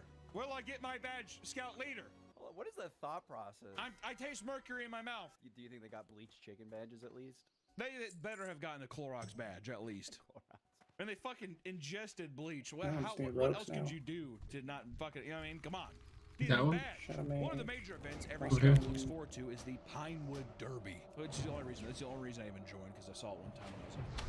It's a simple race where scouts build and customize small wooden cars, then race them down a short wooden track. Might be What is bad. meant to be harmless fun turned into a biohazard when one scout broke the rules. In 2004, Quail Run School had to be evacuated after a Cub Scout slipped a vial of mercury onto the car. When it hit the bottom of the track, it crashed and spilled the toxic material everywhere. Over 70 people were exposed to mercury and had to be tested to make sure none suffered from serious poisoning. All right, that time I'd be like, what was the mercury for? I thought it just looked kind of cool. Scout leader. He's gonna be blind too, right? I dipped them in my eyes so I can see like God. Scout leader. I want to see heaven. Scout leader. Yeah, where did he get the mercury? Thermometer. Oh, thermometer. Yeah. Probably. It is believed that the child's parents were responsible for the modification, which was installed on the car to increase its weight despite it being against the rules. So they wanted to raise the weight by putting mercury on it? Don't you? I thought everyone weighs their cars. They do. Unless they're like, oh, you gotta, no, let's add the weight now. Put a fucking like marble in it. You have the thermometers? Yeah. What the fuck is happening? After all the hazmat cleaning and ventilation was through, a fine of $5,000 was issued and the event was held the following Saturday. We will start up next week. It is not over. All the kids. Ooh, all the blind kids. Oh, thank God. Lawrence Machina was an assistant scoutmaster for Troop 183 located in New York until he was arrested for sharing drugs with a young scout. If it's weed, if you're like, he's 18, you're like, he's 15, you're like, you want to hit, that's not a big deal. What I see in my mind is a guy being like, whoa, you're like a wizard. He's like, yeah. I was trying to avoid that guy. It's called PCP. Ah, PCP, that sounds weird. It's angel dust. Remember, you're Christian. Oh. According to reports, Lawrence had invited the 13-year-old troop member to his home, where he gave the teen LSD, marijuana, and alcohol. 13-year-old, come on. 13 years old. You're trying to impress a 13-year-old? Yeah, I mean, I got some like crazy stuff in my house. You want to go back? I mean, what else does that look like? He was charged with 2 misdemeanors of unlawfully dealing with a child and failure to exercise control of a minor. After his arrest, he was removed from his position and charged $5,000 bail, which he posted with $2,500 in cash. Oh, that's a young scout leader. So he's just like, he was probably 18. He was the kid when he was 13. All the other people were like, oh, you're not gonna be able to drink and smoke with us because you're a fucking pussy. Yes, sir.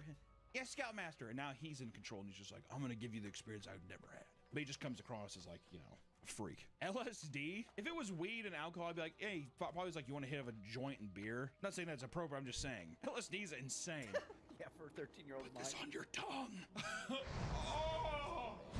Oh, Scoutmaster! Is this hell? Is this death? He's like, he first bleached chicken and all of a sudden LSD. May I have one for the road, please?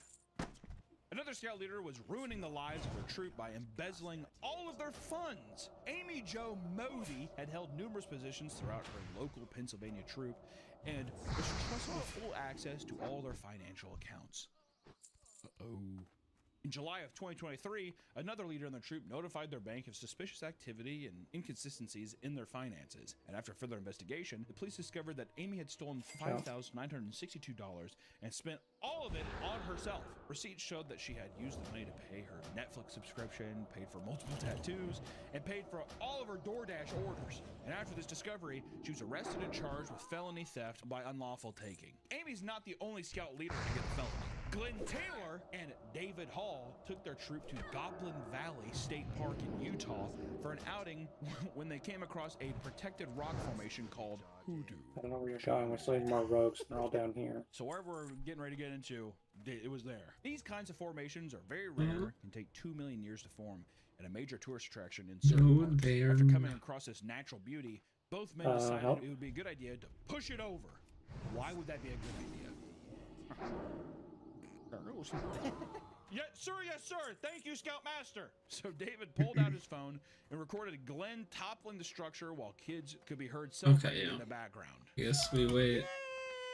There's one. The recording soon went viral and earned both men felony criminal mischief and $5,000 fines apiece. Legal trouble wouldn't end there because just before the viral video, Glenn was suing a father and daughter for a car accident that supposedly caused him life-debilitating pain and sucked the joy out of his life. The father, being sued, saw the video and tried to get the case thrown out because there was clear evidence to show that Glenn suffered no injuries. Motherfucker was clapping and having a good time. However, Glenn's legal team argued that Taylor's quick recovery did not undo the medical bills and pain caused by the accident. After everything was settled, both men took a plea deal, which allowed them to avoid jail time if they followed the terms for 1 year. Many parents enroll their children in the Scouts to teach them discipline and skills that will prepare them for the future. One family tried to do this because their son was getting into trouble with his scientific experiments. But in the end, it didn't help.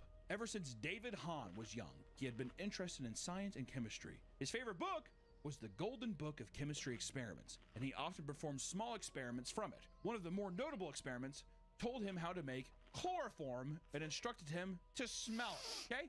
Causing him to pass out for an hour. You gotta smell that. You gotta be like, is this right?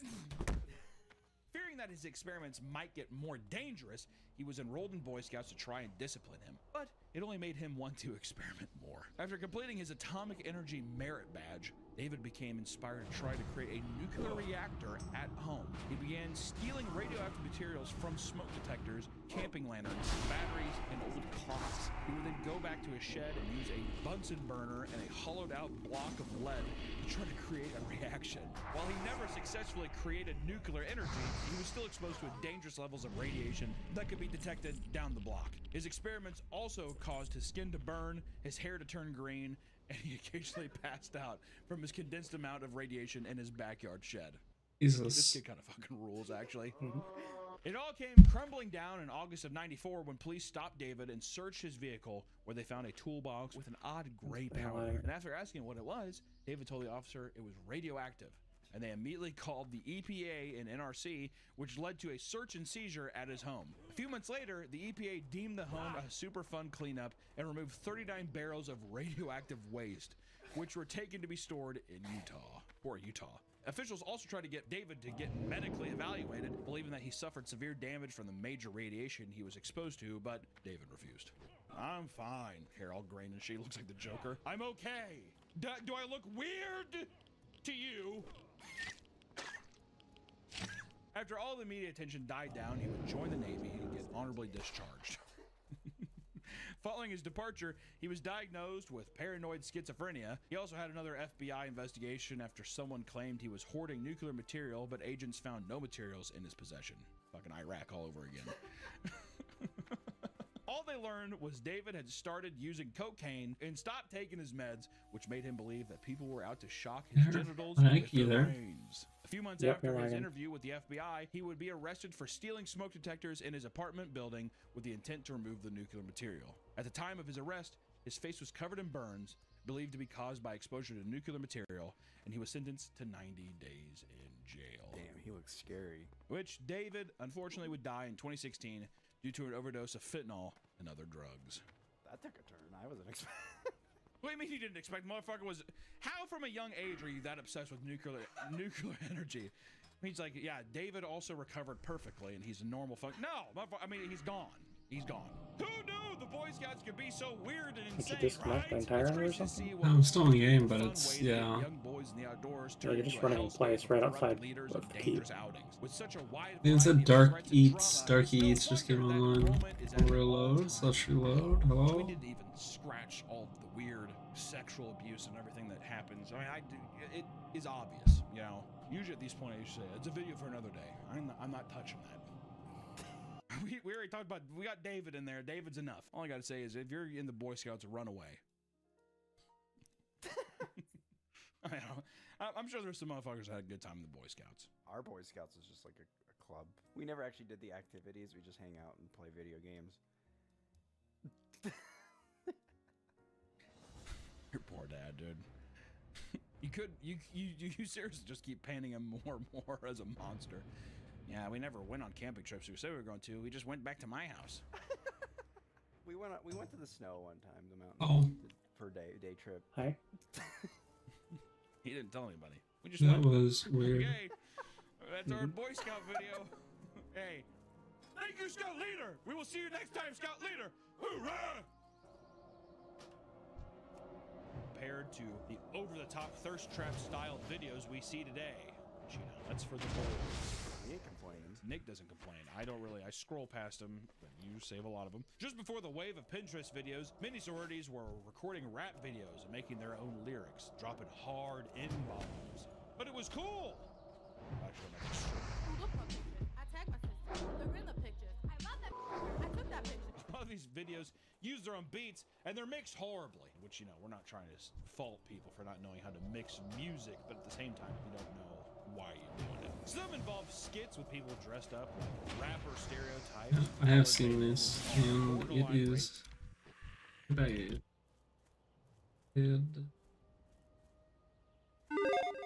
Welcome back to another episode of Before You Buy, the show where we give you some straight up gameplay and our first impressions. I want to buy 7 of them. It's ridiculous. 7 Black Ops. Yeah, it's just the same shit. I commented the other day that Modern Warfare 2 and like Black Ops 1 and maybe Black Ops 2 were the last good Call of Duties in general. Into a full entry at the last minute. I mean, at least that game. Now we're in Black Ops 7, dude. You're 5 removed from the good, 6 removed from the best one. Features a lot. It's got a 16-map multiplayer suite, a huge new zombies map with a return to the classic round-based formula, an ambitious new 4-player co-op campaign, and this bizarre new endgame that unlocks after completing the campaign. That's essentially a PvE extraction shooter set in the city of Avalon, which for some reason has become a Call of Duty Black Ops staple. All that and full progression in all modes, so you can rank up and level up your weapons no matter what you're playing.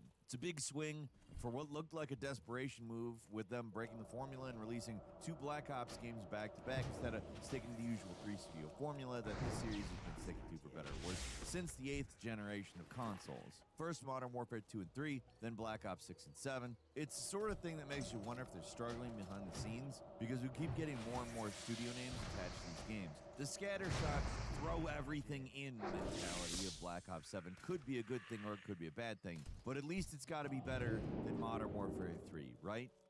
Kind of, a little, I guess. I'm gonna be frank here, the campaign in Black Ops 7 sucks. It's terrible, it's one of the worst in the series history, and it's enough to drag the rest of this otherwise solid package down with it. The multiplayer, in my short time with it, feels good. New zombies map, solid return to form after last year's weird digression.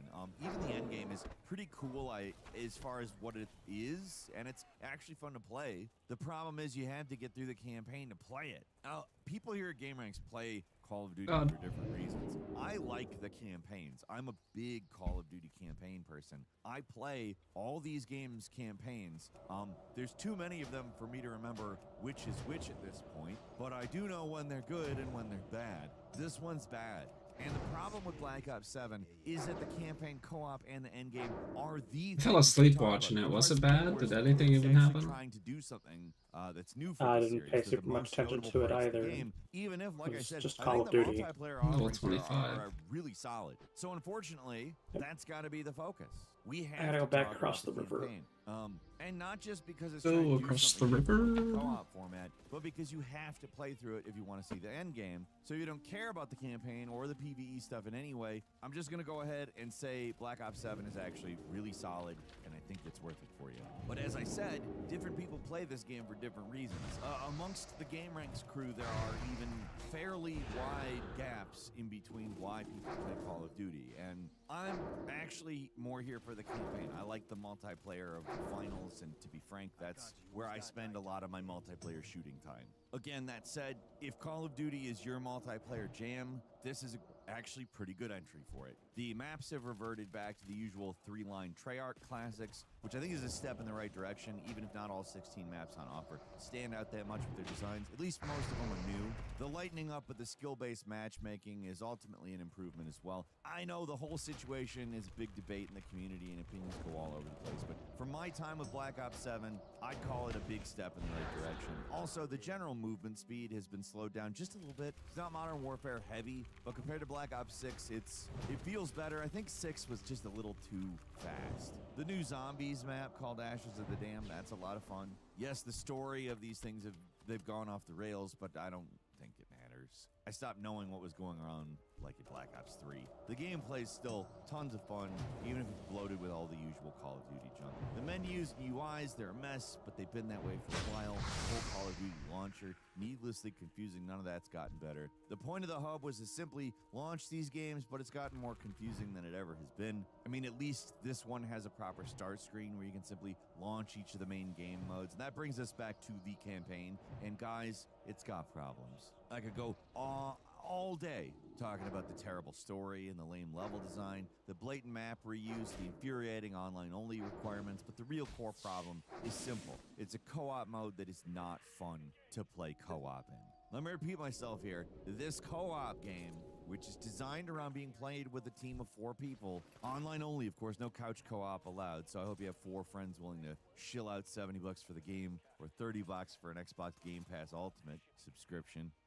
But it's not fun to play with a team. At least with a team of public players. Man, it sucks. Maybe with friends you could have fun, but even then, there are a lot of great co-op games these days. They're a lot cheaper and a lot more satisfying. This one's not it. There's so many problems with the team-based nature of this game, and they just do not make sense from a design perspective. Like, why are half of the story cutscenes completely unskippable? You can skip some of them, but they still force you and your teammates to sit through long, boring dialogue segments where there's nothing happening. Sometimes you're forced to do these basic puzzle segments where really only one player gets to participate. Otherwise, you do nothing creative or interesting with the 4-player setup, period. There's literally one mission that tries to mix things up by separating the team, and that is it.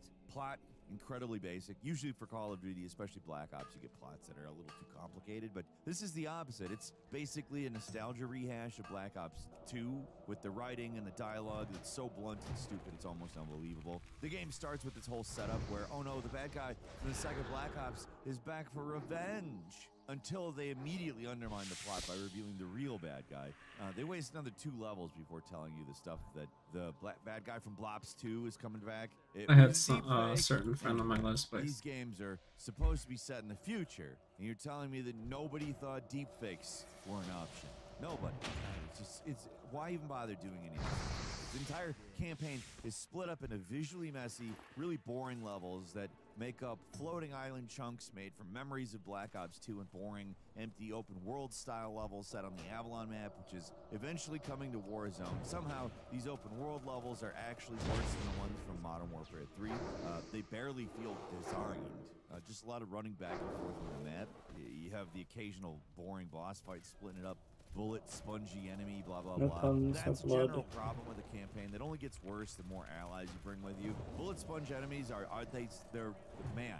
So much time is spent point blank with an enemy, unloading 100. Yeah, no kidding. 10 of them, and the drop rate is like what? 8%? More than the actual enemies. This is really ridiculous. The enemies in this That's game are classic WoW for you. Not specifically scripted to go to a specific location or missions where you have to defend an area. Then 90% of the time they just stand in place and don't do anything. They're so brain dead that at a certain point, I realize a lot of situations it's just easier to run past enemies than to actually engage them. Because every mission, it's pretty much the same. Just running forward through dull corridors, blasting anything that gets in your way. You'd think that...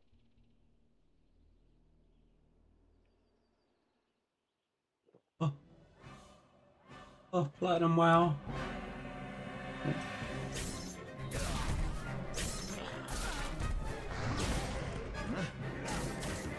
What else would exist yet?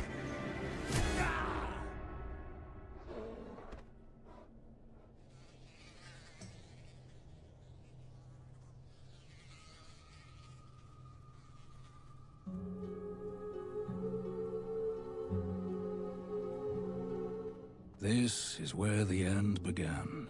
My company was patrolling the forests near Zulaman when we received word of the Scourge invasion. We were wholly unprepared for what we encountered. Quel'Thalas had enjoyed years of idyllic peace, and suddenly, we were facing death itself. I lost my eye in that battle, and would have lost my life were it not for Haldoran. Words cannot describe the devastation our people suffered that day. That any of us survived to tell the tale is a miracle. One that we cannot afford to waste.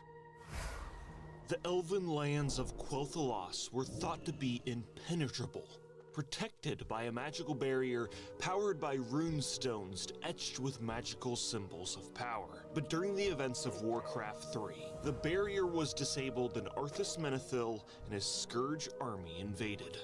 During the assault, 90% of the elves were slaughtered in just a few days. Their king, Anasterian Sunstrider, was dead.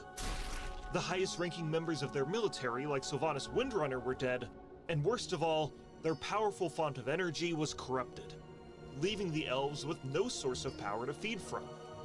Prince of Quel'Thalas, Kael'thas Sunstrider, was absent during the invasion, but when he arrived, the first thing he did was blow up the corrupted Sunwell before it destroyed the land.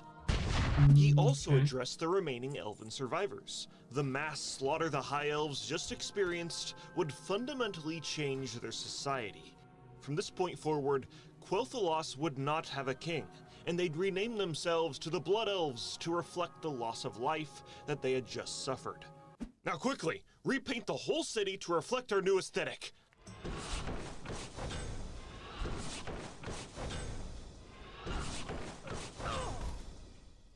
Kael'thas then planned to leave with a small force of soldiers to go fight the Scourge with the Alliance. But before he left, he needed to appoint someone as Regent Lord of the Kingdom. Okay, let's see who's, not dead. No. Okay, well, you in the back. You get to be Regent Lord of Quel'Thalas while I'm gone. Okay, everyone. Salama, Ashabalama, Adumalama, Dalilama Dore, everybody. See you later. Bye.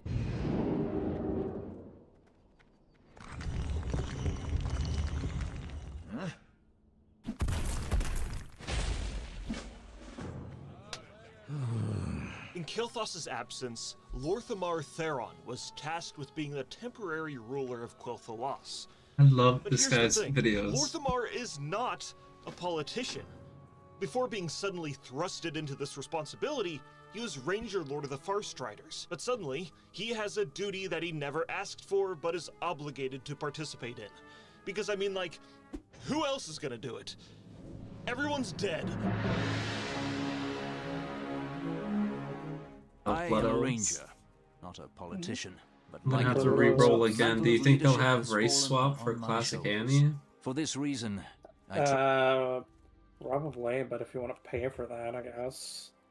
I gotta be a blood elf. I'm either a night elf or I'm a blood elf. I'm gonna be a hunter. I mean, what else is there?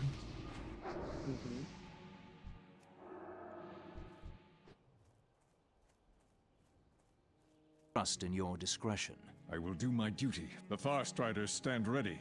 Lorthamar's close friend, Haldoran Brightwing, was promoted to Ranger General of Silvermoon and assisted in leading the kingdom in the prince's absence. But the reality is, neither of them had the best history to prove they were going to be good leaders. The elves of Quel'Thalas had a long-running rivalry with the Amani trolls in their lands. Back during the Second War, Haldoran captured their leader, Zul'jin, and instead of killing him, he tortured him, removing one of his eyes and savoring the kill for Lorthamar.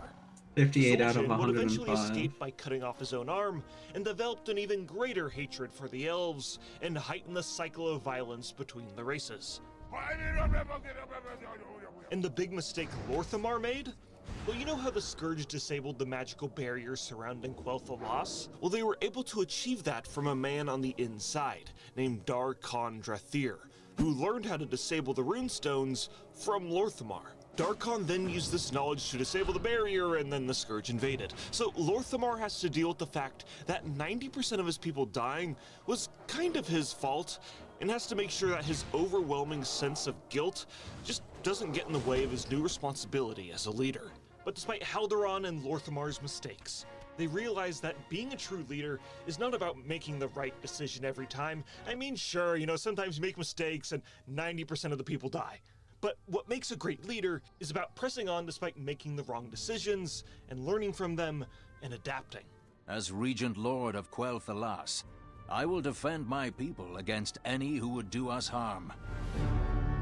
Meanwhile, Kael'thas is helping fight the Scourge with the Alliance, but it isn't going exactly according to plan. Blood Elf forces were tasked by the Alliance to be positioned on the front lines of the war against insurmountable odds. On the brink of utter defeat, Lady Vosh and her Naga appeared, and Kael'thas and his Blood Elves accepted their assistance in fighting back the Scourge, which led the Alliance to assume that the Blood Elves were traitors and were later thrown in jail in Dalaran, but they'd later escape. Okay, so clearly the Alliance isn't going to help them, and are just kicking the Elves while they're down. So Kael'thas leaves with Lady Vosh to go to the twisted, magic-filled world of Outland and join Illidan. Now, Illidan and Lady Vosh aren't particularly the nicest, morally upstanding people to associate with, but Kael'thas is running out of options, and the clock is ticking. Because back home in Quel'Thalas, the Blood Elves were facing a serious problem. Previously, the elves had used the Sunwell as an unlimited source of arcane to fuel their magic. It was an incredibly powerful, and more importantly, addictive source of power. But since the Sunwell was corrupted and destroyed, they were kind of cut off from their addictive magic, which could spell a total collapse of the kingdom if not addressed.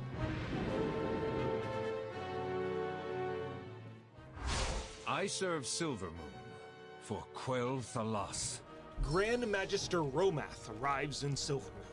The Magister was a high-ranking advisor to Prince Kael'thas, who had traveled with him to Outland, but now he was back with great news. The first discovery he revealed from Prince Kael'thas' field trip were these powerful containers of energy called burning crystals, which could be used to power the floating buildings around Quel'Thalas. But the part that he left out of the explanation was that they were fueled by Fel, and its radiating energy turns the Blood Elves' eyes green. What's funny is that, as the lore's written right now, the common people didn't realize these burning crystals were fueled by Fel, despite them burning with green fire and having cartoonishly evil, demonic eyes. Next, he taught the elves to siphon magic from living things to satiate their addiction. Now, what he didn't mention is that he learned this from Illidan, who was sucking magic out of demons. And instead, he attributed the discovery to Kael'thas, glory be to his name, and that his time in Outland was just going great. And while learning the concept of mana tapping was amazing, some elves didn't have the self-control to regulate the siphoning of mana and gorge themselves on it. This would corrupt them, and they'd turn into what would be called the Wretched. And others were not all about this new method of siphoning magic. I mean, it involves the killing of innocent creatures, and you can overdose on it, and we don't even really need this magic to survive. Well, in response, Lorthamar said, well, if you don't like it, you can get the f*** out! At this point, Quel'Thalas cannot function as a fractured nation, so if you don't like it, you can leave. And these elves, not gelling with this new opportunity for Quel'Thalas, were exiled.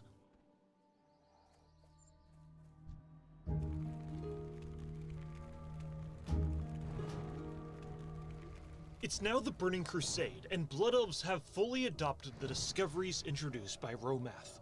But an important detail about Blood Elves is that they aren't sucking magic out of creatures and using Fel crystals because they're evil. Okay, well, some of them are evil, but really they're doing these morally dubious things out of necessity. To further their dubious nature, Kael'thas sent back a Naru called Muru, which the Blood Elves forcefully ripped the power from to harness its holy energy. This abuse and enslavement of a godlike, light-based creature was incredibly controversial. Haldoran Brightwing was extremely opposed to the idea, while High Magister Romath said it was absolutely necessary. Lorthamar observed both sides of the argument. One opinion was from the honorable, virtuous Farstriders, and the other, a magister who's willing to do anything for the Blood Elf's survival. Ultimately, Lorthamar came to the conclusion that while imprisoning Muru could not be justified morally, the benefit of enslaving a Naru was a massive boon to the Sindorai in their continued fight to defend their lands. Because they're still dealing with Amani troll harassment, their own people losing their sanity, and most importantly, lingering forces of Scourge constantly threatening their survival. And to make matters worse, Lorthamar receives reports that Kael'thas's followers on Outland are becoming addicted to fell magic and defecting to the Legion. This isn't good. Between this and the local problems in Quel'Thalas, Lorthamar realizes that he needs allies, and fast. I have no time for games. Sylvanas Windrunner, former Ranger General and now Banshee Queen of the Forsaken, offers aid to the Blood Elves. During the Scourge invasion, Sylvanas was slain by Arthas while defending the Elven lands. She was later raised as a Banshee and forced to slay her own people. Now she has broken free from the Scourge's control and wants to offer aid to her former kingdom. But the Banshee Queen's mysterious motives might not be exclusively virtuous now, and Lorthamar's advisors are suspicious of her true intentions. Never! But the Blood Elves are in no position to be picky, and Lorthamar accepts the Dark Lady's aid. After all, she was the former Ranger General.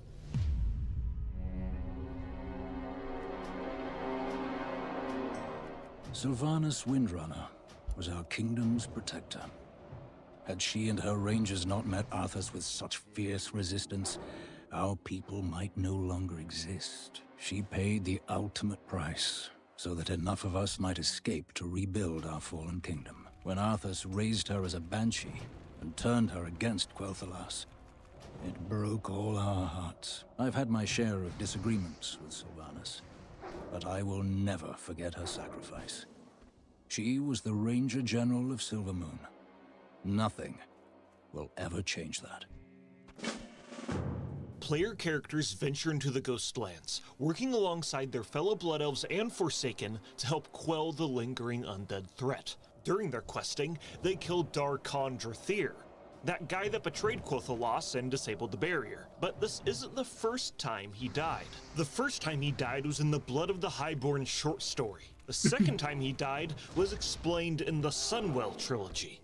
This is a manga series released in 2007, and while I think the art style of the series is cool, it doesn't feel distinctly Warcraft, and certain panels look like thumbnails for, like, Nightcore remixes more than anything else. Now, the reason why I'm bringing up this manga series is that there's a character in the story that is unfortunately more important than Darkon Drathir. It's Anvina Teague. Now, what makes Anvina so important is that she is the remaining energies of the Sunwell, who has manifested into a blonde-haired, blue-eyed, beautiful young woman. Anime music or something.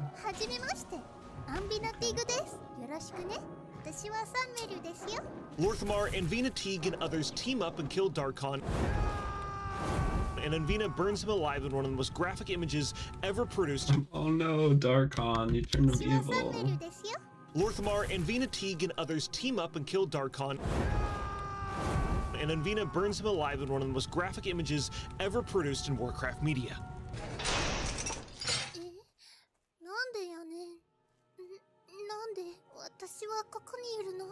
The identity of Anvina is a closely kept secret, and she's hidden from the outside world by Lorthamar. She is far too powerful of an asset, and even Kael'thas didn't know about her existence.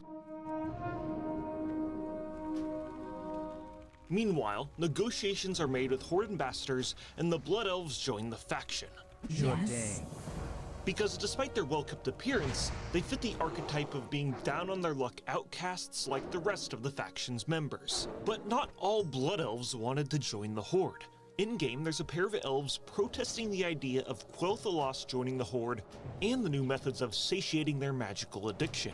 But a fractured nation cannot survive, and these detractors must be handled appropriately. So magisters spawn in and mind control the protesters, forcing them to be supportive in this new chapter for the Blood Elves. Meanwhile on Outland, it's not getting any better, and Kael'thas and his loyal followers fully become addicted to fell magic and devote themselves to the Burning Legion. Lor'themar and his advisors could not believe that their prince could be led so astray. First, they scrambled to send word to Kael'thas of the existence of Anvina, that not all hope was lost, and the answer to their addiction was not fell magic.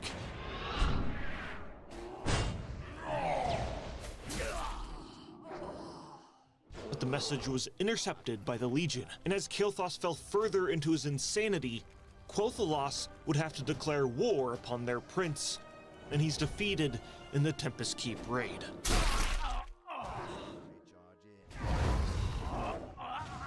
Tempest Keep was merely a setback. Kael'thas was resurrected with fell magic because traitorous elves just can't stay dead in the Warcraft universe for some reason, and the last patch of the Burning Crusade has Kael'thas returning to Quel'Thalas with his fell-infused followers who believe his corruptive magic and the Burning Legion are the solution to the Blood Elves' addiction. Literally kill him in that expansion, and then he just comes back later on and uses her to reactivate the Sunwell and summon his lord, TBC is peak. And you know how this ends. But TBC Kael'thas is is peak, killed for the though. second time, and the summoning of Kil'jaeden is it's interrupted. mean. And Vina sacrifices herself to defeat a Burning Legion commander. And in the aftermath of the raid, the heart of Muru, that Naru that the Blood Elves had locked in their basement, is used to empower the Sunwell once again. And woohoo! The Sunwell is restored, this time with arcane and holy magic. So Blood Elves don't have to use their burning fell crystals or suck magic from living beings, and the influence of the Sunwell turns some of their eyes a glowing gold. And while it's nice for the story of the Blood Elves to advance, I really did enjoy the characterization of a shattered kingdom forced to do morally dubious things in order to survive. And it gave them a sort of edginess that made them fit really well into the rough and tumble horde without it feeling forced. I also think it's really funny Blood Elf lore can be used as an allegory for real-life addiction, with its references to binging and overdosing, abstinence, and consuming dangerous substances to chase after a high. But the solution to all of these problems is just unlimited holy drugs. After the Burning Crusade, the Blood Elves are in a much better position. But just because the Sunwell has returned doesn't mean that 90% of their population isn't dead. They also have to deal with the many threats around their kingdom and the aftermath of their former prince's invasion. And with the death of Kael'thas, the Sunstrider dynasty was extinguished, leaving Lor'themar as the ruler, which was a leadership position that was supposed to be temporary. And yet, even now he maintains the title of Regent Lord, and not king out of respect for the dynasty before him. My people, who have suffered through so many challenges and betrayals, look to me to secure their future. All will know the power and glory of the Sindori. Yes! The next chunk of lore comes from the short story In the Shadow of the Sun, which is set just before the Wrath of the Lich King expansion. The cool thing about the short story is that it was actually written for Blizzard's 2008 Global Creative Writing Contest. Later in 2012, the short story would be publicized, meaning that this is fan fiction that was retroactively made canon. My lord, the Kirin Tor needs your aid. In the story, Aethys Sunreaver, member of the Kirin Tor, visits Silvermoon after several of his letters went unanswered by Lor'themar. Aethys explains that the Nexus War is brewing in Northrend, a war between mages and crazed blue dragons, and asks Quel'Thalas for aid in the matter. Additionally, it would be an opportunity to mend the relationship between the two factions. Never! Lor'themar, and especially Romath, were not that interested. I mean, don't you remember back in the Third War when the Blood Elves were imprisoned in Dalaran and were planned to be executed? The Kirin Tor didn't vouch for them then, so why should they help them now? Kirin Tor. More like Kirin Snore, am I right? Later on in the story, Lor'themar visits the High Elves who were exiled, and tells them that, hey, the Sunwell has returned and that they're welcome back in Quel'Thalas. But the High Elves aren't particularly interested in returning. Also, Thanos Blightcaller, Sylvanas' undead boy toy, has been attacking them. I am Sylvanas Windrunner, and I approve this message.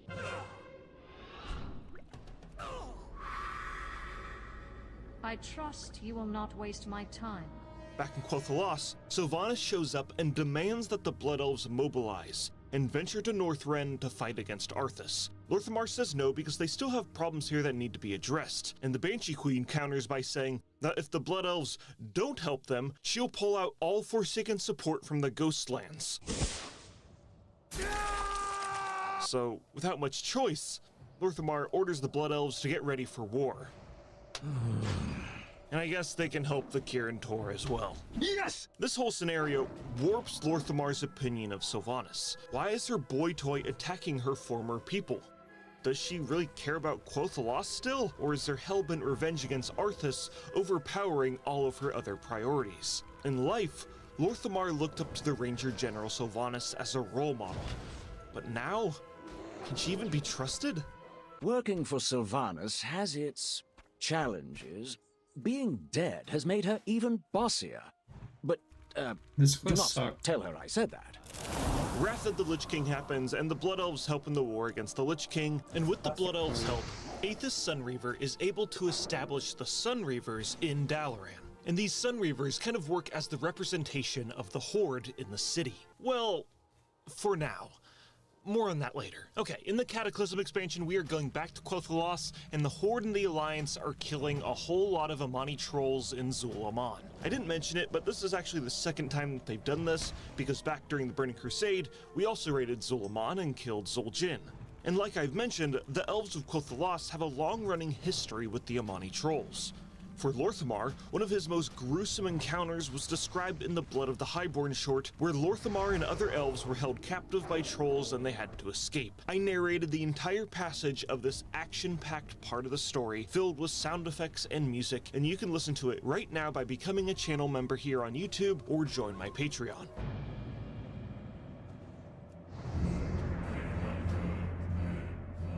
Now it's the Mist of Pandaria, and Lor'themar is having second thoughts about joining the Horde, because the faction's new war chief, Garrosh Hellscream, has become a belligerent war criminal. We Sindori were driven to the Horde by the bigotry and distrust of the Alliance. Now, I look at our war chief, and I begin to see the very same racism. He is willing to throw away our lives for his agenda. Know this, I won't stand idle if the Horde interests conflict with those of my people. I may reconsider old alliances. What? Say that again! Garrosh caught wind of this distaste in his leadership and made sure that any sort of betrayal would not come to pass. That's what I thought. During the expedition in Pandaria, the Alliance received a powerful artifact called the Divine Bell, and stored it in Darnassus. Garrosh orders that Horde mages perform a heist and steal the bell and teleport it to Dalaran to cover their tracks, then send it to Silvermoon.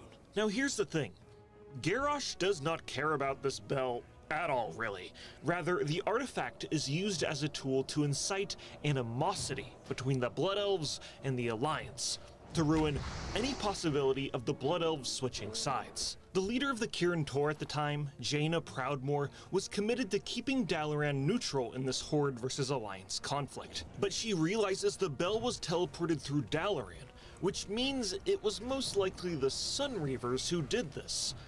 A faction within Dalaran that was already controversial and are now directly aiding the genocidal leader of the Horde and getting Dalaran involved in the process. And to top it all off, this is just after Jaina's home was nuked by Garrosh, and she is pissed. So she commits the purging of Dalaran, killing or imprisoning every Sunreaver in the city.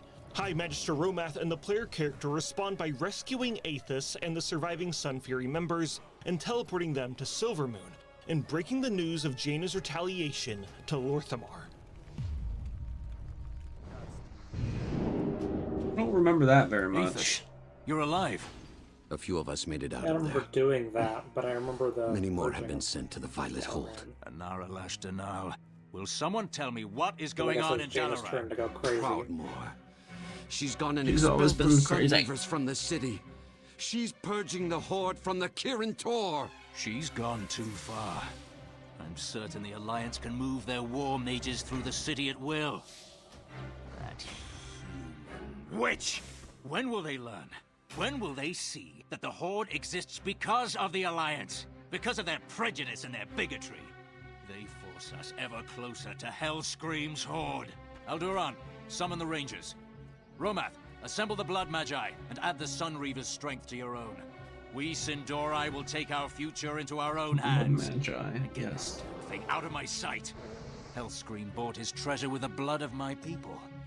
I hope it destroys him. My lord, you would make a fine war chief. It may come to that. Bring me my blades.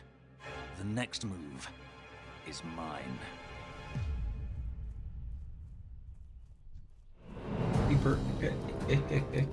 Lorthamar and the Sunreavers set out for the Isle of Thunder. Both the Sunreavers and the Silver Covenant are there to stop the threat of the Thunder King and obtain powerful weaponry on the Isle and beat the crap out of each other in the process. The Shadowpan Pandaren are also there, trying and failing to be mediators in the conflicts between the two factions. One of the big reasons why Lorthamar set out for the Isle of Thunder was to obtain powerful weaponry to use as leverage against Warchief Garrosh. Also, apparently, no one else in the Horde is capable of dealing with this threat. So Lorthamar has to be the adult and get shit done. This is who I am. No paperwork, no politics, just the hot fury of magic and steel. Press forward! We shape our own destiny today! During the expedition on the Thundering Isle, Lorthamar and Horde players fight Mogu, Trolls, and Alliance. But during a skirmish at the gates of the Throne of Thunder, the aggression between the two faction leaders reaches its conclusion. Proudmoore! You will release my people from the Violet Hold, or I will cut you down myself! Hand over the Archmage, and I may yet allow you to walk out of here, Lorthamar. Your people are legitimate prisoners of war. They orchestrated an attack on Darnassus, from my city! The Sunreavers knew nothing of Garrosh's raid on Darnassus. Enough! There will be no more bloodshed today! I must protect my sovereign people. They have undermined every attempt at peace! Silence!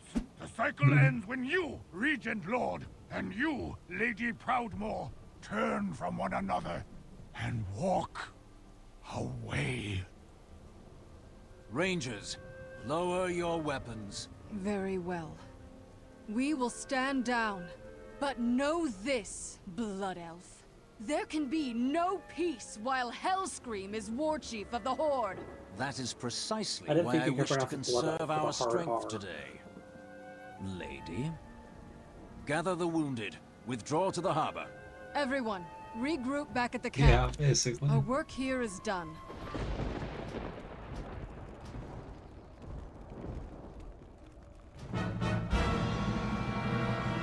So Lorthamar and Jaina, despite their hatred for one another, realize that the real enemy is Garrosh. And by the end of the expansion, Alliance and Horde rebels siege the city of Orgrimmar and end the reign of the bloodthirsty warchief. And Lorthamar's role in the siege is to secure the shore with other faction leaders. I can raise your dead, Regent Lord. Your rangers can fight again. Sylvanas, you will leave our corpses alone, or I will deal with you here and now. I'm sorry to see your lack of commitment. What of the human corpses? Well, I suppose that's between you and the Alliance, isn't it? Garrosh is defeated, the expansion ends, and Vol'jin becomes the warchief, and he's dead. Okay, now it's Legion, and Sylvanas is inexplicably the warchief. During Legion, players liberate the city of Suramar, and the Nightborn, a race of elves very similar to Blood Elves, but are purple, join the Horde. And around this time, Lorthamar gets a much-needed model update. My eye patch has never switched.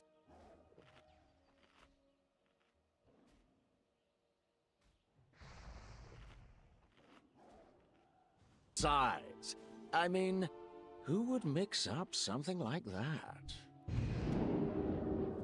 When the Nightborn join the Horde, Lorthamar invites their leader, First Arcanist Thalyssra, to Silvermoon.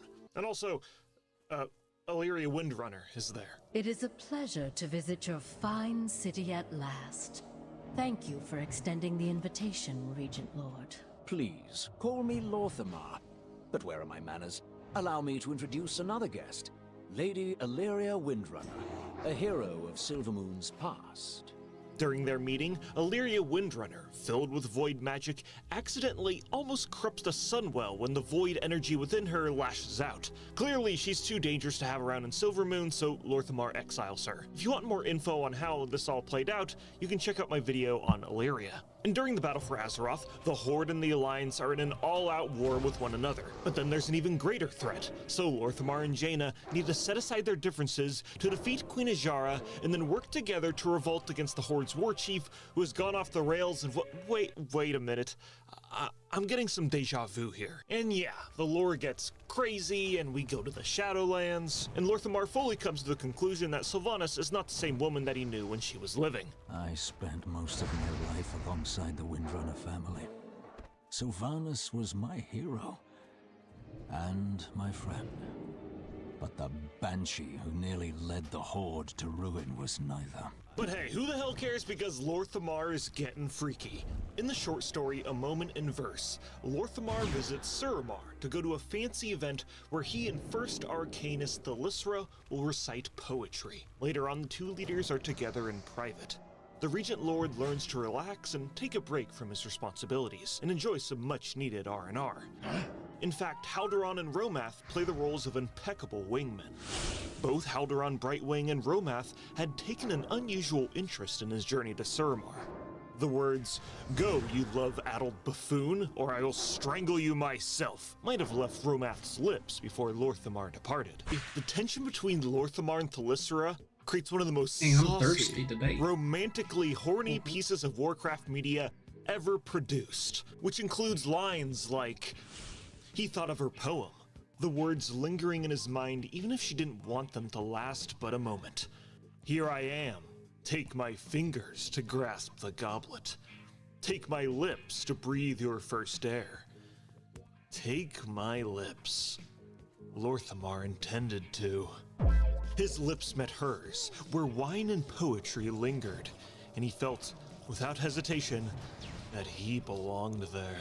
And boom, Shadowlands happens, and there's a 5-year time skip in the lore from the end of that expansion to Dragonflight. In that time, Lorthamar ties the knot with Thalyssra in the short story Vow Eternal, and they have a wedding. But oh no, during the story, someone crashes their wedding. Who do you think it could be? Perhaps it's Darkon Drathir, who has come back from the dead. Members of the Legion, perhaps? Sylvanas loyalists? No, it's none of those. It's Kurog Grimtotem, the 6th boss of the Vault of the Incarnates raid. Which is so random it's hilarious. They tell Miscram and Lorthamar and Thalyssra get married, and now our favorite Regent Lord has a tall, hot, purple wife.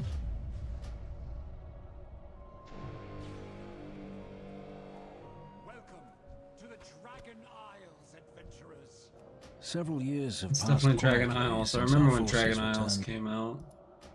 I remember playing it. Yeah, Dragonflight. That was an expansion. You play it on release? I can't remember. Yep. Played it together? Yeah. More bears over there. How was it? Regale me. Yeah. What did we play? Was I Death Knight? I played Evoker. I don't remember what you played. Because we didn't start really playing together until we hit Cap.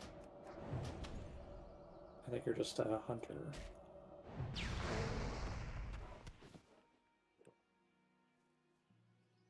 From the Shadowlands, but it seems that quiet is now at an end, my love. Indeed. We were fortunate to have even a brief respite from the usual perils and tribulations. Otherwise, you might have come up with an excuse to refuse my proposal. Your proposal? I am quite certain it was I who begged for your hand in marriage, Thalysra. Lorthamar Theron, you are such a creature of duty that you would have delayed our wedding over a crooked painting in Silvermoon. How fortunate I am that both our kingdoms witnessed our vows, else you might try to deny that we ever exchanged them. Deny the happiest moments of my life? Never, whether under the light of the sun or the rays of the moon. I will love you for all my days, Thalysra. As I will love you, no matter how many dragons try to distract us. The history of the Blood Elves is a mess. From near extinction to meddling in morally dubious practices and dealing with the chaos of being in the Horde. Time and time again, they've been met with crisis which has been narrowly avoided by their leadership. Lorthamar, Haldoran, and Romath are by no means perfect leaders, but the combination of their wisdom, pragmatism, and their unwavering hope for Quel'Thalas has led to the kingdom being able to persist after all these years. Yes!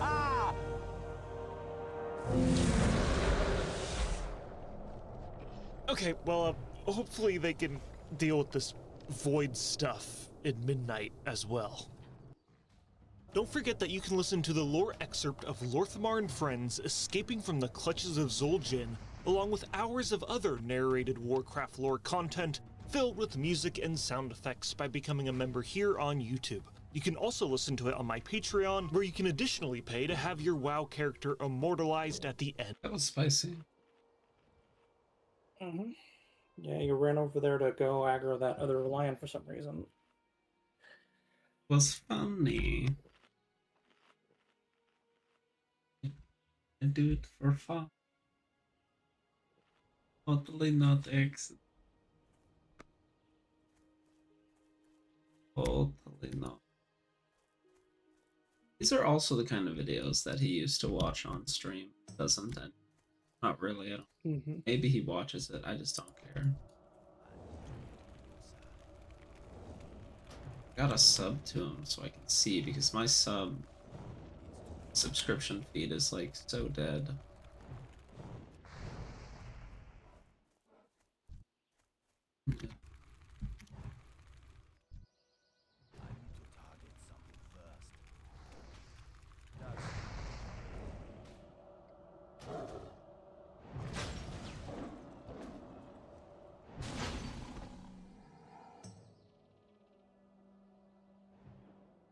Let's have a members only thing.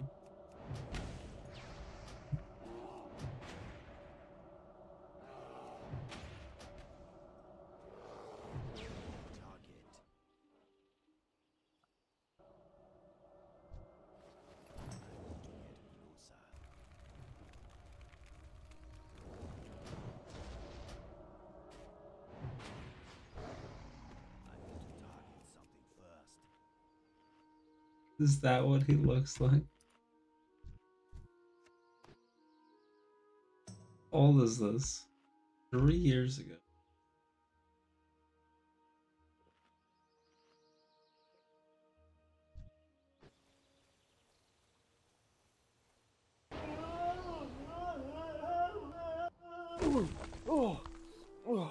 Whoa. Hello, everyone. Welcome to Cooking in Azeroth, the first ever cooking show in Azeroth. My name is Platinum. Today, we're going to be making something very special from the World of Warcraft cookbook. Since we're in Mulgore, we're going to make some Mulgore spice bread. Look at that cow. Look at that cow over there. Yeah, we're in Mulgore. It's real. Now, before we make our bread, first we need to get some ingredients. So, let's head on over to the auction house, huh? Now, before we make our portal, first, humans. I need some mana. Man. That's not mana, it's a mouthwash. Okay, never mind that. Let's just make the portal.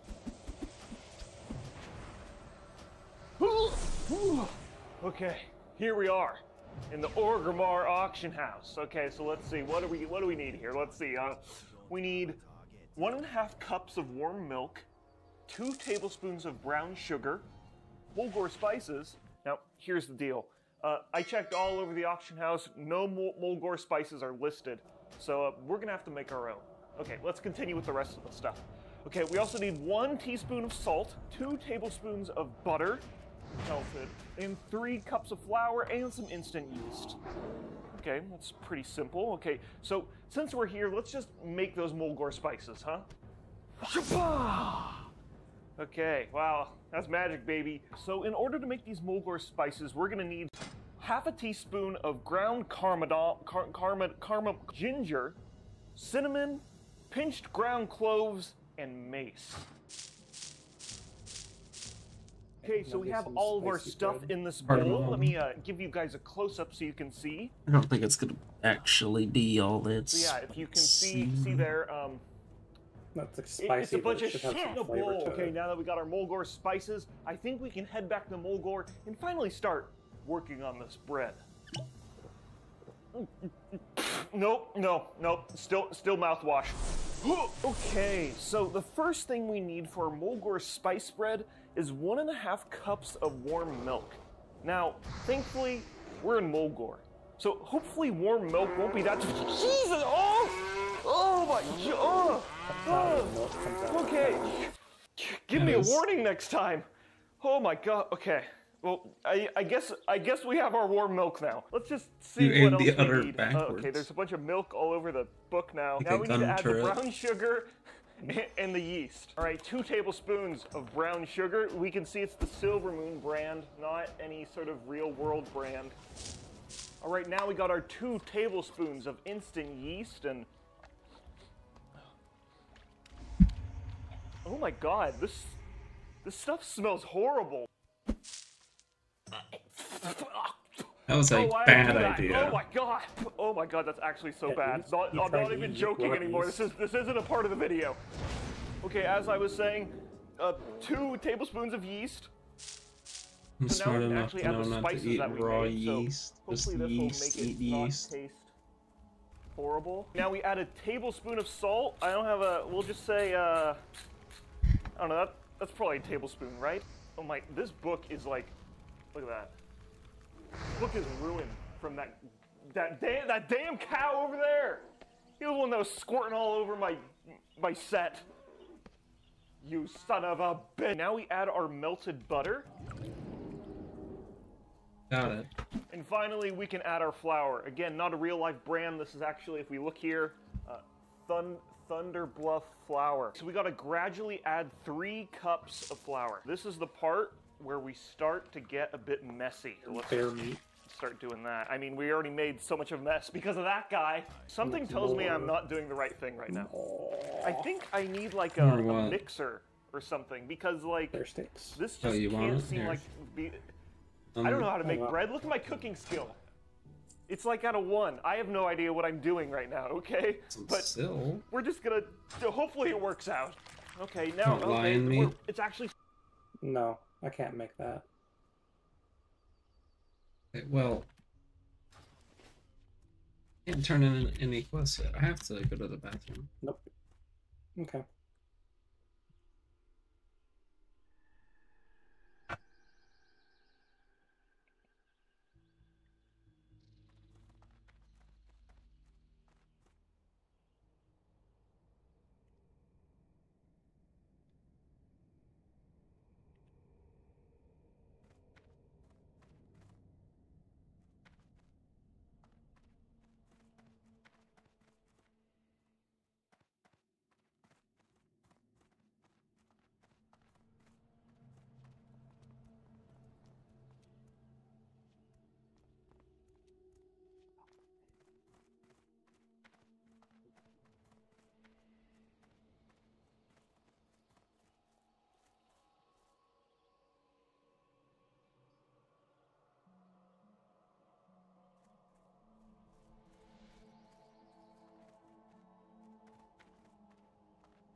Starting to look like bread now. Look at that.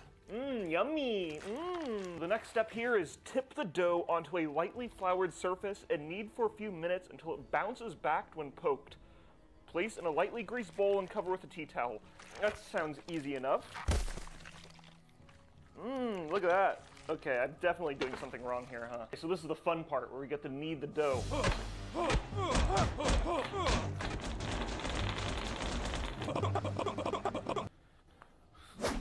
Okay, that dough looks pretty kneaded to me, if I do say so myself. So now what we need to do is place it in a greased bowl, cover it with a tea towel, and now we wait for 30 minutes until it bounces back when poked. I think that's what it is. So let's wait for 30 minutes.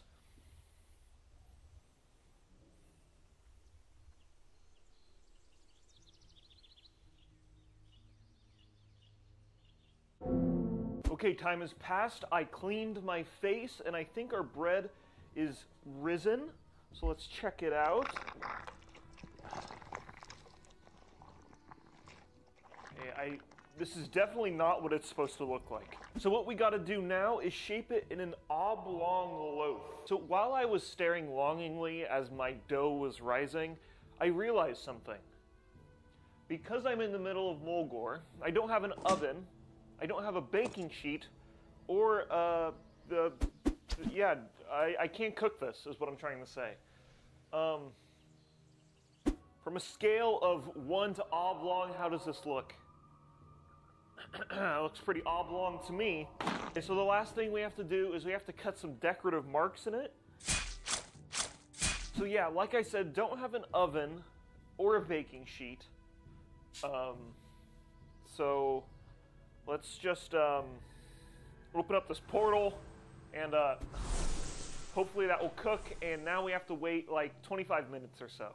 Now while we wait for that to cook, how about we just enjoy the beauty of Mulgore, huh?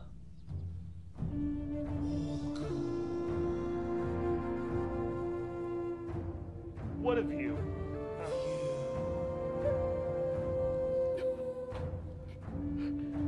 It really just is so beautiful, huh?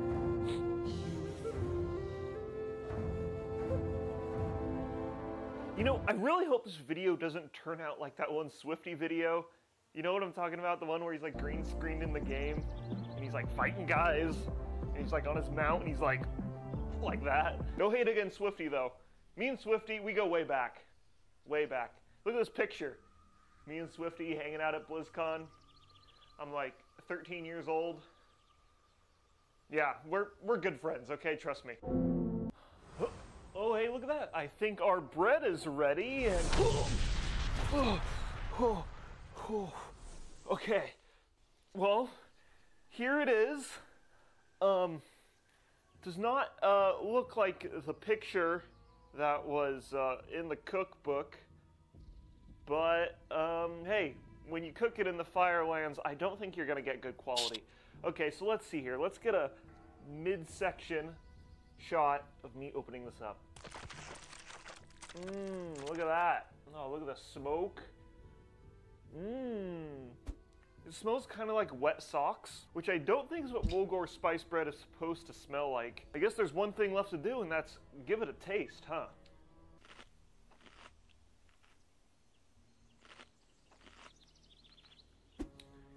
Well, I think I can safely say that it tastes like shit.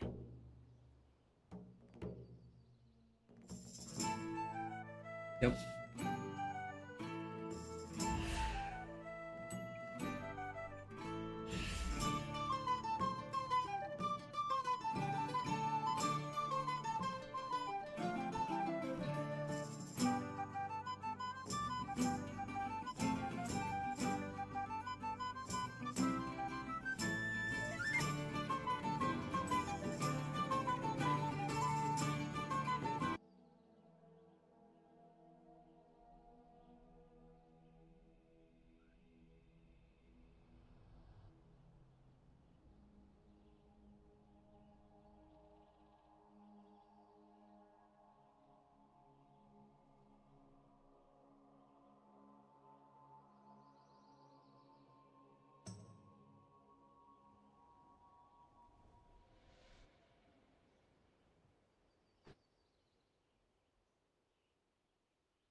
I'm back.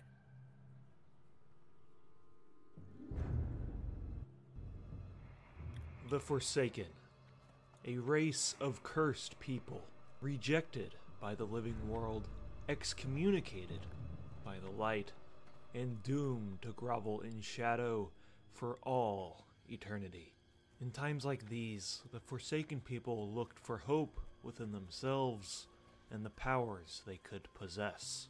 Thus, the cult of the Forgotten Shadow was created, giving the undead people meaning and helping them come to peace with their infliction. The teachings of this philosophy date back to the time of the living, where the potential of the void was first discovered, and ultimately brought its pioneer into madness. All the way back during the First War, the orcs poured through the dark portal and wreaked havoc upon the kingdom of Stormwind. While the main focus of the humans was to put an end to the orcs' reign of terror, understanding exactly what these foreign beasts were, where they came from, and the power they possessed was just as important. Natalie Celine, a bishop of Stormwind, investigated the powers the orcs controlled. At the battle site, she discovered the dark arts they wielded and the stories of an ancient, mysterious blade they used in rituals that granted them untold power. In the name of the light, the bishop made it her mission to destroy such a weapon.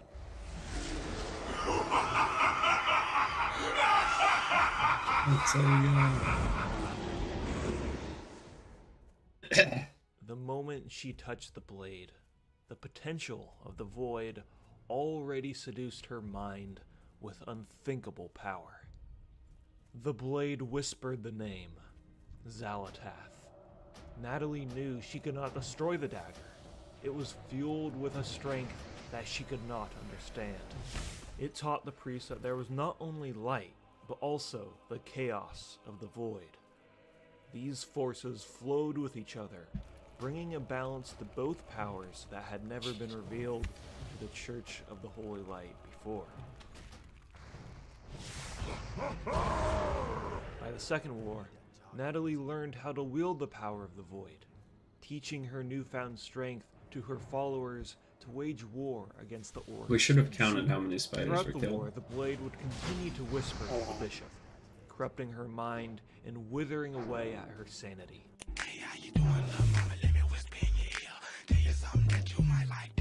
Natalie and her followers attempted to use the powers of the void for good, but they became more and more obsessed with her Naifu and the untold powers it granted. Although it was never confirmed, Natalie's demise was brought forth when Xalatath incited a rebellion and convinced her followers the bishop was holding them back from their true potential. In the promise for power, Natalie's followers murdered their leader in the dead of night, taking the ancient blade for themselves. The mages of the Kirin Tor deemed Natalie's teachings to be a harmful source of magic that should never be taught again, and collected every scroll, book, and study she had written. Although, one piece of writing that preached the balance of the light and void was never found till much later. The teachings of Natalie Celine were rediscovered by the Forsaken priests in Lordaeron, which was now Undercity. And through these rediscovered teachings, the cult of Forgotten Shadow was born. In life, many Forsaken were members of the Holy Light. They had their undivided faith dedicated to this omnipresent power, and when they needed it most, it abandoned them. In short, their whole former life felt like a lie, a twisted joke.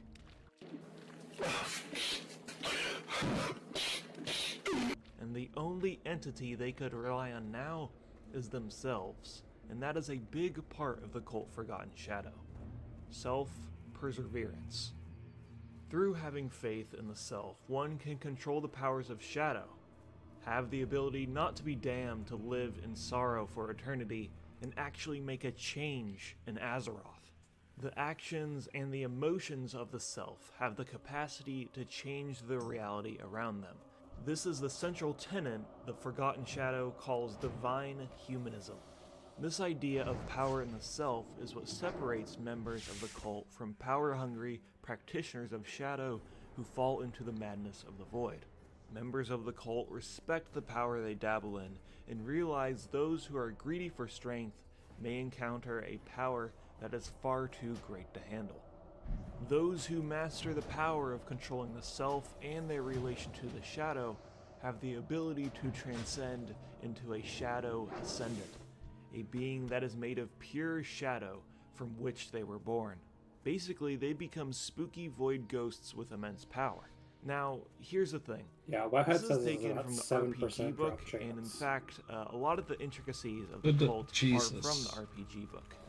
And We killed this more book than was 13 deemed of them. non-canon, but you can still find stuff in game that does make it canon. Oh my god, I thought there's, it like, was this it for a weird second. gray area where it's canon until Blizzard says it isn't. So for example, Shadow Ascendants haven't been seen in game, but they're in Hearthstone, which I know isn't canon, but there's also an item called the Cuffs of the Shadow Ascendant. So maybe it's canon? I don't really know. The major flaw in the cult Forgotten Shadow is there is no official leader. So anyone can claim themselves as the leader of the cult and argue about the intricacies of the faith. So for example, one leader can preach the idea that the balance of light and shadow is critical, and going out of your way to murder every follower of the light probably isn't a good thing, while another leader down the street can preach that every member of the Church of the Holy Light needs to be exterminated. Light Slayers are one of these bloodthirsty subsects of the cult. These assassins are the spearhead against any enemies of the cult, typically preachers of the light like the Scarlet Crusade.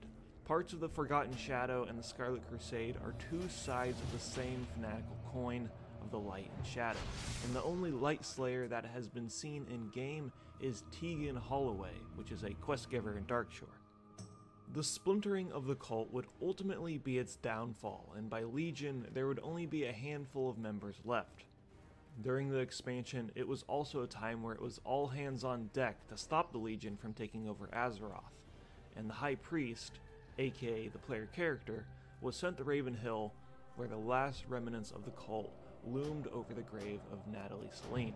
The player character is told that before Natalie was killed by her followers, she pulled her spirit into the void because, yeah, she can totally do that when she's asleep, and we go to rescue her and bring her back into our plane of existence. Now that the Forgotten Shadow actually had a leader, it brought a sharp spike of members into the cult, and people from all races were welcomed.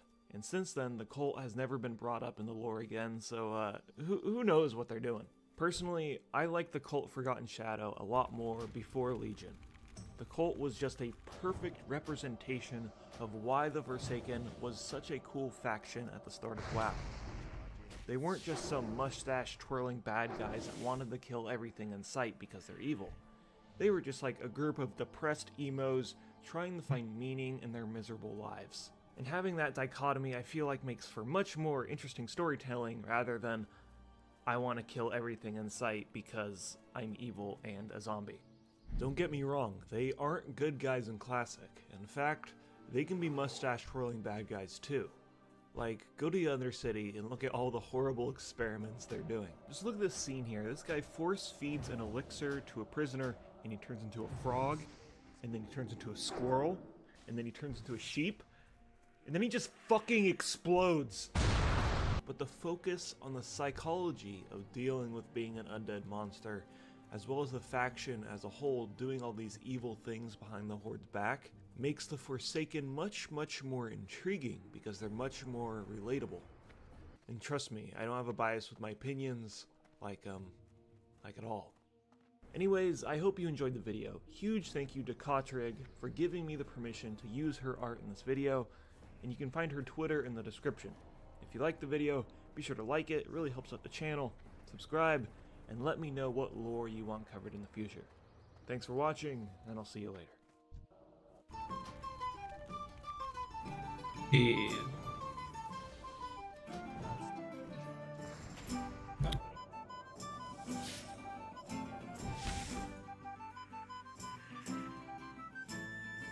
god.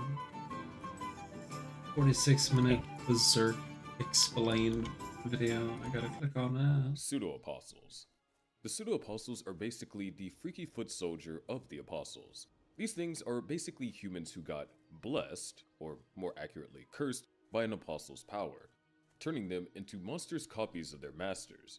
Their looks often mirror their creator's form, or personality, giving each one its own twisted flavor of nightmare fuel.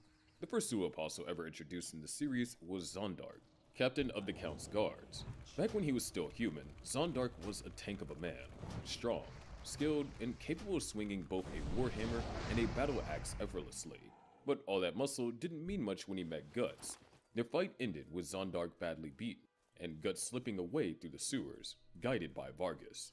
Barely clinging to life, Zondark gets dragged back to the castle to recover, but instead of healing up, he loses his mind to hatred. The Count shows up, and Zondark swears that he will do anything for revenge. The Count takes that literally and spits out a slimy slug-like creature that crawls right down Zondark's throat, turning him into a pseudo-apostle. His mind goes blank, and when the Count orders him to kill Guts, Zondark just bursts into laughter at the idea. Now, stronger than before, Zondark gains regeneration and tentacle-like growths that make him look more monster than man. But even that upgrade doesn't save him. Guts faces him again, and after a brutal exchange, the ceiling collapses, crushing Zondark's body. You'd think that'd be the end, but he's still kicking later, or what's left of him is. When Guts infiltrates the Count's castle, Zondark's body is now a hideous mess, attacking with pure instinct. Guts puts him down for good this time, smashing the remaining parasite that tries to latch I need onto to him. finish the Just like anime real so I don't have to read the whole revert to their manga. human form once they die. Zondark might have been the first, but he's far from the last. Another batch of pseudo-apostles appear in Misty Valley, under the command of Rosine. These so-called elves there aren't real elves at all. They're children Rosine kidnapped from nearby villages, wrapped up in cocoons, and transformed into her twisted version of fairies. They obey Rosine without question, and can mutate into horrifying insect-like creatures when threatened. While one-on-one, they're not much. The pseudo-elves attack in swarms that can tear through wood and flesh alike, reducing people and animals to mangled piles and segments. During their assault on a village, Guts uses a kid as bait to lure them into a barn and burn them alive. Afterward, Rosine and the surviving elves fly back to the valley, where Puck and Jill later see just how sick Rosine's games really are. The elves slaughter, torture, and even rape each other for fun. When they offer Jill a corpse to eat, she slaps one of them, horrified, and runs off. She later discovers that the elves who die revert back to their human forms, confirming that they were once the kidnapped children. Near the end, Guts burns down the cocoons where new pseudo-apostles are being born, killing most of Rosine's creations. She also transformed adult men into massive insectoid guardians to protect Misty Valley, proving just how far her control over pseudo-apostles goes. Moving on from Rosine, the next big pseudo-apostle maker is Emperor Ganishka, the ruler of the Kushan Empire. After achieving a second transformation and reaching what he calls a divine state, basically a reincarnation of a reincarnation, he becomes something beyond normal apostles. In his monstrous form, Ganishka curses thousands of his own soldiers underfoot. The mangled corpses absorb his power, mutating into terrifying multi-tentacle beasts that look like grotesque reflections of Ganishka himself. These pseudo-apostles devour the remaining Kushan troops until the reborn Band of the Hawk wipes them out. When the Great Wave merges the astral and physical worlds, all of Ganishka's spawn vanish along with him. Then there's the Egg of the Perfect World, another apostle who creates pseudo-apostles, though his approach is much subtler. Using one of his tendrils, he injects power into a chosen subject, mutating them into pseudo-apostles that reflect their faith or desires. Even though the egg itself isn't particularly strong, his creations are physically imposing. One of his most memorable pseudos is the Great Goat, leader of a pagan cult who wears a massive goat head mask. When Casca is brought to one of their orgies, the cult plans to initiate her by having the Great Goat mate with her. But before anything can happen, chaos breaks out when the Holy Iron Chain Knights arrive to capture the heretics, tipped off by a guy named Joachim. The Great Goat tries to flee, but gets caught up in a narrow passage where the egg stings him, transforming him into a pseudo-apostle. He then goes berserk, killing both his followers and several knights before turning his attention back to Casca. Right before he can harm her, Guts arrives and intervenes. Their fight is brutal. Guts uses one of Rickard's explosives to blow half of the Great Goat's face off, then finishes the job by decapitating him with the Dragon Slayer. Once dead, the Great Goat's body returns to his human form. Most pseudo-apostles aren't that big of a deal for Guts, who's already cut down full-fledged apostles, but there is one exception. Mozgus. Out of all the pseudo-apostles in Berserk, Mozgus is the most notable and dangerous. Before his transformation, Mozgus is a notorious inquisitor from the Holy See, feared for his fanaticism and brutal interrogations on suspected heretics. He travels with a crew of torturers and arrives in the city of Albion to oversee religious order during the chaos. Deeply devout and terrifyingly zealous, he believes every act of cruelty he commits against heretics is in service of God. When Casca is captured and accused of leading heretics, Mozgus personally inspects her and notices the brand of sacrifice, declaring her a witch and locking her in an Iron Maiden for further investigation. As the Iron Maiden fills with cursed blood, Mozgus and his disciples get drenched in it, and the egg of the perfect world stings them, turning all of them into pseudo-apostles. Mozgus's new form perfectly reflects his warped idea of divine justice. His back sprouts massive white feathered wings, and when he fully transforms, they turn gray and harden like scales. His entire body becomes encased in these hardened feathers, giving him the appearance of a living statue of judgment. Believing his transformation to be a divine gift, Mozgus becomes convinced that God himself chose him to purge evil. He captures Casca again, deciding she must be burned alive to end Albion's suffering.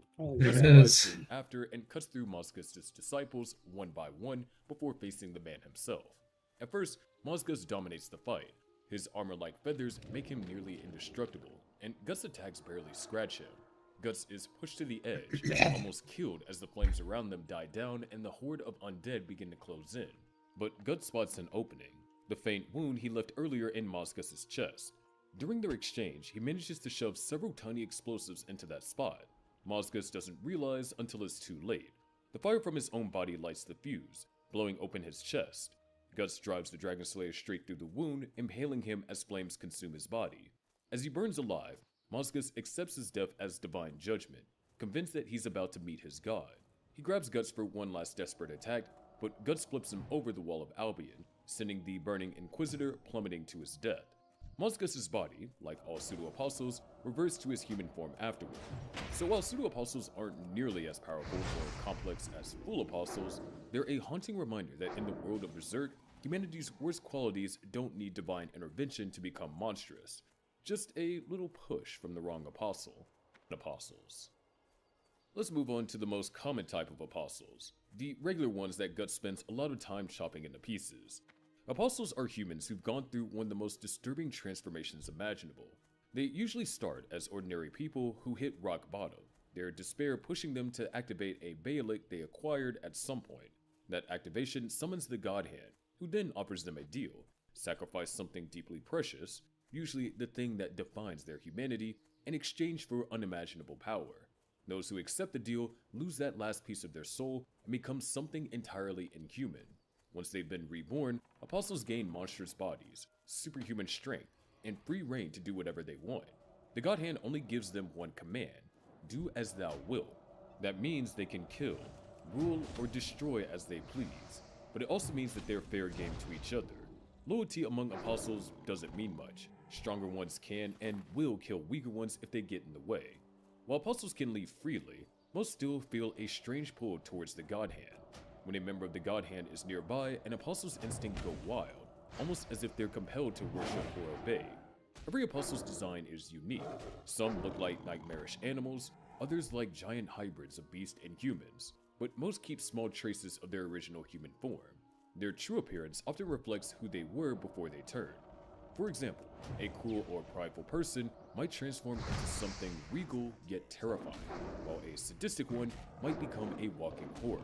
Despite their different appearances, all apostles can shift between their monstrous and human forms whenever they want, with their human forms still carrying enhanced strength and speed that far surpasses any normal person. Now, even though the apostles are powerful, not all of them are on the same level. The ones we'll call common apostles are basically the bottom tier. They're dangerous to regular humans, but little more than warm-up fights for Guts. The lesser apostles rely on brute strength, intimidation, and sheer size, but when faced with a seasoned monster hunter like the Black Swordsman, they go down fast. We got our first real look at this kind of apostle during the Eclipse, the horrific event where Griffith sacrifices the Band of the Hawk to become Femto. The entire dimension fills with monstrous apostles, and Guts, armed with nothing more than a broken sword, fights tooth and nail against them. Despite the overwhelming chaos and the trauma of seeing his comrades devoured alive, he manages to kill several apostles before the night ends. That feat alone shows how far apart Guts' raw determination and their brute force really are. After the eclipse, Guts begins his mission of vengeance. His goal is simple: hunt down every apostle and eventually reach the God Hand. Along the way, he crosses paths with several common apostles, most of whom fall quickly to his growing arsenal and combat instincts. One of his first is the unidentified roaming apostle, who shows up about a month after the eclipse. Guts, as he's about to leave Goto's home, senses his brand reacting to the creature outside. The apostle marks Guts as leftovers from the eclipse and reveals that he's been following the scent of sacrifice. He shifts into his apostle form and attacks. Guts manages to slice off his arm, but his sword breaks when he tries to strike again. The creature retaliates by attacking with his intestines, which it can control like tentacles. Guts spots a massive Dragon Slayer sword nearby, picks it up, and splits the apostle clean in half. This moment is important. It's the first time that Guts wields the Dragon Slayer, and it becomes the first apostle ever slain by it. 2 years later, Guts encounters another familiar face from the eclipse, the unidentified female apostle who had devoured Corcus. She tries to do the same to Guts, seducing him before revealing her monstrous form, but Guts is ready. He jams his prosthetic cannon arm down her throat and fires, blowing a hole straight through her skull. Later, Guts travels to the town of Coca, which is under the control of the Snake Baron, another low-level apostle. The Snake Baron is a sadistic noble who enjoys feeding on humans, ruling over his terrified subjects like livestock. After Guts saves Puck from the Baron's soldiers, the apostle learns about the Black Swordsman's arrival and sets the town on fire, killing civilians for fun. Guts arrives and cuts through the Snake Baron's men before facing the apostle himself. The Baron charges on horseback with his halberd, but Guts shoots him off his mount. Enraged, the Baron transforms into a serpent-like apostle form, boasting about eating Guts alive. Despite his speed and power, he's no match for Guts' precision and ferocity. During the fight, Guts allows himself to be grabbed by the arm just long enough to fire his cannon, blowing off half the Baron's face. He follows up by slicing him in two with the Dragon Slayer. The fight doesn't end there. Reduced to a mutilated torso, the Snake Baron begs for mercy, recognizing the brand of sacrifice on Guts' neck. He realizes that Guts is one of the two survivors of the eclipse. Guts questions him about the God Hand's location, but the apostle admits that he doesn't know anything. Guts leaves him behind to die, buried under the burning ruins of Coca. Up until this point, none of the apostles pose much of a threat. They're vicious and terrifying, but ultimately not strong enough to challenge Guts once he's armed and experienced. Still, each one adds to the legend of the Black Swordsman, a man capable of slaying monsters born from pure despair. Among the apostles that differ from this pattern is the Egg of the Perfect World, though he's a special case.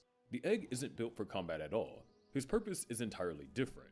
Before his transformation, he was a nameless, disfigured outcast living among the garbage at the base of the Tower of Conviction in Albion. One day, while scavenging, he found a Bailick. People from nearby settlements saw him as a monster and threw stones at him, forcing him to retreat underground. Over time, the pit he lived in filled with corpses, eventually crushing him beneath their weight. At the brink of death, his Bailick activated, summoning the God Hand.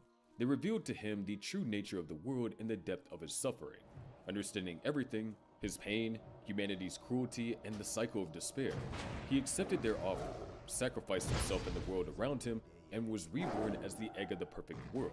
Instead of hunting humans, the Egg quietly watches over the world from the shadows. He observes the refugees in Albion, the Holy See's growing influence, and the cultists worshipping the Goddess of Flame. All of these events converge at the Tower of Conviction, where the Egg sets into motion the Incarnation Ceremony, one of the most pivotal moments in the series. He begins by creating pseudo-apostles to stir chaos, first transforming the cult's great goat leader, then later Mozgus and his disciples. As his body weakens, the Egg meets the dying demon child, the tainted offspring of Guts and Casca, on his way to the Tower of Conviction. The child had exhausted its strength protecting Casca from the horrors of Albion. Out of pity, the Egg swallows the child, merging with it to preserve its soul. At the climax of the ceremony, the Egg's body begins to split apart as the malice of thousands of souls engulf the tower. In that moment, the child inside him transforms, becoming the vessel for Griffith's new body. The eggshell cracks open, releasing a radiant light, symbolizing both the end of his existence and the rebirth of Femto in the physical world. Elite Apostles. Moving up from the small fry apostles, we reach the Elite Apostles, the ones who actually made Guts break a sweat. These aren't your random demon fodder. These monsters are terrifying enough to wipe out entire villages, and even Guts had to push himself to take them down. The first elite apostle that Guts ever had to face was the Count, a nobleman whose fall from grace is pure tragedy.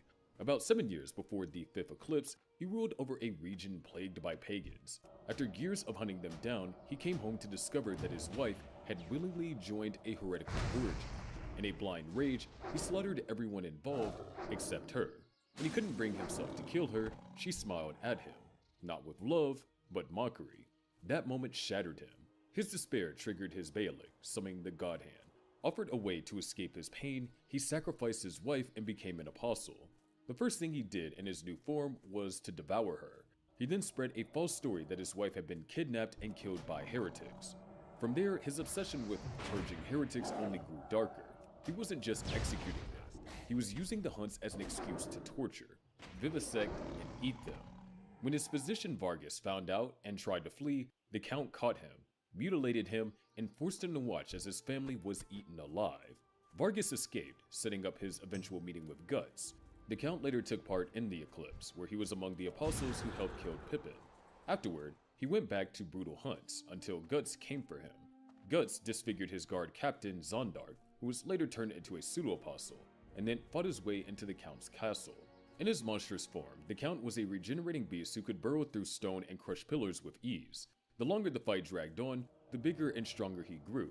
He even managed to overpower Guts at times. But when Teresia, his daughter, wandered in during the chaos, Guts used her as a shield to land a fatal blow. The Count's head couldn't regenerate like the rest of his body, and Guts eventually severed it completely. Just as he's dying, his blood activates his Baalic again, dragging everyone into the God Hand's realm. The Count tries to sacrifice Guts to survive, but Void tells him that he can't offer a life that has already been branded once. The only person that he can sacrifice is his daughter. Faced with choosing between his own life and his daughter's, the Count refuses to damn her. That mercy cost him everything. His spirit is dragged into the abyss as his body reverts to human form, lifeless and broken. Next up is Rosine, the moth-like apostle who almost killed Guts in the Lost Children arc. Rosine's story starts in a small village torn apart by war. Her mother was violated during the conflict, and her father constantly doubted whether Rosine was really his child. Their home was full of fights and resentment, so Rosine spent most of her time in the woods, collecting bugs and pretending to be an elf with her best friend Jill. One night, she decided to run away to the Misty Valley, which she believed was the home of elves. Her parents found her later. Her father beat her out of shame and anger, and in that moment, her Baalic activated. To free herself from them, she sacrificed both of her parents and was reborn as an apostle.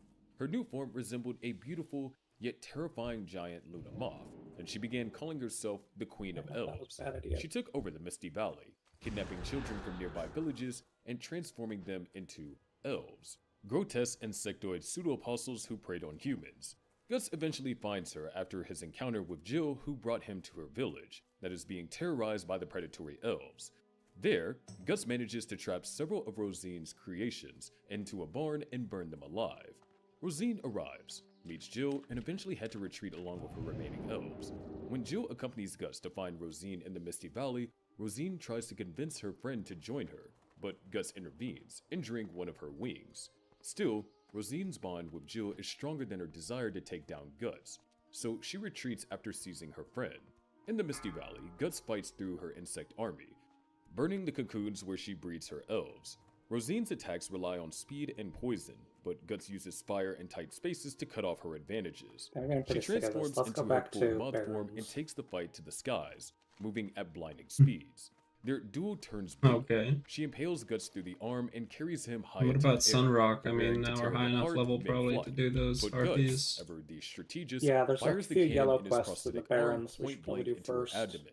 Both plummet to the ground. Because they're Bleeding still out and barely in Sunrock, conscious, they're still kind Guts of ties orange. his If we just good heart, hand we to the could fly Dragon there. Slayer.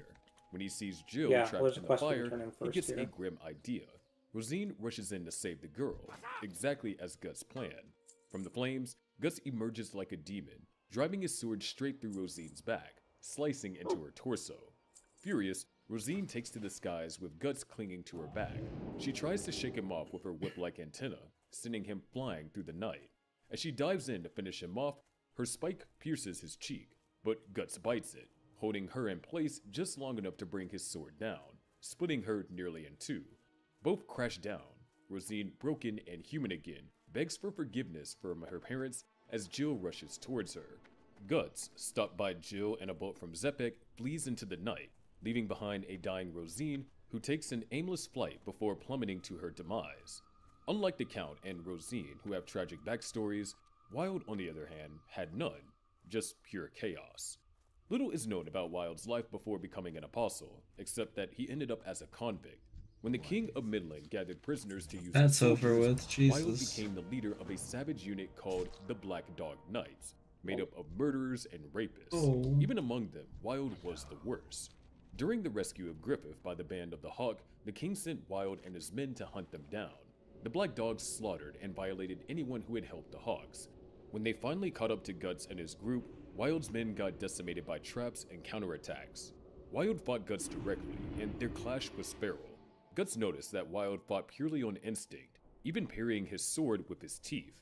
When morale among his men dropped, Wilde simply killed them all himself for being weak.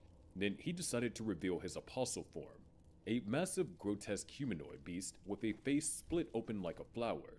The battle between him and Guts was brutal. For the first time in a century, Wilde was seriously wounded, pretending to be dead. He ambushed the Band of the Hawks camp and kidnapped Griffith, trying to trigger the eclipse early to save himself from death. He tore through the camp, exposing Griffith's mutilated body to the Hawks to break their morale, but panicked when he couldn't find Griffith's Bailick. That's when Nosferatu Zod appeared. Zod impaled Wilde on his horns, declaring that the Bailick must return to Griffith because that's how it is. Wilde tried to reason with Zod, claiming that he was only following one law of the God Hand, do as thou wilt. Zod didn't care. He ripped Wilde open, killing him instantly. Wilde's body reverted to his old human form as his soul was dragged into the abyss. Greater Apostles.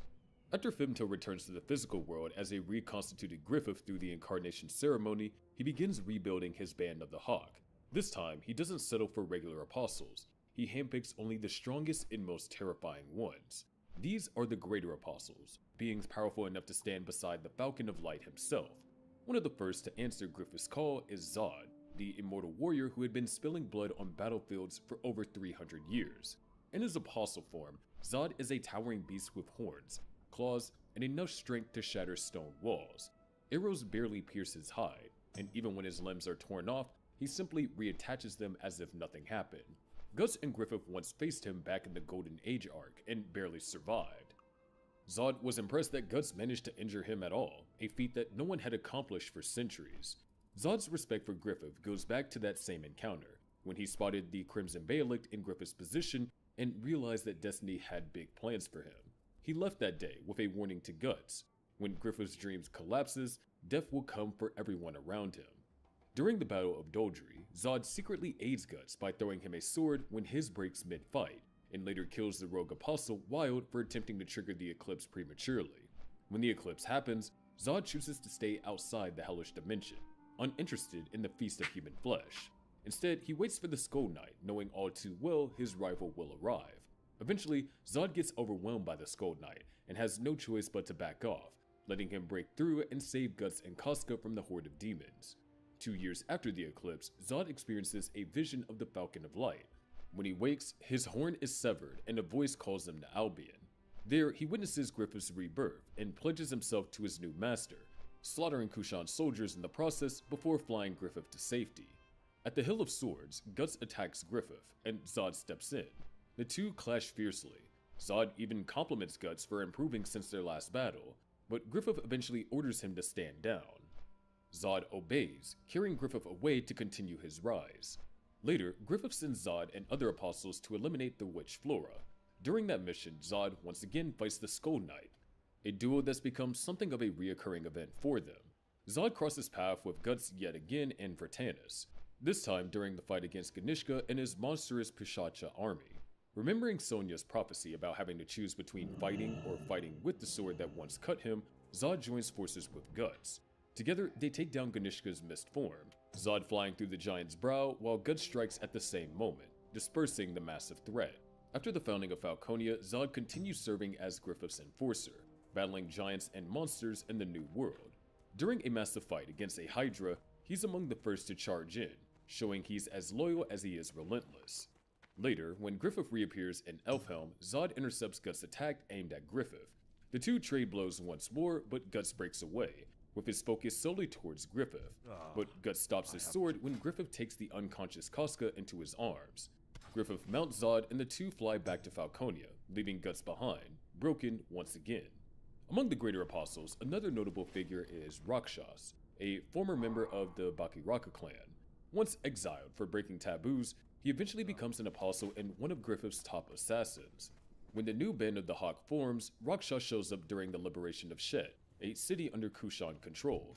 He appears as a mass shadowy figure capable of dodging and weaving through deadly strikes with inhuman agility.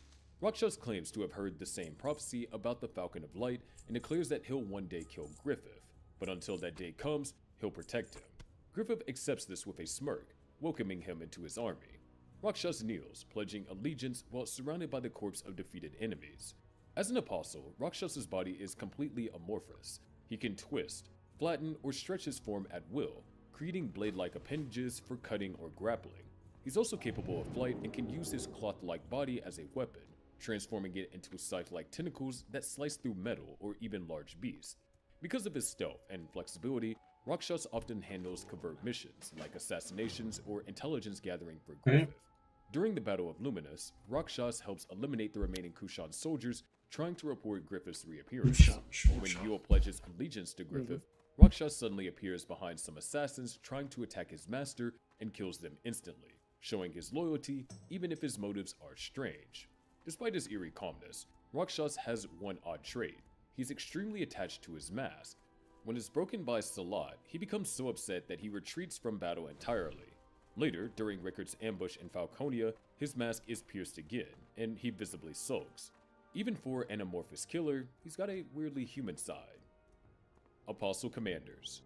Under Griffith's reborn Band of the Hawk, the Apostle Commanders make up the elite core of his army. Apostles so skilled and deadly that they serve as captains over the band's strongest divisions. These aren't your average monsters. They're legends, even among demons, handpicked by Griffith himself. One of the top commanders is Locust, the Moonlight Knight. Before he became an apostle, Locust was already a legend, undefeated in countless duels, and known across the land as the mightiest knight. Warriors told their sons bedtime stories about his heroics. He'd never served any single master until he met Griffith, who finally earned his loyalty. Locust is the captain of the band's Lancers and trains new recruits. Off the battlefield, he also handles political duties in Falconia as part of Griffith's council. His weapon of choice is a massive lance, capable of taking down multiple enemies in one swing. In his apostle form, his horse and body merge into a sleek metallic centaur shape with hooked armor and a shield fused to his arm. His lance transforms into an even longer, deadlier blade. Guided by an oracle to find the Falcon of Light, Locust rides into Shed, effortlessly wipes out several Kushan soldiers, and offers his allegiance to Griffith. From that point, his loyalty is absolute. He believes every action Griffith takes is for the world's salvation. During the Band of the Hawk's assault on Windham, Locust and his Lancers storm the Kushan stronghold, cutting down entire platoons before confronting Emperor Ganishka's forces. While Ganishka's forces shift to Griffith, Locust withdraws his men after Charlotte is rescued. Later, he rides at the front lines in defense of Britannis, leading a devastating charge that tears through Kushan ranks. When Rickard arrives in Falconia and slaps Griffith, Locust nearly loses his temper, but stops when Griffith orders him to stand down. He later serves on Falconia's War Council, reporting on the army's expansion and land reclamation. Then there's Grunbeld, captain of the band's Giants. Before joining Griffith, he was a legend in his own right, known as the Great Flame Dragon. During the 100-Year War, he held off a Tudor invasion with only 3,000 men, earning his fearsome reputation. When Griffith formed his new Band of the Hawk, Grunbeld answered the call during the liberation of Shed, smashing through the gates and burning enemy ranks with his fiery shield. Grunbeld's power is immense, even in human form. As a giant apostle, his strength multiplies. One swing of his warhammer can wipe out squads of armored soldiers. In its transformed state, his body turns into Corridom, a crystalline armor tougher than steel. He can also breathe fire, turning battlefields into infernos. During the attack on Flora's mansion, Grunbeld joined Zod and other war demons to eliminate the witch. Seeing it as dishonorable to kill an old woman, he challenges Guts instead, eager to test his loyalty and strength. Guts, injured from his fight with Slan, still manages to surprise him after donning the Berserker armor. Caught off guard by Gus's newfound power, Grunbeld transformed, but the battle was interrupted by Flora's final spell. Grunbeld admits that Guts won that round and vows to face him again. Later, he and his fellow apostles were blocked by Flora's wall of fire, keeping them from pursuing Gus's crew. With Flora now gone and their mission complete, they decide not to give chase and return to Griffith.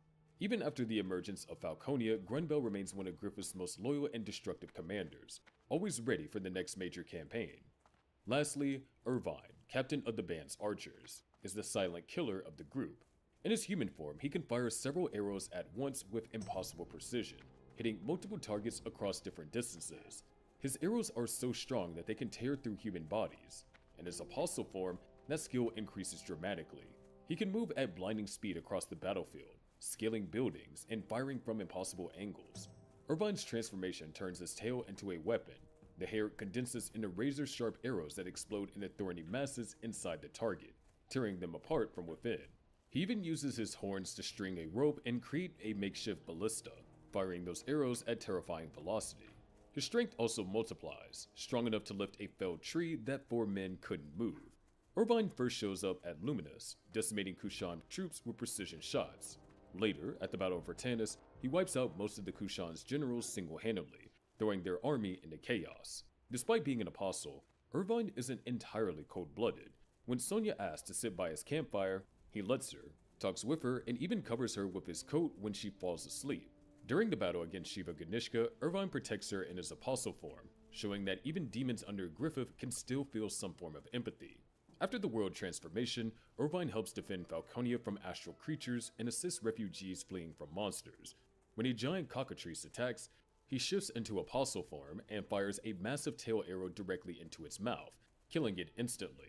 Later, when Griffith's army fights an army of Jotnar, Irvine backs up Zod from afar, shooting at a hydra unleashed by the giants. Zod takes on the beast directly, while Irvine's arrows weaken until Grunbeld finishes the job with his fiery breath. Together, Locust, Grunbeld, and Irvine represent the elite command of Griffith's army, warriors who were already legendary before becoming apostles. Shiva form. Apostles are meant to serve the God Hand. That's just how the hierarchy works. But there's one guy who... That's the apostles. It's the rest of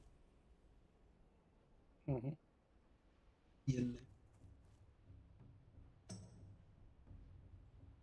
What do you want to watch? I don't know. You think we should take a break here? Yeah, sure. Almost level 22, but and the inn is right here, and I feel like land. Wait, no, the inn's over here. My bad. Does this place even have an inn? Yeah, it's here. Doop-de-doop. You get a little bunk bed, well, hammock, you know. Mm-hmm. Lay down. Ugh.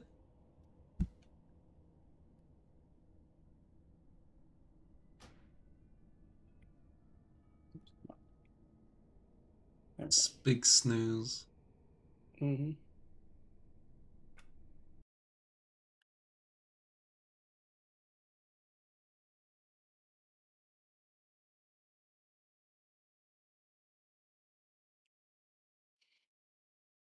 Well, I mean, we could watch Berserk, but we can also watch other stuff.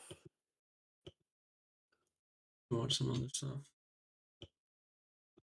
Like, I don't know, Family Guy you mentioned, South Park.